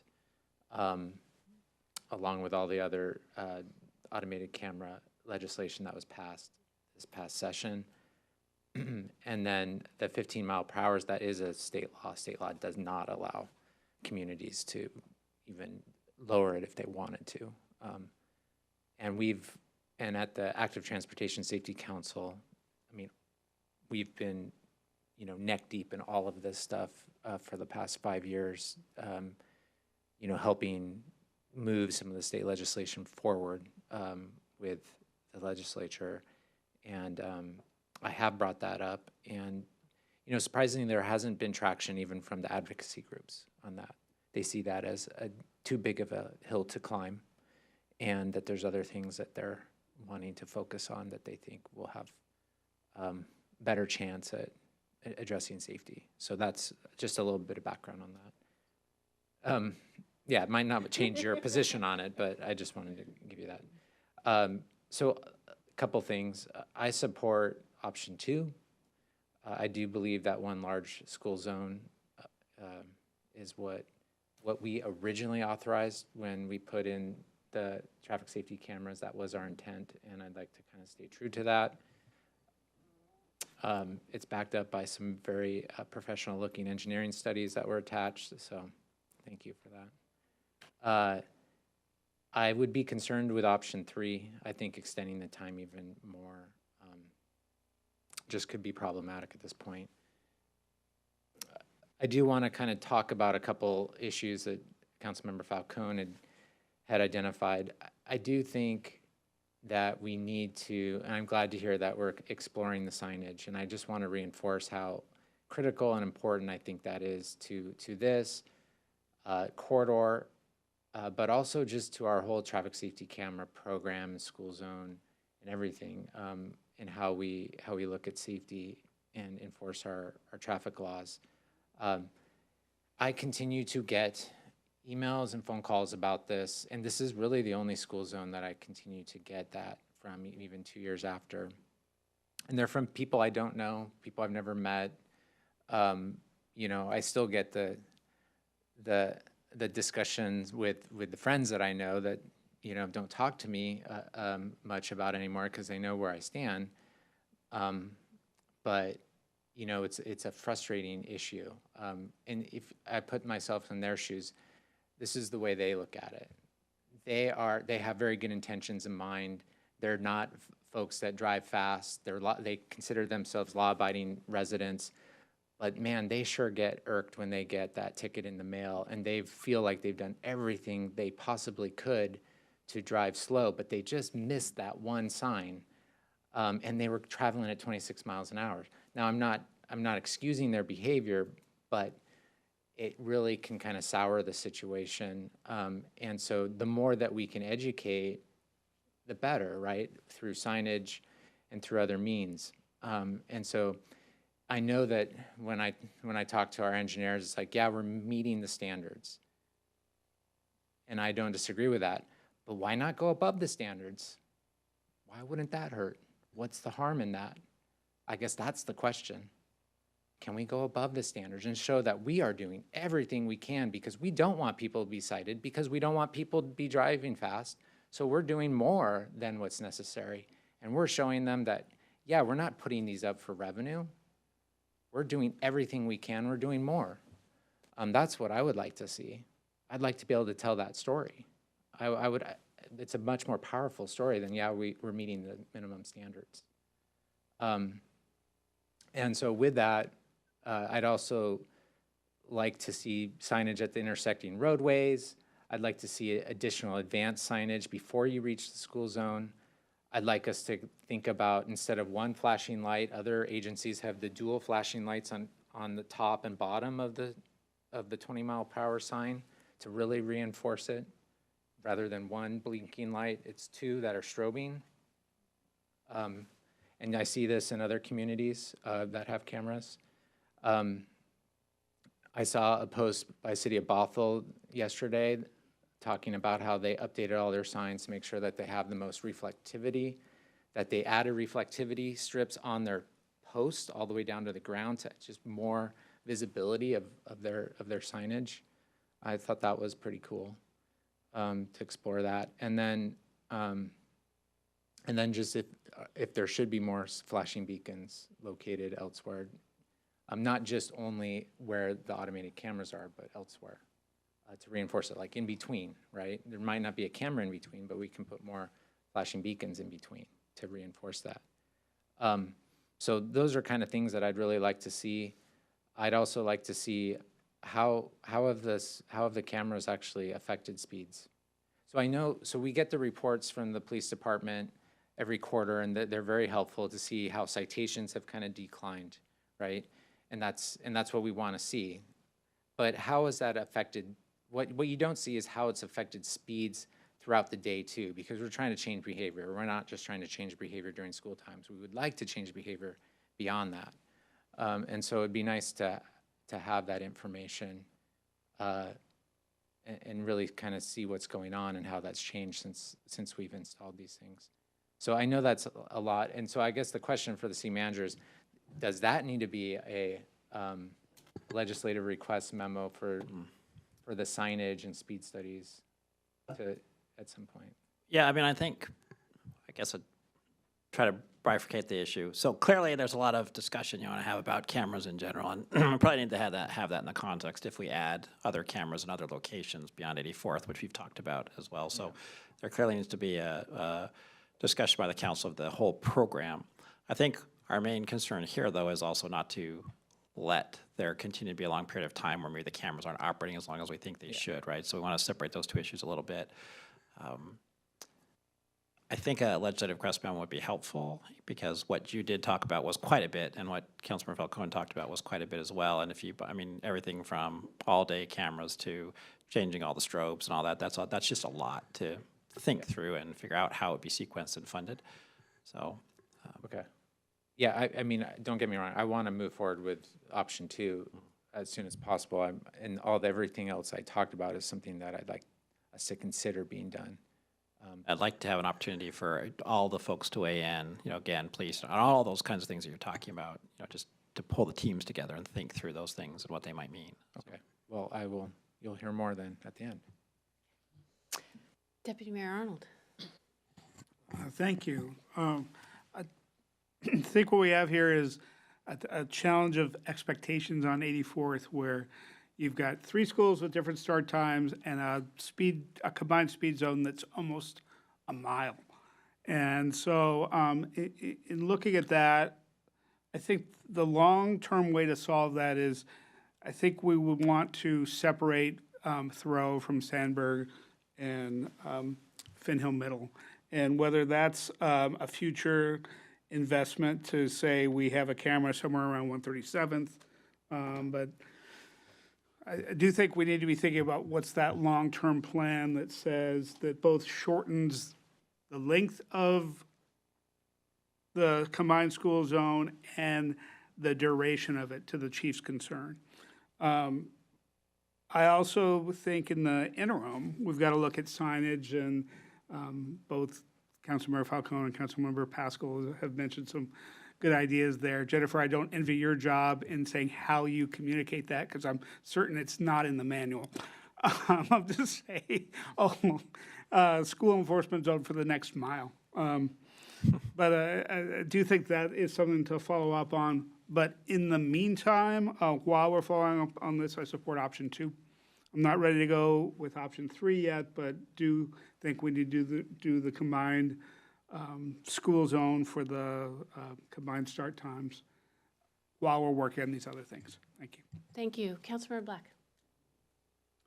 Thank you, Madam Mayor. Given the late hour, I'll keep my comments as short as I possibly can. I support option 2. It's because ultimately, at the end of the day,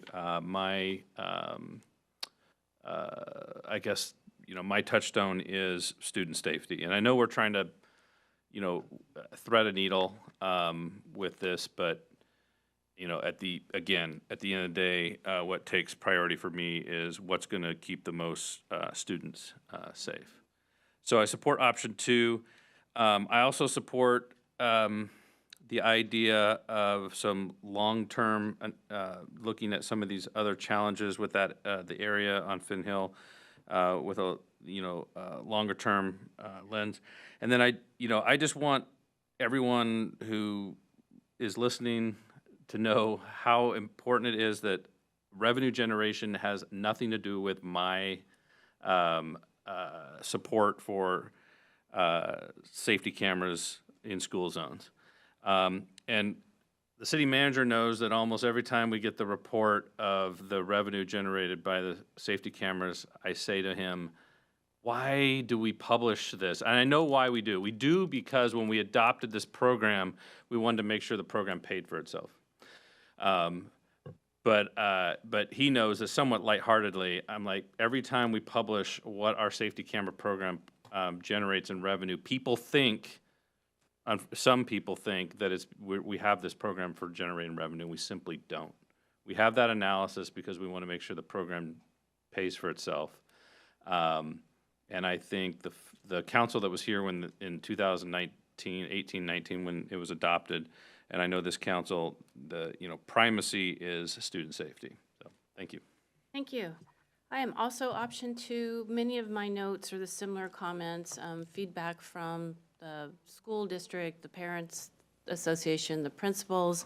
I also agree, more signage. I think that we should look at additional cameras on 84th. I think we should look at reducing the speed on 84th. And I'm looking forward to Councilmember Pascal's LRM because there are other school zones where we have issues around signage. For example, I live close to Lakeview and I come out at 106 and the camera is further up the hill and I'm in that school zone doing the same thing we all do, which is, I need to slow down. And specifically on 108, there are flashing cameras for Emerson High School, but there's also a private high school up there and a preschool. And so my question when we have this larger discussion is, are we providing signage only for, school zone signage only for public schools and not for private schools? So it is which we have quite a few number of private schools. So it's a much bigger discussion, but we have spent a lot of time on this, and I think it's, okay, well, I think it's pretty clear that we're heading towards option 2, except for Councilmember Tim Chisholm. Go ahead. 2 comments. One, I would support an LRM from Councilmember Pascal to get deeper into this issue, and I'll save my general comments for another day. Number 2, it sounds like I'm the only one that is supporting option 1, and that is why I would appreciate additional stakeholder feedback. That could be school administration, PTA, or whoever. I am interested in school safety, but I'm also interested in the opinions of our school administrators and our parents and our teachers and the people, especially the crossing guards that are standing there every single day that have this information. And if they support option 2, then that would be compelling to me. But without additional stakeholder feedback, I'm not there yet. Thank you. Thank you. Thank you. I think you have a lot of feedback, Jennifer. Thank you. Thank you both. Thank you. We'll definitely return with this item in June. Thank you. Thank you, Chief, for joining us. All right, we are now moving to our last business item, which is a briefing on the Holmes Point overlay and the Kirkland zoning code. City Manager. Okay. Thank you, Madam Mayor. So we're here to do a check-in on the HPO, but I do have a sort of bittersweet announcement to make, which is our very talented Katie Hogan, who's going to give the presentation, as taking her talents to the private sector because her greatness has been recognized elsewhere. So this will be her last time to speak to a council meeting, although she'll be with us for another couple weeks. So fortunately, we made her feel right at home. I had a very late meeting, just like we did with all the tree code discussions. So she's remembering why she back in leave us. But she's here to give you the Holmes Point overlay discussion, and we just want to thank her for incredible work for the city and all that she's done for us over the last couple of years. So just wanted to acknowledge that. So thank you, Katie. Katie, if you don't mind, we are going to embarrass you for a moment. Yes, absolutely. Please Because do. when Thank the you, city manager came in and told us all, there was a collective groan. And we have loved working with you. You've been a significant contributor to the city of Kirkland. We are going to miss you greatly, but I wish you the very best in your next endeavor. Thank you, Mayor. I really appreciate that. And the hope is that there may be ways to collaborate in the future with the city of Kirkland. So, We would love to see you again. thank you, and thank you, City Councilman. Manager. I really appreciate those kind words. I just want to add, because I've been here the whole time you've been here. I lived through the tree code without you. So you saved my life. Oh, I'm so glad to hear that. Thank you. Thank you. Okay. Good evening, everybody. I know it's late, so hopefully we can keep this fairly short. But I'm here tonight to provide a briefing on the existing Holmes Point overlay regulations and to provide a summary of how those regulations differ from our existing tree code, Chapter 95. So as part of this, staff conducted a preliminary analysis of the existing Chapter 70, which sets standards and regulations for Holmes Point overlay. And currently, we are not recommending any immediate amendments. However, there are some points that we'll highlight that could be explored for future amendments, and we'll briefly touch on those tonight. The goal tonight, we're hoping to receive feedback from council on whether amendments to the Holmes Point overlay code should be considered on a future planning work program. Just a brief history, since it has been about a decade now. In 2009, Ordinance 4196 was adopted, and that set zoning standards for annexed neighborhoods throughout Kirkland. And then in 2011, the Finn Hill neighborhood was officially annexed into the city, which included the Holmes Point overlay. And then in 2013, these zoning standards were amended and had more of a specific focus on the Holmes Point overlay regulations specifically. We'll be kind of digging into those a little bit tonight. And just high level, the purpose of the Holmes Point overlay is to ensure additional environmental protections, especially due to the large quantity of steep slopes and geohazard areas throughout that overlay. This also includes prioritizing retention of tree canopy and minimizing any soil disturbances during development activity. So as part of Chapter 70, additional tree preservation and enhancement requirements were adopted. These do differ a bit from our citywide tree code, Chapter 95, and I'll go over some of those key differences here.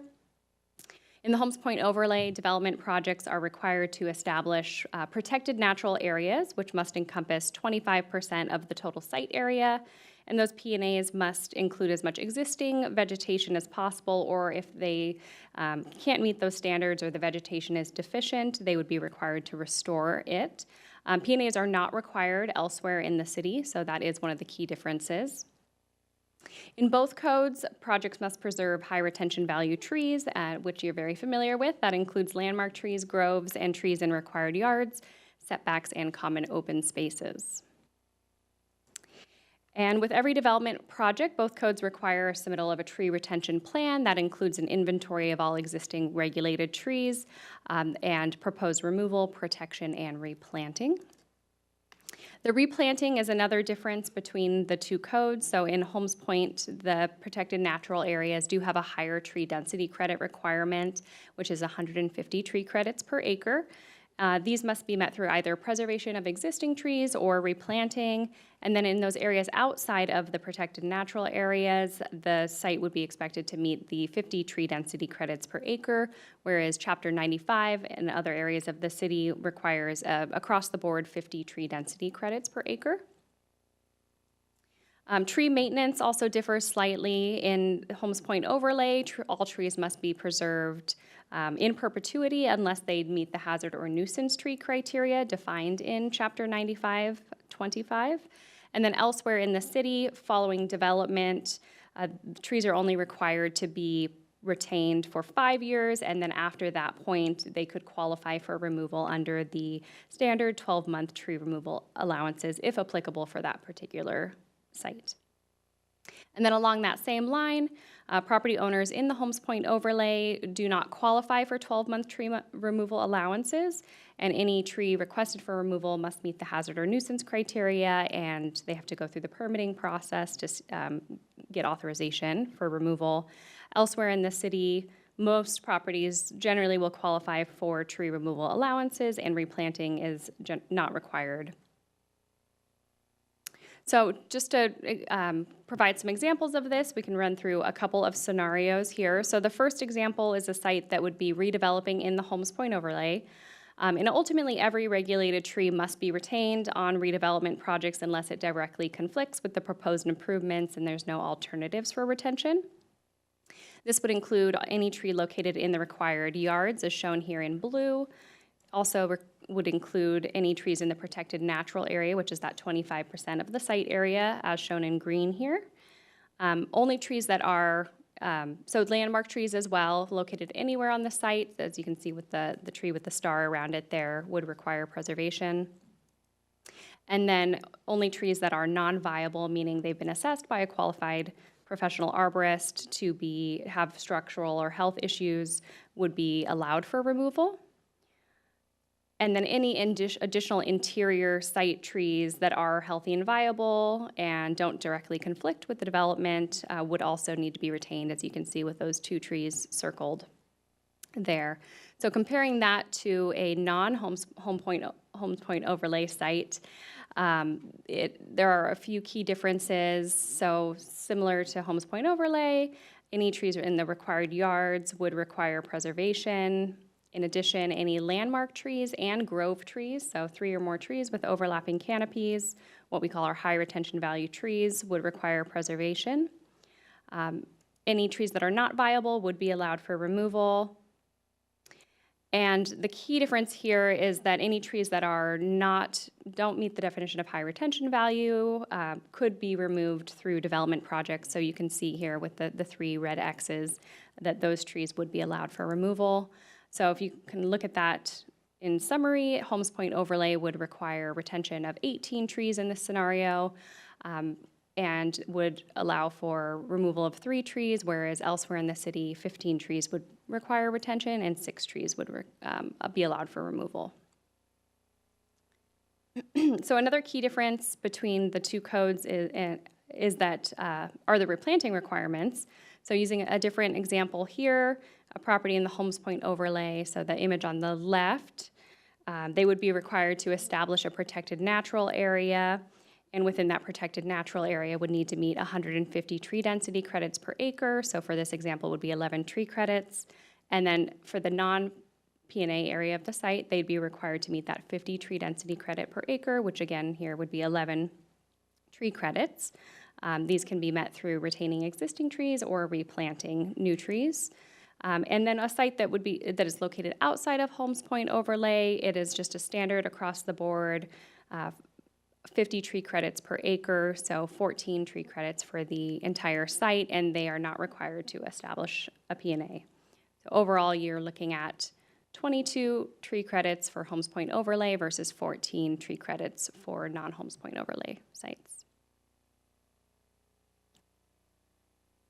Chapter 70 also requires, so when you're, the criteria for establishing a P&A, it's relatively broad, and what it states is that P&A should be one larger contiguous area and encompass as much existing vegetation and trees as possible. So this photo here shows an example of a smaller infill development site where there was inadequate space to establish a large protected natural area.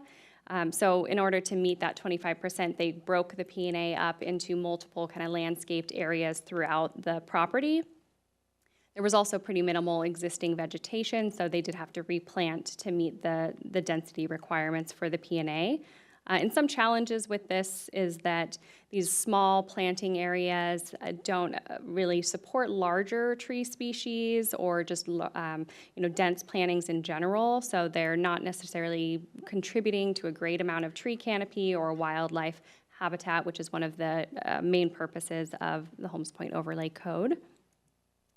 And in addition, the protected natural areas have to meet certain vegetation density requirements. So in addition to the 150 tree credits per acre, they also need to have 60% shrub cover and ground cover.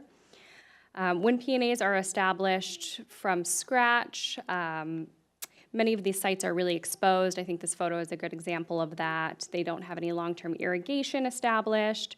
So it's really challenging for these protected natural areas to flourish in the long run, and you tend to see a lot of plant mortality. I do want to point out both of these photos. These were during initial assessments by the planning official, and they were actually not planted to the required density, so we did issue corrections, and they had to put more plants in. So these are pretty sparse, but it is a good example of what we often see with development and establishment of P&As. Another challenge is that there are no requirements for continued maintenance of P&As, and oftentimes we see a lot of invasive growth come in that starts to outcompete a lot of the native plantings that were put in with the P&A. And so just wanted to point this out as one item that could be considered for future amendments, should you want to go that route. And then just before we wrap up here, I wanted to highlight a few more unique characteristics. These were outlined in the staff memo, but it's worth noting again that the Holmes Point overlay, it contains a large amount of tree canopy. Finn Hill neighborhood specifically has a canopy coverage as of 2021 of 50%, which is one of the highest canopy percentages throughout Kirkland or throughout the Kirkland neighborhoods. And much of that area overlaps with the Holmes Point overlay. It's a little bit tricky to see on that map there, but you can see the overlay placed over the Finn Hill neighborhood there. So when considering any future amendments, it's important to look at any long-term environmental impacts and specific impacts to tree canopy.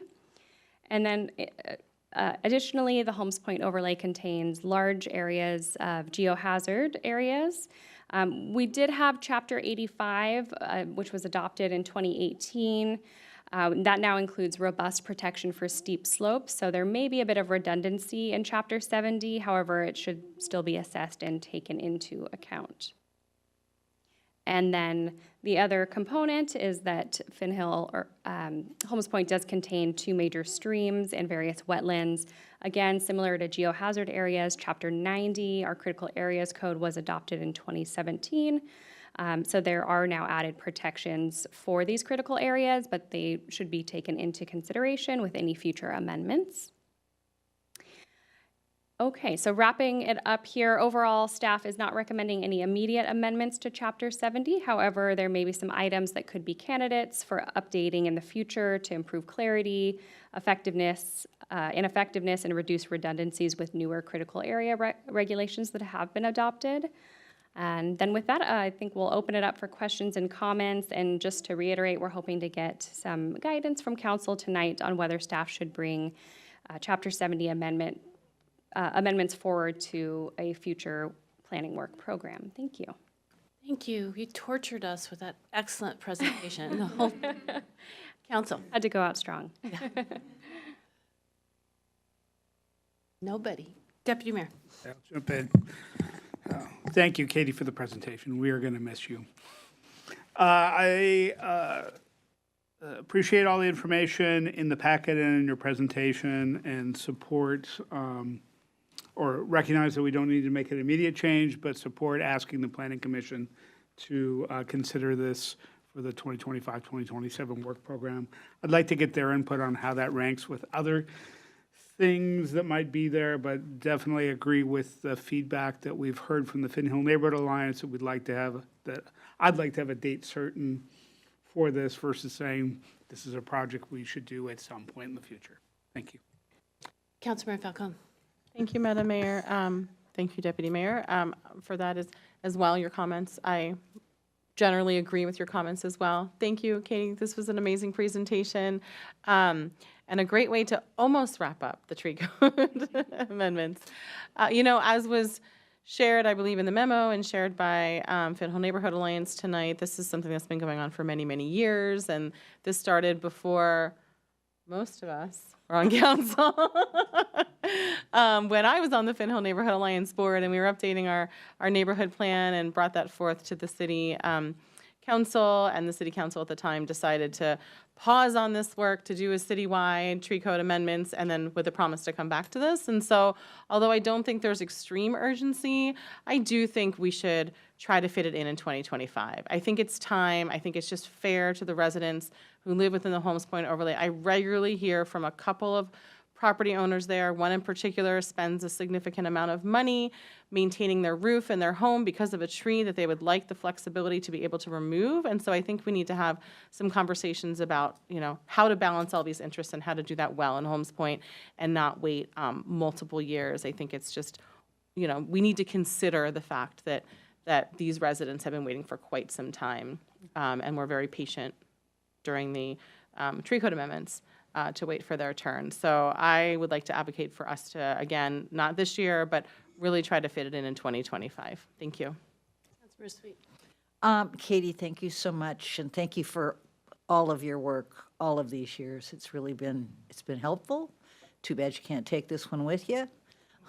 Hopefully I won't carry this one with me when I'm done next year. I agree with Councilmember Falcone's sentiment, but I'm really interested in hearing from the Planning Commission if they think that that is a logical way to approach it. And I agree, the problems that she outlined are very true in terms of tree removal in particular. But we got so close. I agree with the staff recommendation my words are failing me, but It's 11. It's late. It's 11. So let's see what the Planning Commission has to offer in terms of where they'd like to put this on their work plan. and maybe we should get it done before I retire. That's what I was gonna say. Anyone else? Yes, I agree that this should go on a future work plan. I do want to do it while Councilmember Sweet is still here. Oh, the punishment. So let's look how we can make that happen. All right, Katie, we will sincerely miss you. Yeah, thank you, council. Thank you for everything. It's been lovely. Thank you, Katie. Best of luck. All right. We are moving on to council reports, and I'm going to go ahead and start with Deputy Mayor. Thank you. Thank you, Mayor. I have three things I want to, actually four things I want to note on previous and one upcoming. The Puget Sound Regional Council Transportation Policy Board is starting work on the next regional transportation plan, and we had a presentation on some of the data that's going into that, including a trip model that PSRC does that takes about a week to run, where they look at every trip in the region and look at all the impacts of our infrastructure, electric vehicles, options for rolling and walking and transit, and all the decision points there to see what happens with each trip on different assumptions. And it's very sophisticated, and it's really going to inform our discussions on safety, climate, and equity, which are the big themes that we're looking at for the regional transportation plan moving forward. But I encourage you to look at that particular presentation to say, yes, we are being very smart about induced demand and the things that we can do to reduce trips in this region. On May 11th, the mayor and I attended a seminar that Colamy put on anti-Semitism, and really appreciated the opportunity to hear not only the presentation, but go through the entire workshop, which included some ways to respond when we see anti-Semitism in our interactions. The mayor and I also met with the Central Houghton Neighborhood Association as we go through leadership on each of these. And then finally, on communication, on Community Appreciation Night, really appreciated being able to recognize the volunteers that make our community look so good, and appreciate Deputy City Manager Jim Lopez and the CMO team that helped the council look good. Oh, and one thing coming up this Thursday, I had mentioned previously the risk assessment that I had met with the State Auditor's Office about on their audit. They're doing the Audit Entrance Conference that talks about the things that they're going to be looking at this year on Thursday. If anybody wants to join me for that on council, please let me know. Thank you. Thank you. Councilmember Pascal. Yeah, a couple things. Enjoyed the ribbon cutting for the 132nd Street roundabouts interchange the other day, so that was great to celebrate. Councilmember Falcone and I attended the Houghton neighborhood meeting last week. A good, open, and honest discussion and feedback about Houghton Village, master planning process, and the homelessness resolution. I was in Yakima Thursday and Friday for the Transportation Improvement Board meeting. You know, I was thinking that there'd be 2-day meetings. We're gone for 2 days, but the meetings are only like an hour each day. So I'm kind of wondering why we do it for 2 days. But anyways, it's an excuse to get away, I guess. But we approved $145 million in program funding for this year's grant process. $35 million of that will go towards Complete Streets grants. And what was interesting was we changed the preservation program grants to allow for seal coat treatments, so like slurry seal and things like that, which could help benefit Kirkland, not because we are eligible for that, but because it could increase the number of contractors that actually do that. We've had problems getting bids on that in the past because contractors have to come from Oregon or elsewhere. So that could be advantageous indirectly. And then finally, I get to teach the Juanita High School AP Government class after Memorial Day weekend. Both classes, I guess there's 2 classes that teacher asked me to come in and talk to them for, I guess, 45 minutes each. So it should be interesting. And they're all seniors, and they will be graduating the next week. So I will somehow have to be Very interesting. I know. You're going to talk about local government? Yeah, local government. Yeah. So, yep, that's it. Thank you. Councilmember Falcone. Thank you, Madam Mayor. Well, doing lots of great stuff and have more great stuff to come up, but I'm not going to talk about all of that because it's late. I will share just a couple of highlights. We had our SCA board meeting last week, our monthly board meeting, and a couple of things I just wanted to draw your attention to. One is that we discussed an interim staffing plan due to the staffing shortages currently at the SCA organization. So if you are a caucus chair, look out for an email from SCA staff on your staffing plan for your caucus and your committee. A part of that is also that we may be asking for volunteers from cities to help staff some of that in the interim while we're hiring. And so more to come on that. Also, we had a discussion on a draft statement / letter on asylum seekers in the region. And this is something that I believe PIC discussed as well. So Mayor Curtis also sent out information about this. It's really, a statement of this is a state and federal issue, and we need state and federal support. This is not a local city issue. This is not even a county issue, but this is a state and federal issue, and we need the resources as a region to be able to handle that and to handle that as a region and not place the burden disproportionately on just specific communities. I think that's relevant to the other work that we're doing with our homelessness approach resolution. So just wanted to mention that.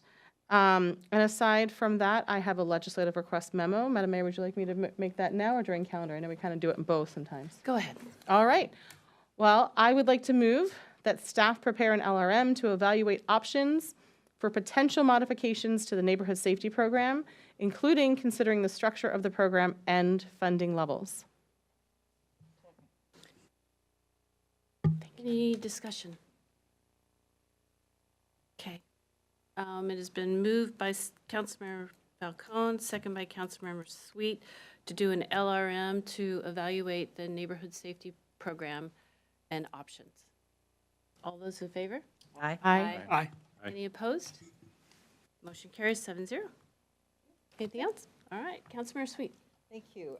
I, just briefly on these things, Denmark was here last week, and the Block Hub group brought an incredibly, brilliant group of people to consult with us on what we're going to do with the Houghton project. It was a fascinating, I was only able to join them in the morning. I have not heard from Adam and Allie how the afternoon turned out, but I found it incredibly invigorating, and people just had so many ideas. The conversations were just so rich and flavored that I hope we got some stuff out of it. I don't know if you've gotten any kind of a report. I haven't had a chance to check since I got back yet. Okay. Well, very exciting, very, very lucky that we got that opportunity. So proud of Kirkland. Board of Health discussion. I'm really kind of relaxing into that group. It's a very interesting set of topics. What we had a big report on the opioid crisis and our response to it. Board of Health, I get the feeling that they kind of exist beyond other committees that are actually getting some of the work done. Does that make sense? We talked about the public health approach to gun violence, which in fact didn't incorporate a whole lot of the work that is going on with regard to real legislative kinds of things with gun violence for some particular reason. The other discussion we had was on homelessness. There's a homelessness and health small work group, which it's not a small committee. I mean, there's a lot of people. But it's like another group of people looking at the same set of data but not sure how it interfaces with everything. So I was feeling very much in a chimney at the last BOH meeting. They're full of information and they're full of all kinds of expertise, but I'm struggling to find the value in how we're offering anything in that venue. Clean Sweep, thank you, Neil, so much for joining us, and many, many thanks to Julie Underwood for coming down. It's very impressive to folks to have Julie and her son actually help us clean the city up. So that was an exercise. What I can tell you is I didn't do it last year, which was the first year I hadn't done it in many, many years. And this year I got sore so fast. Oh, my Lord. And then we had a 3-hour long-term disposal discussion work group that I am leading with all of the municipalities that are represented in MISWAC. We are narrowing down, we're actually sending a recommendation out that will eliminate the evaluation of what's called RDF, which is a high level of mixed waste treatment that really is not feasible and is not sized anywhere in the country to the degree that it would help King County. We also threw out the process, or not threw out, but the process of gasification and pyrolysis, not suitable for our long-term disposal needs because they simply have not been evaluated or put into place in any scope big enough that we can even consider them for what we're ultimately looking at. So next month, we will be getting the first of 2 presentations. The first one will be a 3-hour presentation on waste to energy, and then the next one will be on export by rail. It's very interesting stuff. And I sent you all an invitation, I hope today, to the Cascade 25-year celebration. I hope as many of you can join me as you can. It's going to be fun. 25 years is a long time. So it's going to be my second 25th anniversary this year, because it's also the 4th of July's 25th anniversary. Thank you. Thank you. Councilmember Black. Thank you, Madam Mayor. I think I know why I'm so tired, because of all of the events and activities that my colleagues described, that so many different mix of us attended. Surprised no one mentioned the Fire Station 27 opening. Did I miss that? Okay, yeah. So we did cut the ribbon. I was not there to cut the ribbon, but I showed up later for the open house. So, culmination of so much work, and appreciate, everything that went into that, and the community's commitment to public safety and the fire ballot measure. I was able to actually attend half of Central Houghton Neighborhood Association and all of South Rose Hill Bridle Trails Neighborhood Association. I highly recommend that. Get half of it, get one half done, and then do the other full one. So that was nice. Joined by Councilmember Tim Chizen at the South Rose Hill Bridle Trails. Substantively, I wanted to talk quickly about RTC and ETP, and also Regional Transit Council, Eastside Transportation Partnership, and the Domestic Violence Initiative. I did have my first Domestic Violence Initiative meeting last week. Nothing really to report from that. ETP, we met, nothing substantive to report from that. The main substance of that was a report from the 2024 legislative session, sort of a transportation debrief, and it's nothing that our council is not already pretty well informed about. At RTC, I just want to draw out one key statistic that came out of that, and that is that the reduction or the suspension of service hours since COVID, the Metro is still at 500,000 hours a year suspended. That's about 4% down since COVID. They're reporting that is no longer really a financial issue. It's an operational capacity issue with vehicle operators. But they're reporting a great deal of progress in that regard and had 450 recent applications for operators. So that's very promising given how frequently we hear from them, especially recently, that their struggles to get is unsuspend a word? I don't know. To get those 500,000 hours back is an operational issue. Having to do with personnel, I think it's worth mentioning because we're Kirkland that the return of those service hours is not uniform, and Kirkland continues to advocate strongly regionally for the return of a higher level transit service to Kirkland. That's it. Thank you. Thank you. Councilmember Tim Chisholm. Thank you. Community Appreciate Fire Station 27, South Rose Hill Bridle Trails neighborhood meeting with Councilmember Black. And last, I attended the Kirkland All-American Little League Moss Bay Beer Hall fundraiser. They're doing some great work to turf fields in Kirkland. I hope at some point to bring further information about their efforts to the city council. Thank you. Excellent. Most of my events have been covered. The only one I'm going to add is Deputy Mayor and I attended the National Peace Officers Memorial, which is always a moving ceremony, and we're happy to be there. City Manager. Okay, thank you. So several quick updates. I just forwarded you all 2 emails. The first is we learned yesterday at the end of the day, although I didn't get here till today, that we did make Representative Susan Delbene's top 15 list of requests for the gap in funding for the 85th Street corridor connections, or one of 15. I sent you all the link to all the 15. Unfortunately, not sure why yet, but unfortunately the Finn Hill request for the purchases of the Wu property did not make that. So, but Scott was talking. He was very grateful that the city jumped in and got it in. But so we don't yet know why that is. But it did not make the cut. But our other project did. So very happy. If you see Representative Delbene, please thank her for that. Secondly, I just got this as well forwarded to you. The Lake Washington School District is meeting on impact fees this Friday, May 24th at 9 a.m. It's primarily a staff meeting to talk about school impact fees, but they wanted the council members to know if any council member wants to attend, they're welcome to. Both Adam Weinstein and Allison Zeich will be there for Kirkland, so we'll be well covered, but if any of you are interested, they wanted to let us know that meeting was happening. I found that out yesterday.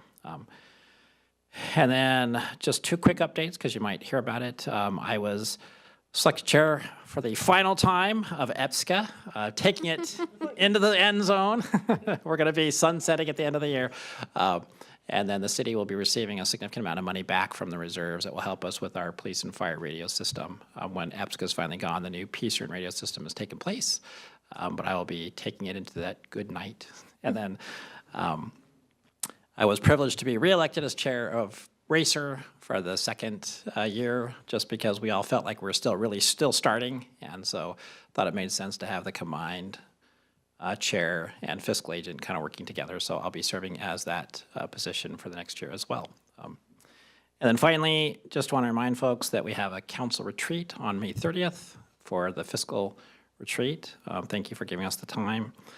And then you should also have on your calendars May 29th, the Raven Way unveiling. So if that's not on your calendar, let me know. So that should be happening, but we'll give you more details as soon as we have them. Those are getting developed by the school district, not by us, but we'll keep you informed. So with that, any other questions or comments or calendar updates from the council? Councilmember Pascal. Thank you. I forgot to make the LRM request earlier. So I move that staff prepare a LRM to evaluate options to comprehensively review the automated traffic safety camera program and school speed zone signage and complete speed studies where traffic safety cameras have been installed. What?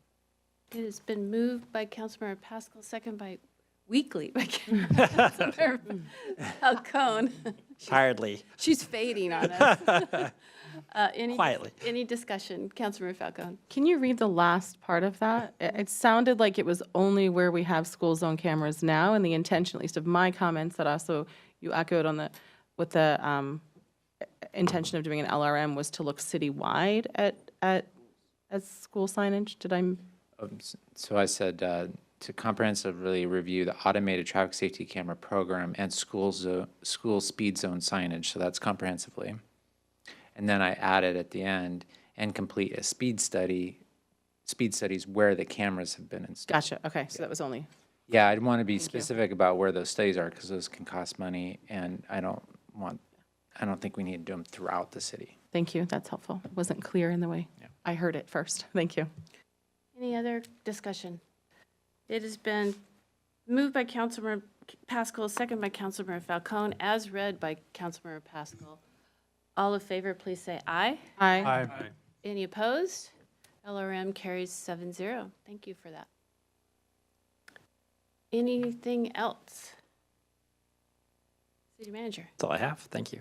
Thank you, everyone. We are adjourned.